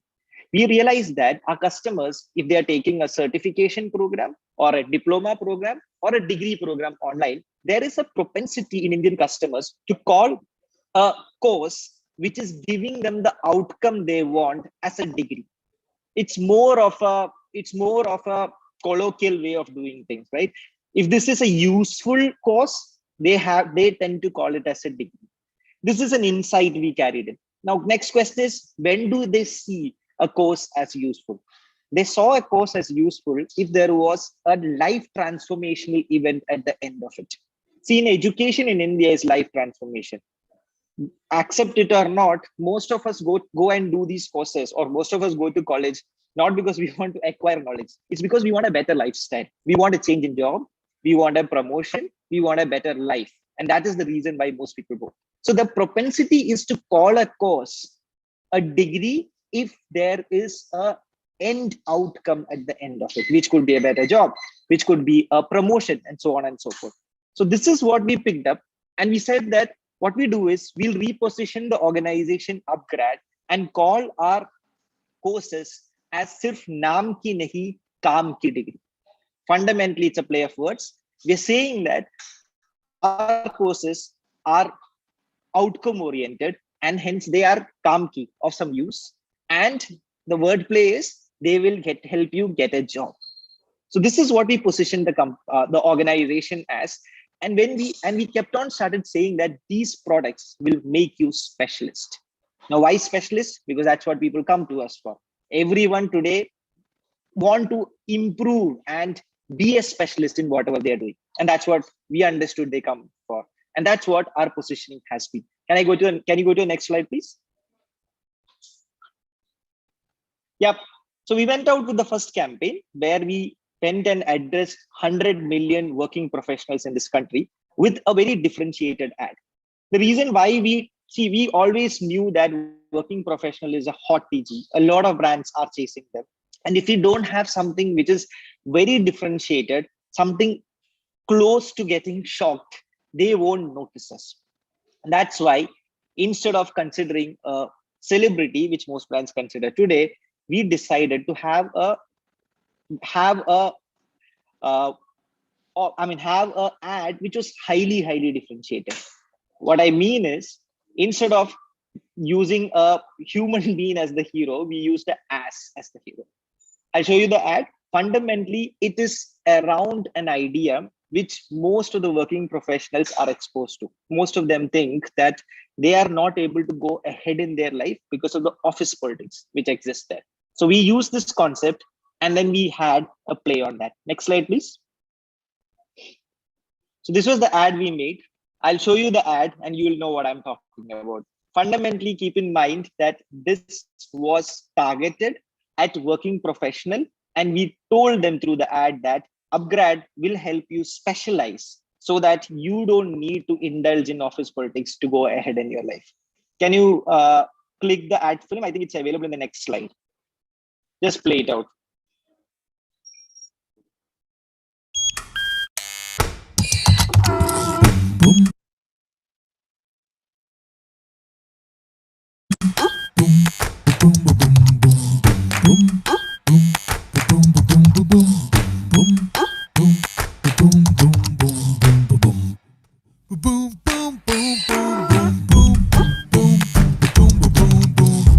Sorry, boss.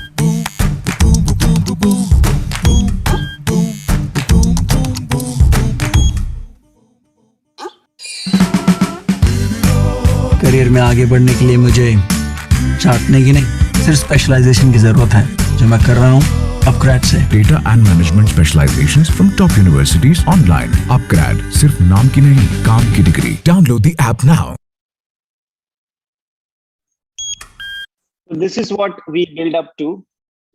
This is what we build up to. As you can see, the ad has a very differentiated treatment, and I got a lot of feedback in the beginning saying that it is appalling when the person goes and licks the donkey. But I thought it was taken in a very nice manner, and we got a lot of good feedback, much more than the negative feedback we got. The intention of doing something like this was to get that 5 seconds of attention of the customer, who will then continue watching and find at the end that it's a happy ending. So this was the first awareness campaign. Thankfully, the campaign did quite well. It took our awareness to another level completely. Post this, and we ran it, of course, there was multiple reruns of it.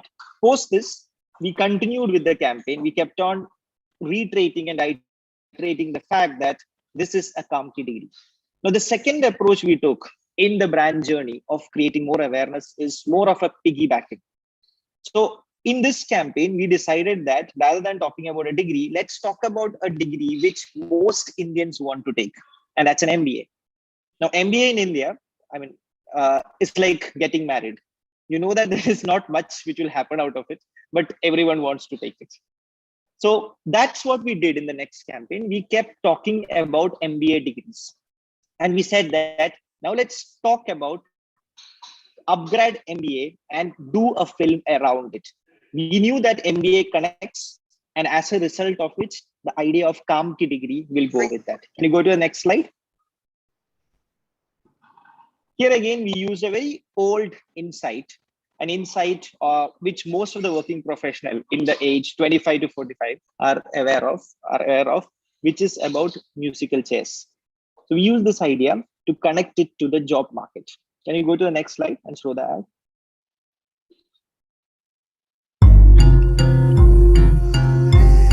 बचपन में ये game खेला है ना? आज के working professionals भी यही गेम खेल रहे हैं, क्योंकि अच्छा जॉब एक, MBAs अनेक, जिसका MBA काम का, जॉब उसका, बाकी सब अपना MBA लेके घूमते रहो। Upgrade online MBA latest curriculum और पर्सनलाइज्ड अटेंशन के साथ वर्ल्ड की टॉप यूनिवर्सिटीज से। upgrad.com।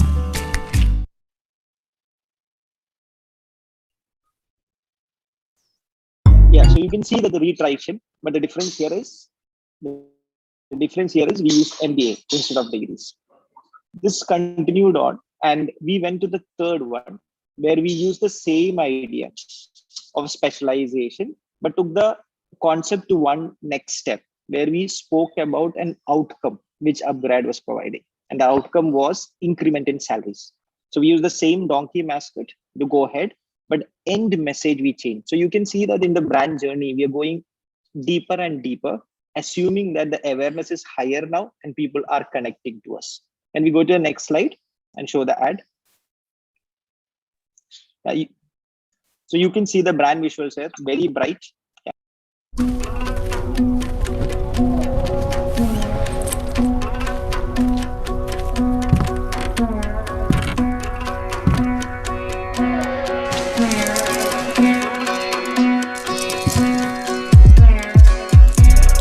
यस जी कहिए। मेरा करियर का फ्यूचर कैसा है? पहले अपने पास्ट के बारे में बताओ। ग्रेजुएशन के बाद MNC में नौकरी कर रहा हूँ। बस उसके साथ डेटा साइंस का स्पेशलाइजेशन भी कर रहा हूँ अपग्रेड से। Good boy. क्या हो रहा है? अगर स्पेशलाइजेशन राइट है तो फ्यूचर ऐसा ही ब्राइट है। Data and MBA specializations online. Give an increment of up to 50%. Upgrade. सिर्फ नाम की नहीं, काम की degree. Yeah, so you can see that here we are talking more details about Upgrade. The person is calling out data science and saying that I'm doing this, and we are finally saying this is the outcome possible. So this I could have never done in the first ad where I was building awareness. But over a period of time, I'm assuming that the audience already know Upgrade. And that's why I'm able to call out something like this. So you can see that slowly, we are moving ahead in the brand journey. Can you go ahead? Yeah, so this is a kind of segue we did. So I told you that Upgrade is not one company. There are multiple organizations within it. One of the things is the bachelor degrees. So this was our launch campaign for bachelor degrees. We did this campaign immediately after the MBA campaign. Typically, this is targeting an audience who is younger. This was a little bit of segue and actually impacted our working professional audience, because this ended up bringing the audience customer to the same place where we were bringing our working professional audience also. So this was a learning for me also, that when you are talking about audiences which are close to each other but differentiated in terms of their behavior, you have to completely look at them parallel. Ideally, I should have continued running the MBA campaign parallel to this and not really stopped it and change them and use the different media mix. So here we are speaking about launching of our bachelor program. We decided to take the theme of Corona because we realized that most of the students who completed 12th standard currently are frustrated about the fact that they can't go and start their degree program. And that's the theme we took it here. Can we go ahead? Yep. So these are the visuals. I'll show you the ad. You will understand it. Next slide. ओए, ये corona कब जाएगा? क्या पता, degree मिलेगी क्या पता, नौकरी मिलेगी क्या पता, बड़े बड़े शहरों में करनी थी पढ़ाई, सपने सारे हो गए हैं लापता। ओ मेरे टॉपर्स, बड़े शहर जाने की कोई जरूरत नहीं है, क्योंकि अपग्रेड लाया है बैचलर्स डिग्रीज इंडिया की टॉप यूनिवर्सिटीज से ऑनलाइन इंटर्नशिप और प्लेसमेंट सपोर्ट के साथ। upgrad.com। You can see that the idea of jingle or using the jingle to tell the story, this is the first time we were using it. I am a big fan of jingles. I think in India, songs and stories make a big impact. And this campaign, this ad in itself was a huge success for us. Our degree business went through the roof after we started this. And we will do approximately 5x numbers compared to what we did in the last quarter. But overall, and this is a call out I'm telling because I know that there are a lot of aspiring marketers here. Overall, this campaign was a problem for us. The issue is we put the CTA finally as upgrad.com. Or in other words, we send this customer to the same place which was built for a working professional audience. That would have been fine. The problem is we did not do a working professional campaign at the same time. As a result of which our entire mix, which was coming on the website, changed. The teams got a little bit confused, and that impacted overall performance for another 2 weeks. Now, this is a learning for me, which we corrected, and it should be a learning for aspiring marketers like you. Even if your audience is all working professional students, whatever it is, please understand that their consumer behavior differs a lot. And if their behavior is different, you need to have them. You need to treat them with separate campaigns. Otherwise, you will end up in problems. Can you go to the next slide? Now coming to our current campaign. So as I told you, it's been 1.5 years where we have embarked on this journey of building upgrad. Now, initially, it was always about awareness. You can see that with every campaign, we have gone deeper and deeper into awareness. Our awareness is quite high now from every perspective. I mean, with bias, without bias, everything, it is pretty high now. So we decided for this IPL to take an approach which will take the brand building to phase 2. And what do I mean by phase 2? Rather than talking about building awareness, I will now talk about the features of upgrad. How is upgrad different? How is it differentiated? And why it should be something you should consider today.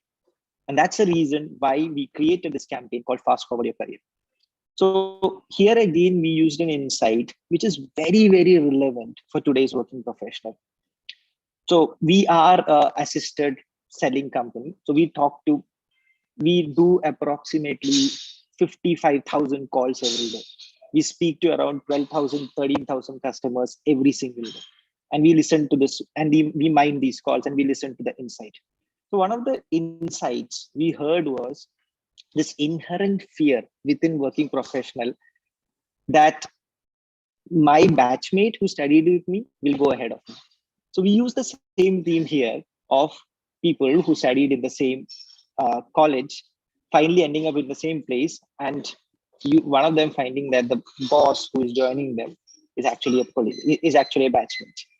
So we use the theme to bring in the point that you have to invest in yourself to fast forward your career. Otherwise, somebody else will go out there. We didn't end there. Although this is a single film of 30 seconds, we're trying a new approach here where the 30 seconder will be continued with 3 shorties of 15 seconds, where each of the shorty will talk about a feature of Upgrad and why fast forwarding on Upgrad is the best option available today. As you can see, this is phase 2 of my brand building. From awareness, I'm going to creating a urgency to do the purchase. Can you go to the next slide, please? Yep. Can you show the ad? Next slide. अरे show ही नहीं। ओह हाय, long time. इतनी busy हो गई कि college के बाद ऐसे seminars में ही मिलेंगे। हाँ नहीं यार, मैं बस ऑफिस के साथ साथ अपग्रेड का एक online course online come on time pass. Shohini जानते हो? हाँ हम तो बैचमेट्स हैं। Oh very good, she is joining us. Nice sir, superb choice. Yes, sir. Excellent choice. She's got great potential. Absolutely. इसीलिए she will be your new boss. Boss. Fast forward your career with online courses from Upgrad. Top universities, top faculty, top placements. Upgrad.com.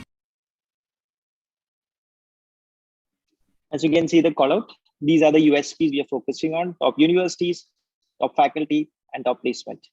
This we think is what differentiates us. Can we go to the next slide? Yep. Thank you so much. That was my short story on building Upgrad. I hope people enjoyed it. And I don't think we have time to take questions, so I'll stop right away. Thanks. No, unfortunately, we don't have time to take questions, but we thoroughly enjoyed. You should see the back channel chat that that we are doing on your presentation. We loved it, and I think your ads are brilliant. Please give them a raise, because the guys who are thinking about it totally deserve it. Thank you so much, Arjun. It was fabulous. Thanks, guys. So Harish is here. Harish, I used to work with Harish in Titan. Just wanted to say hi. Thank you. Brilliant. Hi, hello sir. How are you? Hi. Doing very well. I'm good, sir. I'm good. I was listening to your presentation with great interest. What a presentation and some beautiful advice. Thank you so much, sir. I'll catch up with you. I thought I'd just say hi. Thanks so much. Congratulations. Blushing. Thanks so much. Thanks. Bye. Bye. Thank you. Harish sir, thank you for coming in. But before I introduce you to our audience, let me go ahead and thank our presenting partner, ABP News, Aapko Rakhe Aage, co-powered by MTV and co-partnered by MIQ, Better Connected Marketing. May we please have the brand AV.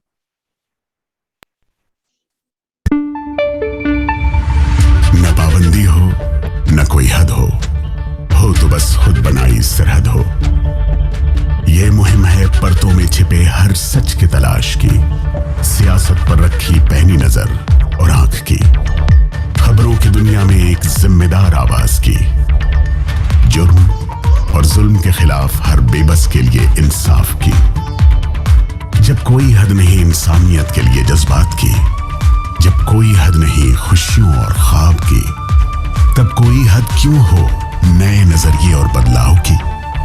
तोड़ के हदों के ताले नए सपनों को पाले, बांधे सबको एक धागे, आपको रखे आगे। ABP news. Mission control come in mission control. I can hear you. हमें आगे से लेफ्ट जाना है, राइट जाना है। आपका राइट, हमारा right. Hello mission control. Bro we lost contact with mission. What's up my fam? तो आज हमारी स्पेसशिप अटक चुकी है, हमें यहाँ से लेफ्ट जाना चाहिए, right? Please put it down in the comments. And वो वाईफाई डेटा तू खा रहा है? पर्सनल काम के लिए ऑफिस का connection? Oh bro I have to ना, सोशल मीडिया पे थोड़ी सी स्पॉन्सर कमिटमेंट्स है। अच्छा तो तू फ्रीलांस करता है? ऑफ कोर्स ब्रो, इस एस्ट्रोनॉट की सैलरी में मेरा कुछ होगा? अच्छा ब्रो, तो ये लाइव स्ट्रीम कैसे करते हैं, मुझे भी सिखा दे। वाईफाई का पासवर्ड चेंज करना बंद कर दे। तेरे पैसे नहीं, वो टैक्स पेयर्स के पैसे हैं।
Well, ladies and gentlemen, the evening is just getting started at the Pitch CMO Summit Virtual Edition 3.0. My name is Vaibhav Ali, and next up is the leader who needs no introduction.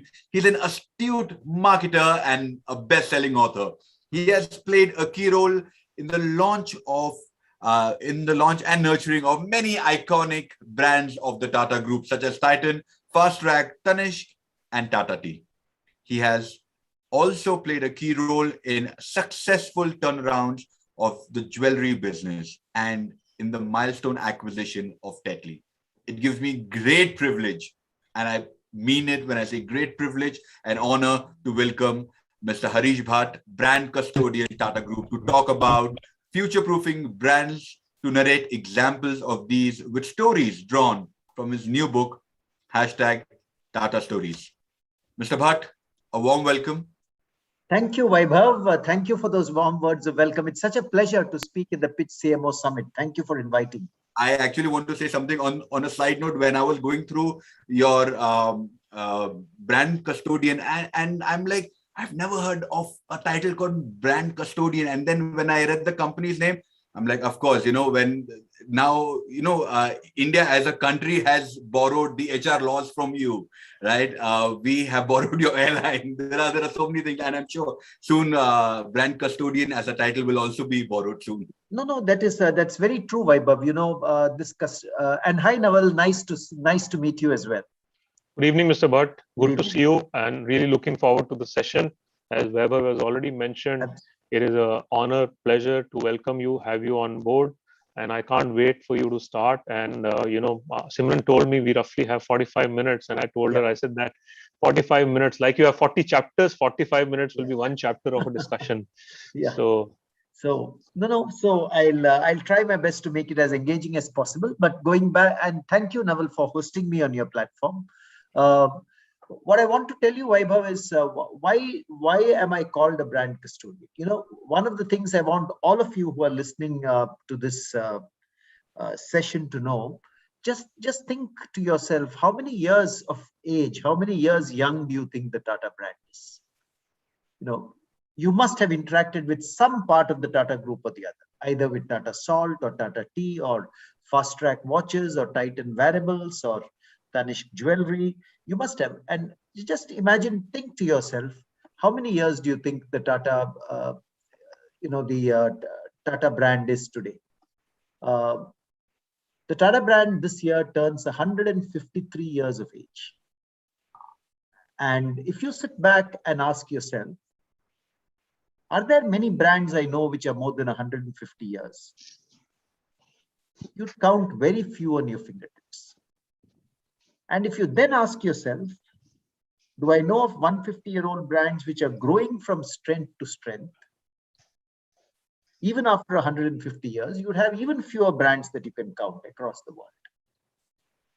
So the story of the Tata brand is an astonishing story. Okay, today the Tata Group is a $100 billion enterprise with a market cap exceeding $300 billion. It is the only Indian origin brand amongst the top 100 brands in the world. And it's present in 150 countries. And I'm so proud that this brand is originated in our country, India. And this is the story of that brand. It's a story of which all of you, whether you're working in a startup, whether you're like Upgrad, which presented just now, a beautiful presentation, or whether you're working in an MNC, or whether you're a freelance marketer, it's a brand you can be truly proud of, because I think it belongs to every Indian. The question which was asked of me is, how do you build a brand which is sustainable? And what explains what explains the fact that the Tata brand has lived on for 150 years and is growing from strength to strength? So let me try to explain that in the next 20 minutes, 25 minutes before we go on to a dialogue, before Naval and I have a conversation. You know, recently I wrote this book, Tata Stories. And this book has got 40 stories from the Tata Group. They're all real life stories, which explain why the Tata brand has lived on for so long.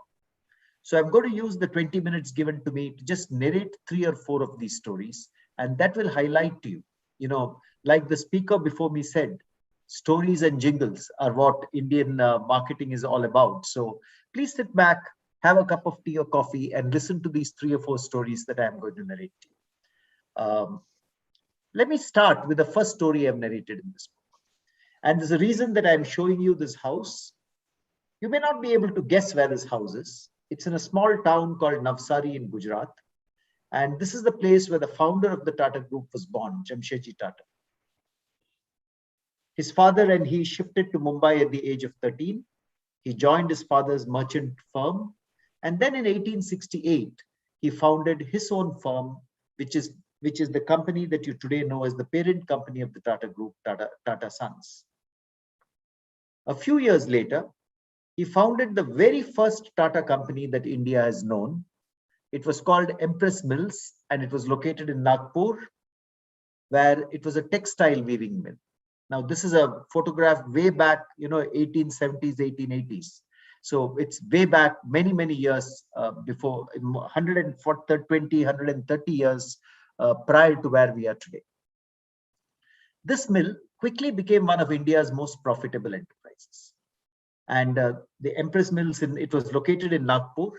And why did it become profitable? One, because he paid utmost attention to the quality of cotton and textiles coming out of this mill. He used only long stapled cotton, and he ensured that the weaving was done to very high quality. And second, it was very profitable because he also introduced innovative manufacturing methods like the ring spindle, which you see on top of this photograph here, had not even been used in many mills in the UK before Jamshedji Tata introduced it in India. And I think within a few years, it paid back its shareholders 20 times of their capital, and it was recognized as one of the most profitable industrial enterprises in the country at that time. But that is not the reason why I'm narrating this story to you. Jamshedji Tata did something else at Empress Mills, which all of us as marketers and as brand builders should hear. You look at the women in these photographs. The women in these photographs, like employees in many factories in India, are semi-educated or uneducated. And here in 1887, imagine in 1887, for these employees, he introduced India's first ever pension fund. Today you talk of pension, but India's first ever pension fund was born in this mill that you see in front of you. In 1895, he established an accident compensation scheme for these workers. Again, a pioneering initiative in India. And then in 1901, he established something which all of us take for granted today. For the first time ever in our country, he launched a provident fund for these employees. So imagine in this mill was created the concept of a provident fund for first time in India, a pension fund, an accident compensation scheme. In the early years of this mill, more than 100 years back, he had creches for the children of working women. What you see here is a picture from our archives of a creche more than 100 years back in Empress Mills for the children of working women. Look at the child at one corner, saluting the people looking at her. Even today, there are many enterprises which don't have creches for the children. And he was asked, why do you spend money on all these things? After all, welfare costs money to do. And his answer was given in a speech in 1895, which I've got the original draft of. And he says, we started our business on sound and straightforward business principles, considering the interests of our shareholders our own, and the health and welfare of our employees, the sure foundation of our prosperity. So look at what he says here. He says, as a business, we have to prosper, we have to grow, we have to become profitable. The interests of our shareholders are our own, but the interests of our employees, the health and welfare of our employees is the foundation on which we will build our prosperity. And he did that not only at Empress Mills, but at every single location. Do you know that when he constructed Tata Steel in Jamshedpur, he asked his senior leaders and his sons to make sure that it was a town with wide roads, with gardens, with temples and churches and mosques for people to worship, with sports grounds. And then his sons and he, this commitment to employees in the community resulted in his sons and he taking a large part of the share equity of Tata Sons, our parent company, and gifting it to Tata Charitable Trust. So a large part of their wealth was gifted to the Tata Charitable Trust. Until today, 66% of the equity share capital of the Tata Sons, the parent company, is held by these Tata Charitable Trusts. And what have they done with this money? They've established the Indian Institute of Science at Bangalore, hometown to many of you, established the Tata Institute of Fundamental Research, the Tata Memorial Hospital, which is India's first cancer hospital, actually Asia's first cancer hospital in Mumbai, the Tata Medical Center in Kolkata, the Tata Institute of Social Sciences, a host of institutions of which we are very proud in India. They've used this money to fund healthcare, education, which happens every single day, even today, the Tata Trusts do it. And last year when COVID-19 came upon us, unwelcome, but it broke into our lives, the Tata Group, including the Tata Trusts, committed 1,500 crores to the fight against COVID-19 in our country, because we believed that was the most important challenge our country was facing. The reason I've described this story for you is because it illustrates one important principle of a sustainable brand. The principle that if you have to be a brand that sustains and lives on for decades and centuries, you have to live in harmony with your community and you have to give back to your community. It may not happen at the time a startup is founded. At the time a startup is founded, very clearly you'll have to establish the business viability of your business. But as you go along, as you make some money, we have to remember that giving back to the community is at the core of the Tata brand. And that's one of the reasons why people across India, 700 million consumers, consume Tata products today. And one of the reasons they trust the Tata brand is because over 150 years, Indians have seen this brand and this organization giving back to the community time and again, time and again, time and again. So I was very proud as brand custodian of Tata Sons, as well as, as an employee of the Tata Group last year, March 2020, when Mr. Ratan Tata and Mr. Chandrasekharan announced that they would be committing 1,500 crores to the fight against COVID-19. And that's been spent on PPE equipment. It's been spent on creating hospitals, on creating more than 2,000 hospital beds. Do you know that more than 2,000 hotel beds in the Taj group of hotels were converted into beds with oxygen cylinders so that patients could use them when there was no hospital capacity? So the first point I want to make about the Tata brand to you, to all of us listening this presentation, is the community is center stage for the Tata brand. And it has remained like that for 150 years since the days of the Empress Mills. And that's one of the reasons that the brand is sustained and grown for 150 years. But I want to come to a second reason very quickly. The second reason is that, and let me illustrate that through a story. The gentleman you see here in front of you was the chairman of the Tata Group for 50 years. His name is J.R.D. Tata. He was India's pilot #1. He had pilot's license number 1. He was a very avid pilot, but he was also chairman of this large industrial group. And he actually founded India's first airline, Tata Airlines. Tata Airlines was later nationalized by the government. It became Air India, what you see in front of you. And he continued to be chairman of Air India. Now, he was so particular about quality that if he found the tea or coffee served on the aircraft a little bit out of quality, he would in fact write a note to the general manager of the airline saying the tea served on board from Geneva in this aircraft is without exaggeration indistinguishable in color from coffee. I suggest the station manager immediately look into the matter. I don't know whether the black color of the tea is due to the quality of tea leaves used or due to excessive brewing. He was very, very particular on excellence of quality. And there's another story. Once when he was traveling on an aircraft for about half an hour to 45 minutes, maybe an hour, he was missing from his seat.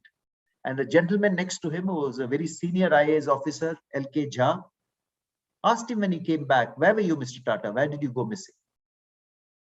And Mr. Tata said, "I was walking around the aircraft just to see that everything was fine."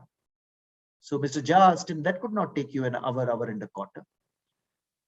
So Mr. Tata said, "You know, I walked into one of the loos, one of the bathrooms, and the toilet paper was not placed properly." And what had happened was astonishing. This gentleman, who was the chairman of Tata Airlines and chairman of the Tata Group, had gone to every loo on that aircraft to place the toilet paper back carefully and in the right way that it should be placed. That commitment to excellence in product and service, I think, is another reason why the Tata brand is sustained. Why do 700 million homes buy Tata Salt today? 1 in 2 homes in India have Tata Salt. Why do so many consumers buy Tanishq jewelry or Titan watches or Fast Track accessories or Voltas air conditioners or the Nexon EV from Tata Motors? A host of, there are about 16 different market segments in India where the Tata brand is a market leader. And that happens, ladies and gentlemen, because there is an inherent trust in customers' minds that the quality of product and service that we offer will be up to the mark and will be given to customers at a fair price. Now, this is an old-fashioned but timeless virtue that a brand should have. When your brand is providing product and service to the customer, does it have excellence in quality? And is it offered to the customer at fair prices? This is what sustains a brand over a long period of time. And I think that Tata Group and the Tata brand is committed to doing that every single year, every single month, across all our product categories. I'm not saying that 100% of the time we are successful. There may be occasional instances where we have to improve. I admit that. But overall, I think that's the commitment the Tata Group has. And we relentlessly do that across every company of the group. So the second pillar, the first pillar of the Tata brand that I spoke about was community being at the center. The second pillar is actually excellence of products and services. And this story of J.R.D. Tata and Air India illustrates his commitment. And it is this commitment. Do you know that in 1968, as per a survey done by the Daily Mail of London, because of such meticulous attention to detail, Air India topped the list of airlines in the world for quality. And actually, when Singapore was deciding to start its airline, the Prime Minister of Singapore, Lee Kuan Yew, asked his people to study how Air India could keep such meticulous standards. In fact, it is said that at that time, people in Geneva could set their watch by the time the Air India flight arrived there. So that commitment to excellence has to become part of all our brands if our brands have to be sustainable over a long period of time. But there's a third reason why the Tata brand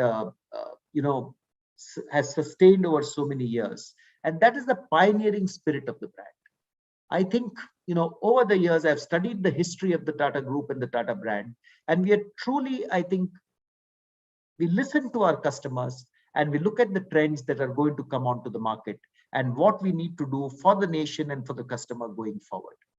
In the early 1900s, the Tata Group established Tata Steel because Jamshedji Tata thought that steel was very important to a country which needed bridges and roads and dams, and we could not import all the steel from outside. Within a few years, by the 1930s, the Tatas had established Tata Airlines. By the 1950s, we had established Tata Motors, or Telco, which now produces all the Tata Motors cars and the trucks that you see everywhere on the roads. But by the 1960s, we had established Tata Consultancy Services, which is the country's largest IT services firm today, and is as growing from strength to strength. Then in the 1980s, we established consumer brands like Tata Tea and Tata Salt, which are extremely popular today as consumers were shifting to branded products. By the 1990s, we established Titan watches and brought in a completely new flavor of watches into the country. And here is one more story. By the late 1990s, India did not have a car of its own. And the only cars which were on the road were the old Ambassador and the Fiat, as well as the Maruti, which was designed in Japan and assembled in Gurgaon, and of course the Hyundai, which was designed in Korea and assembled near Chennai in Sriperumbudur. So Mr. Ratan Tata, who by then was the chairman of the Tata Group, said, why can't Indian companies get together and make our own car, which is suitable for Indian families to travel in? A car which has the size of an Ambassador, a car which has the fuel efficiency of a Maruti Suzuki, and a car which has the styling of a Zen. People were skeptical that India could even make its own car at that time. And I'm talking now of 20 years ago. People said cars require too much technology. And the reason that Mr. Tata wanted India to make its own car is that the automobile industry generates a lot of employment. It creates a lot of ancillary industries and sets a standard of engineering excellence in the country. So while everyone else was skeptical, he said, no, we will go ahead and do it. He personally led the voyage of making India's own car, including being on the shop floor for several hours, to look at the manufacture of the car. And this was the birth of the Tata Indica, the first Tata Indica, which came out by 1998-99 on the roads of India. At that time, the styling of this car was spectacular, the first time ever that India had seen a car of this nature. To do this, he had to do several things. He had to get design engineers at Tata Motors Engineering Research Center to design this car along with the idea of Turing. He had to get ancillary manufacturers to make every single part, virtually every single part that went into this car had to be made in India. He had to put up a factory in Pune, and it was very expensive to put up a car factory those days, a couple of $1 billion at least. So he and his leadership team went around the world. They found a disused Nissan plant in Australia.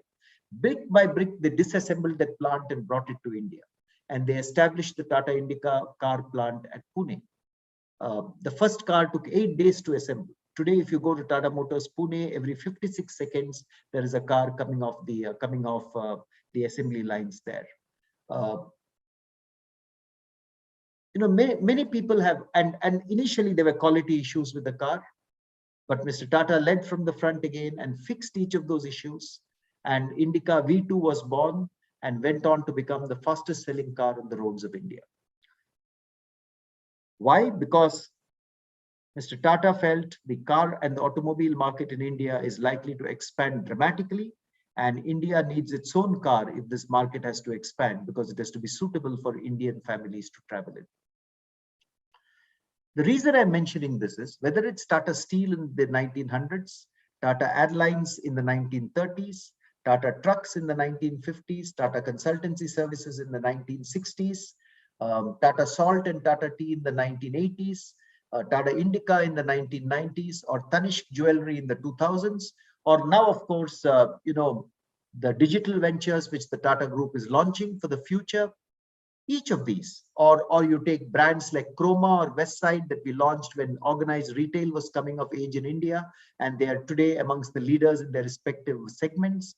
The Tata Group has been a pioneering enterprise which has always kept its eye on the future and looked at what customers in India need for the future. And that has been the backbone on which the group has evolved. So I talked about Empress Mills, the textile mill. We no longer have textile mills in the Tata Group, but we have a number of future-facing industries which are serving the customers of today and tomorrow. So that pioneering nature of the Tata Group is the third pillar which has made us sustainable. So the group keeps evolving and changing. The brand keeps evolving and changing and going into new areas, I think, decade after decade. Whereas the values of community centricity and the values of excellence of products and services remains absolutely the same. It's fascinating to read the story of how India's first own car was created, and I have narrated that story in my book. But it's not just India's first own car. The slimmest watch in the universe was created by a company of the Tata Group. Do you know that the Titan Edge is just 3.3 millimeters thin, weighs less than 14 grams? And when the Swiss refused to cooperate, Swiss think of themselves as the finest watch, country in the world. Titan said, our engineers and technologists will make this. And I've narrated that story as well in the book of how Mr. B.G. Dwarkanath, under the guidance of Xerxes Desai, the MD of Titan, went about and created this watch. And it's, of course, one of those iconic products which marks out Titan today and is a favorite of Indian customers. But from scratch, this was created by Indian engineers and technologists, and it has stood the ground as the slimmest watch in the universe. In fact, just 2 years back, Titan launched also the slimmest ceramic watch in the universe. So this pioneer instinct of the Tata Group is also very important. So as I come to the end of my presentation, I want to just talk about the 3 simple ideas why the Tata brand has lived on for 150 years. And maybe there are some lessons here for each of you to look at as you look at building your own brand. The first idea of the Tata brand is the community is the purpose of our existence. The why of the brand is clear. Why we exist is not just to make our products and services. It is to put that money back into the community. And the Tata Charitable Trust, which own our parent company, 66% of it, do that time in and time again, year after year, and so do our companies. So that is core to the idea. And we should think of why our brands exist. Because if the why is clear to us, then everything else falls into place. The second is excellence in any task, however large or small. This is a JRD Tata talking of one must forever strive for excellence or even perfection in any task, large or small. And we try our best to do it or for every single Tata product or service that you guys would buy or you guys would consider purchasing. That excellence is the second pillar of the Tata brand. And the third pillar of the Tata brand is we always ask ourselves the question that Mr. Ratan Tata is asking on this slide: can we do something that has never been done before? And can we serve the customers of tomorrow by planning for those industries starting today? So that's about future-proofing brands. Future-proofing brands is about living in harmony with the society, about excellence of your products and services, and about constantly evolving to serve the customer of tomorrow. With those few words, I want to invite you to read Tata Stories. It's available on Amazon and Flipkart and various websites. It has 40 stories of how the Tata brand has been built. Some very exciting and interesting stories for all of you who are brand builders here today. The book is a national bestseller, but more important than that, I think these are 40 remarkable stories which can inspire you and provoke you and think of doing much more with our own lives. I have cried while writing some of these stories, and I've smiled while writing some of these stories. And I'm sure you will feel that emotion pulsing in you as well as you read this, because Tata truly is a brand that belongs to our entire country, and each of you can pick up a lesson or two at least from these 40 stories. With those few words, Naval, I'm going to stop my presentation. I've run out of time. If I could narrate these 40 stories, it would take a couple of days, and I'm going to hand over the session to you. Thank you, Mr. Bhatt. It's a cliche, but I'll repeat it again. It's been a pleasure. It's been an honor sitting here, watching you talk and listening to all these amazing stories. In fact, while you were talking, especially about the Air India story, something came to my mind. Many years back, I read the famous biography of J.R.D. Tata, written by R.M. Lala, and it narrates the story about how Mr. Tata himself flew before the airline was started. And as you mentioned, he was the first pilot. He was the first person in India who got a pilot license. He himself flew the plane from Bombay to Karachi and back. At that time, planes were not equipped enough to fly in the night. So he actually made a stop in Gujarat somewhere, and they stayed there for the night, and then he restarted the journey in the morning. It's a fascinating book to read for those of you who might not have picked it up, about the passion the man had, about the sort of obsession he had with serving the customer, obsession with quality. I still remember, and I also remember this this incident from the book where he went into the sort of toilets and figured out where and cutlery. He used to be such a obsessive person about cutlery of Air India. That's right. Absolutely right. So shall I stop sharing this novel and get into our conversation? Yes. Yeah. So I'm going to stop sharing the slide. Yes, that is true. I think, obsession is important. because obsession with quality is what sets our companies apart. Any company, I'm not talking only of the Tata Group. Any company which grows over a long period of time, obsession with quality is so critical, and that's a key message from JRD Tata stories. Yeah, absolutely. Yes, and what gave you the obsession to write this book? With the kind of portfolio of work that you handle, this is a more than a handful. Researching so much and going into the background and having read that. What gave you the thought of writing this book? So it's very interesting, Naval. I wrote this book during the pandemic. Okay, and by March 2020, the world had closed around us, and I was working out of home. I continue to work out of home most of these days. Sometimes I come into office. But if you remember last March, April, May, June, it was not such a positive period for many of us. There was a little bit of desolation. We did not know which direction we are going in. There were lockdowns across the country. And generally the mood was low across many segments of Indian society. There were some jobs being lost. Incomes had come down. So I said, at this time, the best thing that someone like me who likes writing can do is to write positive, inspiring stories which can lift our mood. And I said, I've been working with the Tata Group for 34 years now. What is a better place to find these stories than from the Tata Group? So I wrote a couple of stories, Naval. I remember the first story I wrote was about Lady Meherbai Tata. I don't have time today to narrate the story, but everyone can read it in this book, #Tata Stories. And I said, let me write these stories and put it on LinkedIn. And let me see if it helps inspire people. As I put up 2 or 3 of these stories on LinkedIn, I saw that the reader response was fabulous. The reader response, people said, these are stories which are inspiring us. People said, a couple of people wrote to me, a couple of young women professionals wrote to me and said, I read out these stories to my children at bedtime because they feel very good and they feel very positive. Some people said it's prompting me to do much more with my own life when I read about inspirational figures like this. So I was encouraged to write more and more. And eventually, when I had written about 20, 30, 40 stories, it took the shape of a book by itself. And Penguin decided to publish it as a book, which I'm very happy about, because writing is a key passion with me.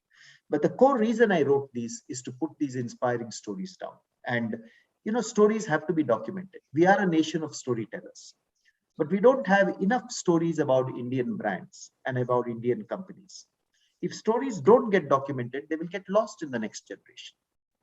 It is because the Ramayana and Mahabharata and Bible are documented that we remember them after so many, centuries today. And that's also a reason that I documented these stories. And the good thing about this book, Naval, is that every story can be read within 6 minutes, because I think our attention spans are a little short today. So I made sure that every story can be read within 6 minutes, and then you can decide in whatever order you want to read all of them. Very, very rightly said, especially about documenting India's business history. I again will go back to JRD Tata's biography, where he talks about as a child, when he came back from France and joined the cathedral school in Bombay, and they would teach British history, and his question would again and again come up about what about Indian history? Why not Aurangzeb? And he'd be told to shut up. So I think documenting Indian history, documenting historical facts about what's happened in this country adds immense value to enriches the lives of people who are sort of reading it. And not only that, Naval, we read business biographies and business books about General Motors, about Amazon, about Google, which are all very respected companies. I have a lot of respect for them. But we should know that within our country also, there have been these great companies that have been born, and we should understand their stories and understand our way of doing business in India, and how groups like the Tata Group, and there are other business groups as well, have done business, because I think that can inspire us to do much more in our country as well. Absolutely. Let me ask you about the 10,000 crore rupee economic plan, since we talk about other business groups also. 8 businessmen in India drawing up the 10,000 crore rupee economic plan in 1944. setting a vision for the Indian economy as they could see independence coming. Tell us more about that. Yeah. So, this was 1944 and World War II was coming to a close. And it was clear that the Indian independence was on the end. We didn't know at that time whether it would be 46 or 47 when India would be independent. But it was the Quit India movement had started and got over. And it was clear that independence would be on the horizon. But for people like J.R.D. Tata and G.D. Birla as well, they thought to themselves that political independence will only be worthwhile if we can also have an economic plan to uplift the country.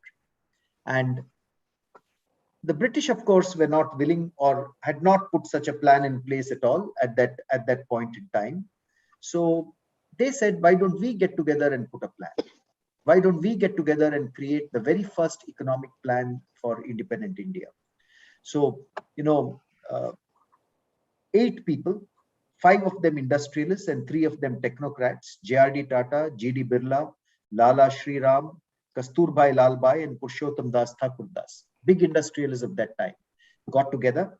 And J.R.D. Tata also brought into the team 3 technocrats from the Tata Group, Dr. John Mathai, who became the first Railways Minister of India later, Adarshir Dalal, Sadarshir Dalal and A.D. Shroff. And then they created this economic plan from fundamentals. They looked at, how much calories does an adult person need per day? 2,600 calories. What cereals? It requires 16 ounces of cereals, 3 ounces of pulses. It's fascinating to read this plan. And I've got more details narrated in the story. They had extensive discussions, debates, how this should get funded. And then this bold, imaginative economic plan for India was released in 1944. The British were taken aback, because it just showed that as Indians, we can think as powerfully, if not even more powerfully than them. I'm told that the Lord Wavell, the then Viceroy of India, was disturbed enough by this plan to write back immediately to London and say, considerable stir has been created and should we do something similar? Should we produce a rival pamphlet? Not only were the British disturbed, I think the Gandhians were equally disturbed, because this plan called for investment in industry and not in handicraft, or not in small scale, but in large scale industry. The leftists were disturbed because they thought of this as a capitalist plan. So you can say that it ruffled all the feathers. But great industrialists like J.R.D. Tata and G.D. Birla decided to do this. In fact, it was nicknamed the Tata Birla plan because both of them were part of the member team. But they did this because they thought it's important for the nation. And there's a lesson there, Naval, in our own ways. We do small things or big things. We work with small businesses or big businesses. It's always important to think about, of course, I need to contribute to the Tata Group and my business. But in addition to that, what can we do? How can we stretch ourselves that little bit more and do something for our community and nation? So I'm fascinated that these industrialists, in the throes of the pre-Independence Day campaign, found the time, the bandwidth, the energy to sit down and do this, even though the British government did not support it, the Gandhians did not support it, the leftists did not support it. They came in for so much flack. Yet J.R.D. Tata stood up and, he actually said that, if this plan was not implemented, how would you raise the, how would you raise the standards of living of the people of India? So it was a pioneering plan, and I think it set the basis for many other economic plans that India had thereafter in the future. So, more than money, bandwidth, energy, it is first about willingness and intent to do something positive when it is not required of you, when it is not a compulsion for you to do it. So I think that shines through. What generations of leaders of Tata have done over more than a century, 153 years, as you described. Let me move to the book again, and your first chapter starts with Swami Vivekananda. Yep. It kind of it's kind of incongruous with the stories that you talk about. So tell us more about how does Swami Vivekananda fit into a book on business. So what an interesting question, Naval. So if you look at the cover of this book, on the cover of this book, you'll find Jamshedji Tata, who is the founder of the Tata Group. Now, Jamshedji Tata was an industrialist. Okay, I've spoken already about Empress Mills and Tata Steel, which he founded. But he had a strong belief at that time that India needed a research university in science and technology if we had to progress. At that time, India certainly had arts universities, but it did not have a higher university of education in science. So, on one of his visits from Japan to Canada, when he was traveling by ship, Jamshedji Tata had gone to Japan, and then he was traveling from Japan all the way to Vancouver in Canada. On that ship, he happened to meet Swami Vivekananda. So Jamshedji Tata was going to the World Expo in Chicago, which was happening in that year, 1893. And Swami Vivekananda was traveling also to Chicago to address the famous Parliament of Religions, which all of us know, his address, which went Sisters and Brothers of America, and the ovation that he got. And he was there to put forward his vision of Hinduism at the World Parliament of Religions. So they spoke on the ship. They must have spoken about technical education for the future, because Swami Vivekananda himself wanted monks to be technically educated. And when Jamshedji Tata came back, he was seized with the idea of creating India's first research university in science. He pledged half his wealth to the creation of this university. At that time, half his wealth was about 30 lakhs, which was the annual income. So he pledged 20 or 21 buildings, if I remember right, that he owned as part of his wealth, which would go into an endowment for the creation of this university. The British were very reluctant to create this university. They put a number of roadblocks saying, where will you get the professors from? Will there be enough students? How will you resource this university? Because it required much more than what Jamshedji Tata himself could provide. So Jamshedji Tata wrote a letter to Swami Vivekananda. And I have the letter is contained in this book as well, saying, you may remember me as your co-passenger on that sea travel from Japan to Vancouver. And you may remember that I told you about this university I want to put up. I am now moving that plan forward. And will you please help me by publishing an appeal in favor of this university? And to Swami Vivekananda's credit, Swami Vivekananda immediately responded. And in his magazine, the magazine that he had begun, which was called Prabuddha Bharata, he said, we are not aware if any project at once so opportune and so far-reaching in its beneficial effects was ever mooted in India. And he said, by some Mr. Tata's scheme paves the path for placing into the hands of Indians this knowledge of the future. It grasps a vital point of weakness in our national well-being, and then brings forward a scheme which can address it. And he goes on to see, some people may think the scheme is too costly, that it costs 74 lakhs. But he says, if one man could find 30 lakhs, why can't the whole country find the rest? So Swami Vivekananda put up a stirring appeal, saying no idea more potent for good to the whole nation has seen the light of day in modern India. And this is what, after that, the Maharaja of Mysore gave land in Bangalore, this university. Half of Jamshedji Tata's wealth was left to it. There were also other funds raised. And eventually the Indian Institute of Science, as we know it today, came into being. It remains India's #1 ranked university. Yes. And it was called the Indian Institute of Science because from Jamshedji Tata's point of view, it was a dedication to the nation. Although if you travel in Bangalore, I've taken auto rickshaws very often in Bangalore. If you go towards Malleshwaram, all you have to tell the auto rickshaw driver is take me to Tata Institute. And that's what he knows of it as. So again, Naval, I am seized with, as I researched this story and wrote it, I have told it now in 5 minutes, but you will find the detail of the story written. I am seized by, these leaders. He was an industrialist like Jamshedji Tata and a monk of the Ramakrishna order. He was very young at that time, Swami Vivekananda. How come, the collaboration between these two very, very different facets of society, an industrialist and a monk, to help create a university of science and technology for the betterment of the country. Neither of them were scientists or technologists, but they put this together for the betterment of the country. That amazes me. And I think I've seen leaders of the Tata Group do it every generation. If it was the Indian Institute of Science in 1910, It was the Tata Institute of Fundamental Research in the 1940s and 50s, which led the development of atomic energy in the country and where the country's first digital computer was created.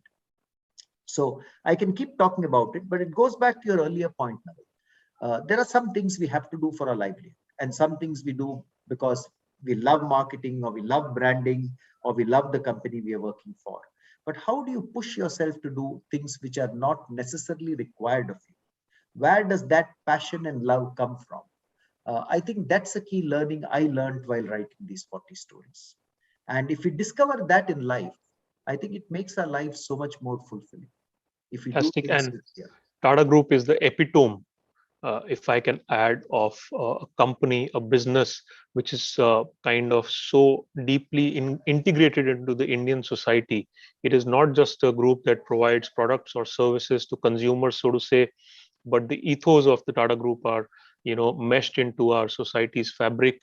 And as you said at the beginning, one of the key things that Jamshedji Tata used to talk about was that how are you giving back to the society? Business exists eventually to serve the society at large, the products and services, and also for the betterment of the society.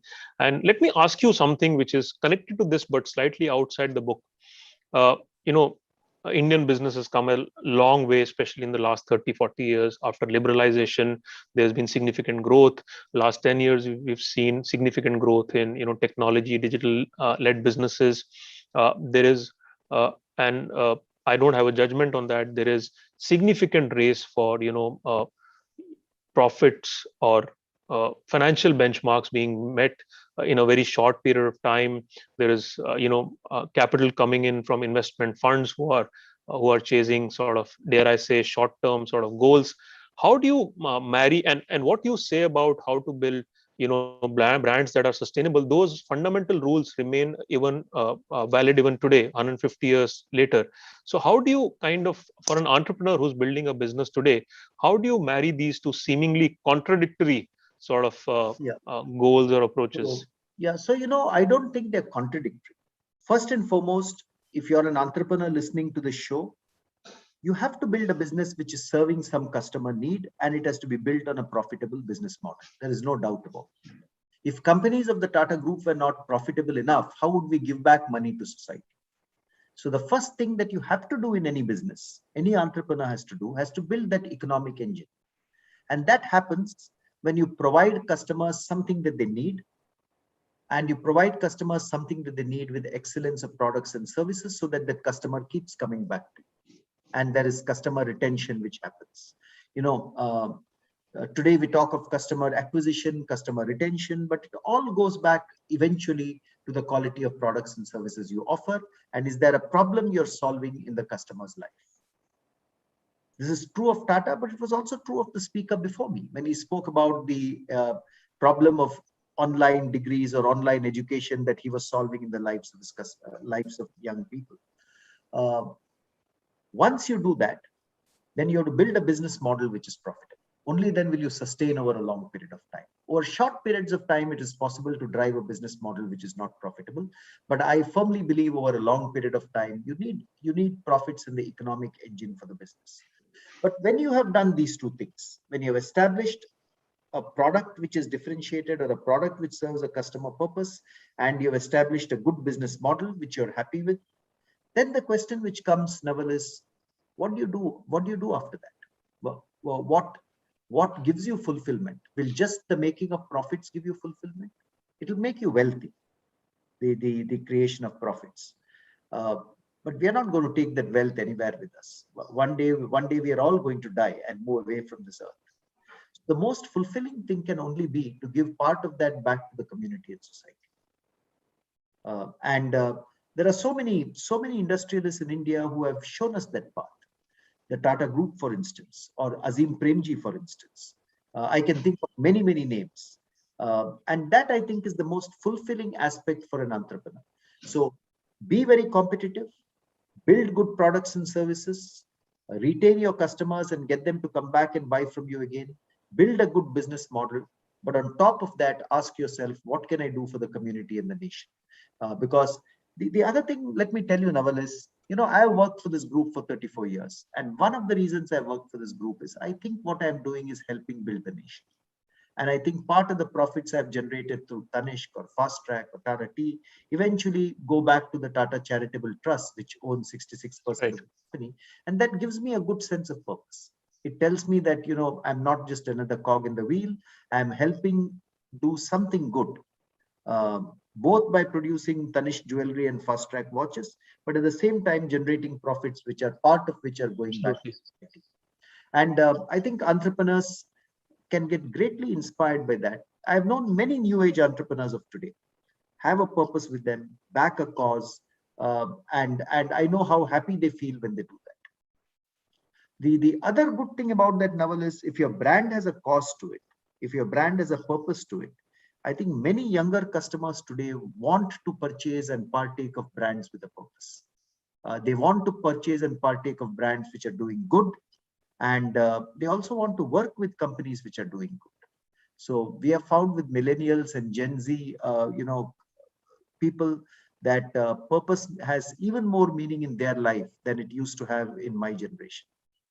Absolutely, so well said. Purpose and having a meaning so very important for us as individuals as well as brands. Since you spoke about building purposeful brands, and you've been a brand builder all your life, let me ask you. You did this for more than 30 years. Today, young marketers are being pulled in many directions. You have a boss who's chasing you for achieving your quarterly targets. There is chaos going on social media. You thought of a brilliant campaign and suddenly somebody commented and you had to pull it down. The CMO's life, for example, his tenure has shortened down to 18 months on an average, I'm told. Very different from the era when you started your career and built the iconic brands that you did. What is your advice to young marketers? It is all good to say to a young marketer, stick to fundamentals, but there is fire in the kitchen. How does he handle that? How does he or she handle that? So let me firstly tell you, there were many fires in the kitchen when I was running brands as well. And every month I had to produce profits, for whether it was for Titan or whether it's for Tata Consumer Products. That pressure and every month I had to make sure that the brand grew and we had many more customers coming in and buying watches or jewelry or tea. That's part of a marketer's life. We are here to create consumer demand. We are here to create consumer demand in a profitable way for our companies. So that is not going away anywhere. But I do agree with you, with the advent of digital, with the advent of all the chaotic situations that you're talking about, the pressures on a CMO's life have grown. And I think CMOs should therefore, look at 2 or 3 things. CMOs and marketers should look at 2 or 3 things with a lot of focus. The first thing that we should always look at, Naval, is whatever we are doing, is it driving growth for our brand? Sometimes we are seduced to do things which seem to be the flavor of the moment. But are we driving growth for our brand in a real way? Are we catering to customers' needs? That is a timeless truth. It is not going away anywhere. The second is, yes, of course, you have to master digital. It's not possible to exist in the social media world today without mastering digital, without knowing how you will respond to trolling, without knowing how you will put forward the face of your brand in a meaningful way on digital so that younger people can interact with it. People no longer want one-way communication from the brand. But if you get immersed in it and you don't give yourself time to think, then it can impact a marketer very badly. Because in the hurly-burly of doing that day in and day out, sometimes you get so distracted that you're not thinking about the fundamentals of your brand. So I would say divide your time between activation and real thinking for the brand. That's a second piece that I would say. The third thing I would say, Naval, is be in touch with your consumer. Marketers who are not in touch with their consumer, the consumer of today may be very different from the consumer at the time I was marketing Tata Tea. But in earlier days, you would have heard, whether it was Hindustan Unilever, whether it was Tata Tea or any other company, it was mandatory for us to visit markets. That's right. Meet consumers in markets, meet trade in markets across the country. I remember going into the markets of Andhra Pradesh or Meerut or Tamil Nadu to meet hot tea shops, to meet consumers. So whatever is the product or service you're selling, while digital and data can give you part of the picture, nothing actually replaces interactions with consumers, because they give you the ideas to build your next campaign. They give you the ideas to build your next product. So I think those in the midst of all these digital distractions, it's important for marketers to also ensure that they are in constant touch with their consumers. The best marketers today do that in whichever field you are. Sometimes the digital distractions of this age are very, very strong. And sometimes I think marketers should just put away their mobile phones for a few hours at a stretch, sit back and think of what they need to do for their brands. Absolutely. Unfortunately for them, the consumers are not putting away their mobile phones. So the chatter, the chaos continues. But as you said, chaos is part of life. It existed in some other form when you were marketing those brands. The nature and perhaps the intensity of the chaos has changed. We are almost out of time. Let me ask you one last question to put you in a spot. Out of the 40 stories, which is your favorite one? Okay, so my the first story I've also already narrated, but my favorite story actually is the story of Kalpana Chawla and JRD Tata. I'm sure all of you on this call know Kalpana Chawla. She was the first Indian woman astronaut who went into space. But do you know that when she went into space, she carried an old black and white photograph with her? And that old black and white photograph was novel of the flight that you described, of JRD Tata's very first flight in 1932. And the story of why she did it. She did it because in 1982, the 50th year of that first flight, JRD Tata insisted on flying that 50th anniversary flight once again. He was then 78 years of age. He had just suffered a heart attack a few weeks before. He had recovered. His directors were telling him, don't take the risk.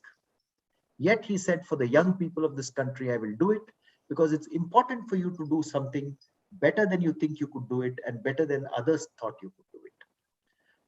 And JRD Tata flew that flight again from Karachi to Ahmedabad to Mumbai in 1982, recreating the 50th anniversary of that first flight. And one of the people watching him that day was Kalpana Chawla. And she says, I was so inspired by him that it made her go to the US, complete her aeronautical engineering higher studies, join NASA, and then become the first Indian astronaut to go into space. That old black and white photograph and this entire story is now in our Tata archives. I've just tried to narrate it in a couple of minutes, but I've written it up, very well in this book. I would actually, Naval, encourage all our viewers here to pick up a copy of Tata Stories. And you should know that, these 40 stories can well inspire you. You should also know that, author royalties from this book are committed to the Tata Medical Center in Kolkata. So it's a book which can, I know I'm making a sales pitch for the book, but I don't think that's a wrong thing to do at all when I believe so strongly in the content of the book. It's a book which can inspire you to do many more things with your own lives when you read them. And very noble cause of, donating the proceeds to charity to help the society and help people in need. So to add to what you said, yes, people who are watching must go out and most importantly, they'll find it worthwhile. The book has amazing stories. We don't have time, of course, to talk about many of them, but I was going through it and the list of sort of content. I mean, we spoke about Swami Vivekananda. You have written about Mr. Mulgaonkar, who was the chairman of Tata Sons, in a chapter called OK Tata, OK Sumo. Kalpana Chawla also, you already spoke about Tata Indica. You've spoken about how Gandhiji visited Jamshedpur, and I mean I can go on, but it's a thread of India's business history of the last many decades. Yeah, and you're quite right. Stories and real life stories are what inspire us the most. And these are not just stories of the Tata Group, Naval. They are stories of the human spirit, of achievement, of challenges. There are failures here, there are successes here, there are dreams here. I'm sure every single marketer on this call has a dream of what she or he wants to do in the future. And it is those dreams and passions which actually make our life worth living. And all these 40 stories will give you stories of those dreams and passions. Fantastic. In fact, I'm going to recommend to my father to read this. He's 78, but he's still very active in business. And as I can see, he's your senior from college. He's from BITS Pilani. Oh, he's from, I think, the 69 batch. With that, thank you so much, Mr. Bhatt, for spending time your Friday evening with us. Genuinely a pleasure talking to you. And I hope this was worthwhile for our listeners. And I look forward to meeting you when in your city next. I hope the pandemic is behind us and we are able to, meet face to face. No, so I also look forward to meeting you, and I want to thank Exchange for Media, and I want to thank Pitch for hosting me today. Thank you very much. I've really enjoyed this conversation and the opportunity to present some of the stories from Tata Stories. And I want to wish all the marketers who are listening in on this call and viewing this call all the very best. It's been a pleasure and a privilege to be on your platform. Thank you. Thank you so much. Thank you. Back to you, Weber. Thank you so much, Mr. Ahuja. Thank you so much, Mr. Bhatt. Please stay there. Oh, he just logged out. Okay, I was saying that okay, you're there. Thank you so much.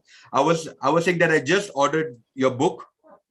Wow, that's really nice. Yes. Thank you very much. Thank you very much for that.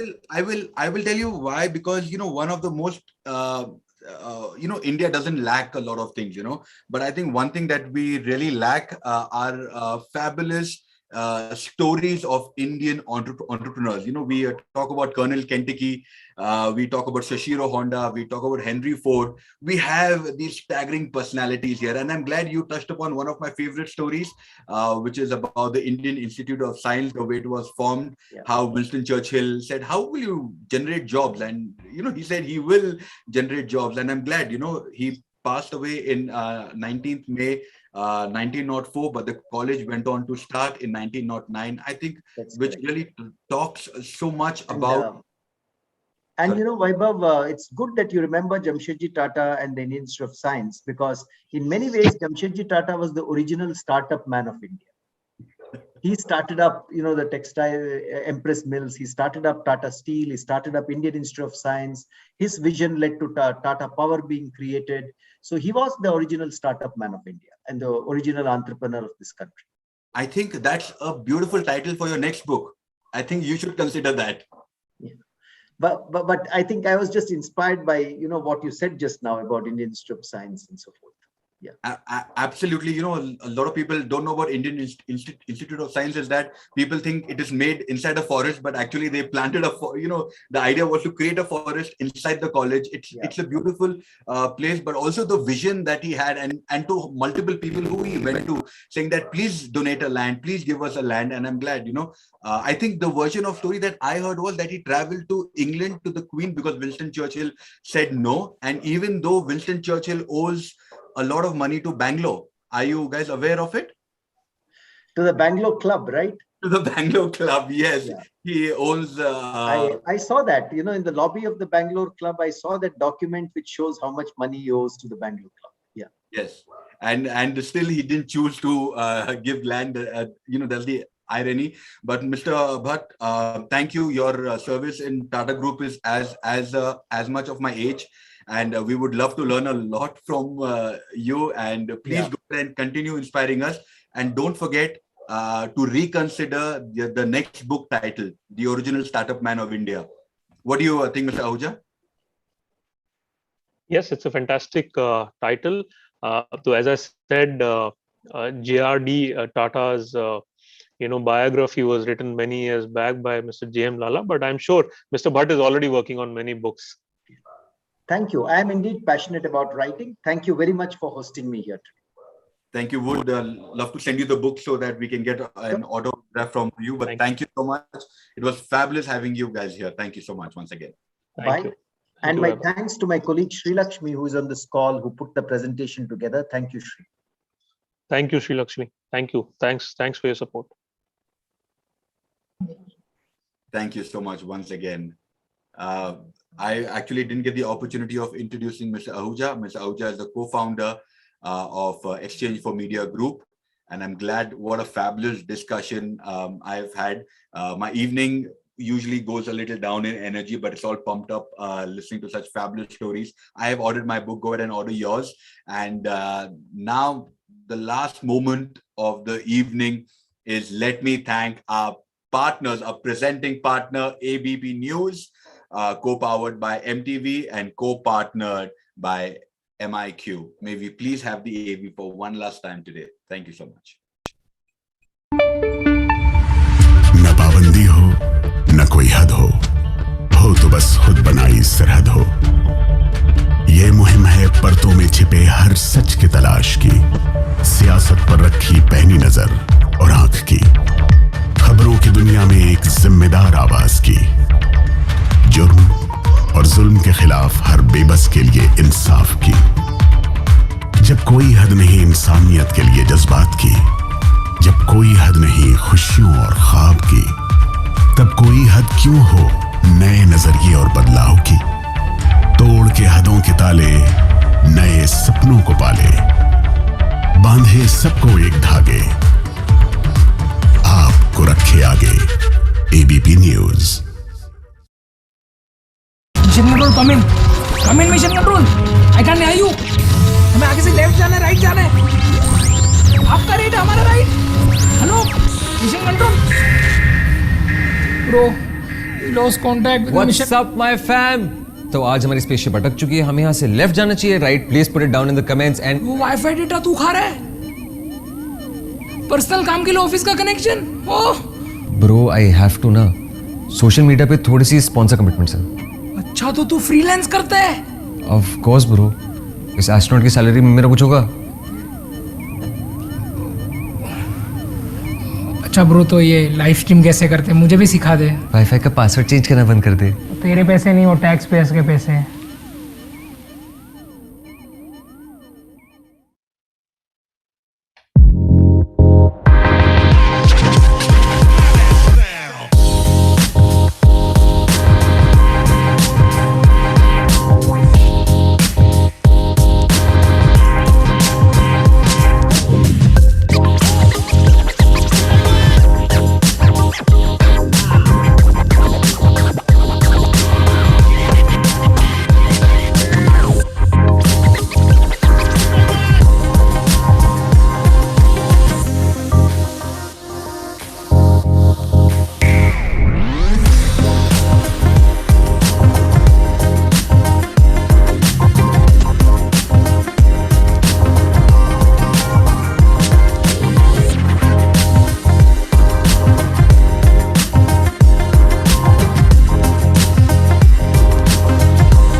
Thank you so much for watching and being a part of the summit, which is the virtual edition 3.0 Pitch CEO Summit. A huge thanks to our speakers, our partners, and actually, most importantly, to you guys who are watching us, and also to the team behind this. A huge shout out to Sagar, a huge shout out to Simran and Ritika. Thank you so much. Please make sure that once this event is done, you're going out and cheering for RCB. It's RCB versus CSK. So CSK fans, hopefully tough luck, but RCB, hopefully you win. But thank you so much once again for being a part of this. Good night.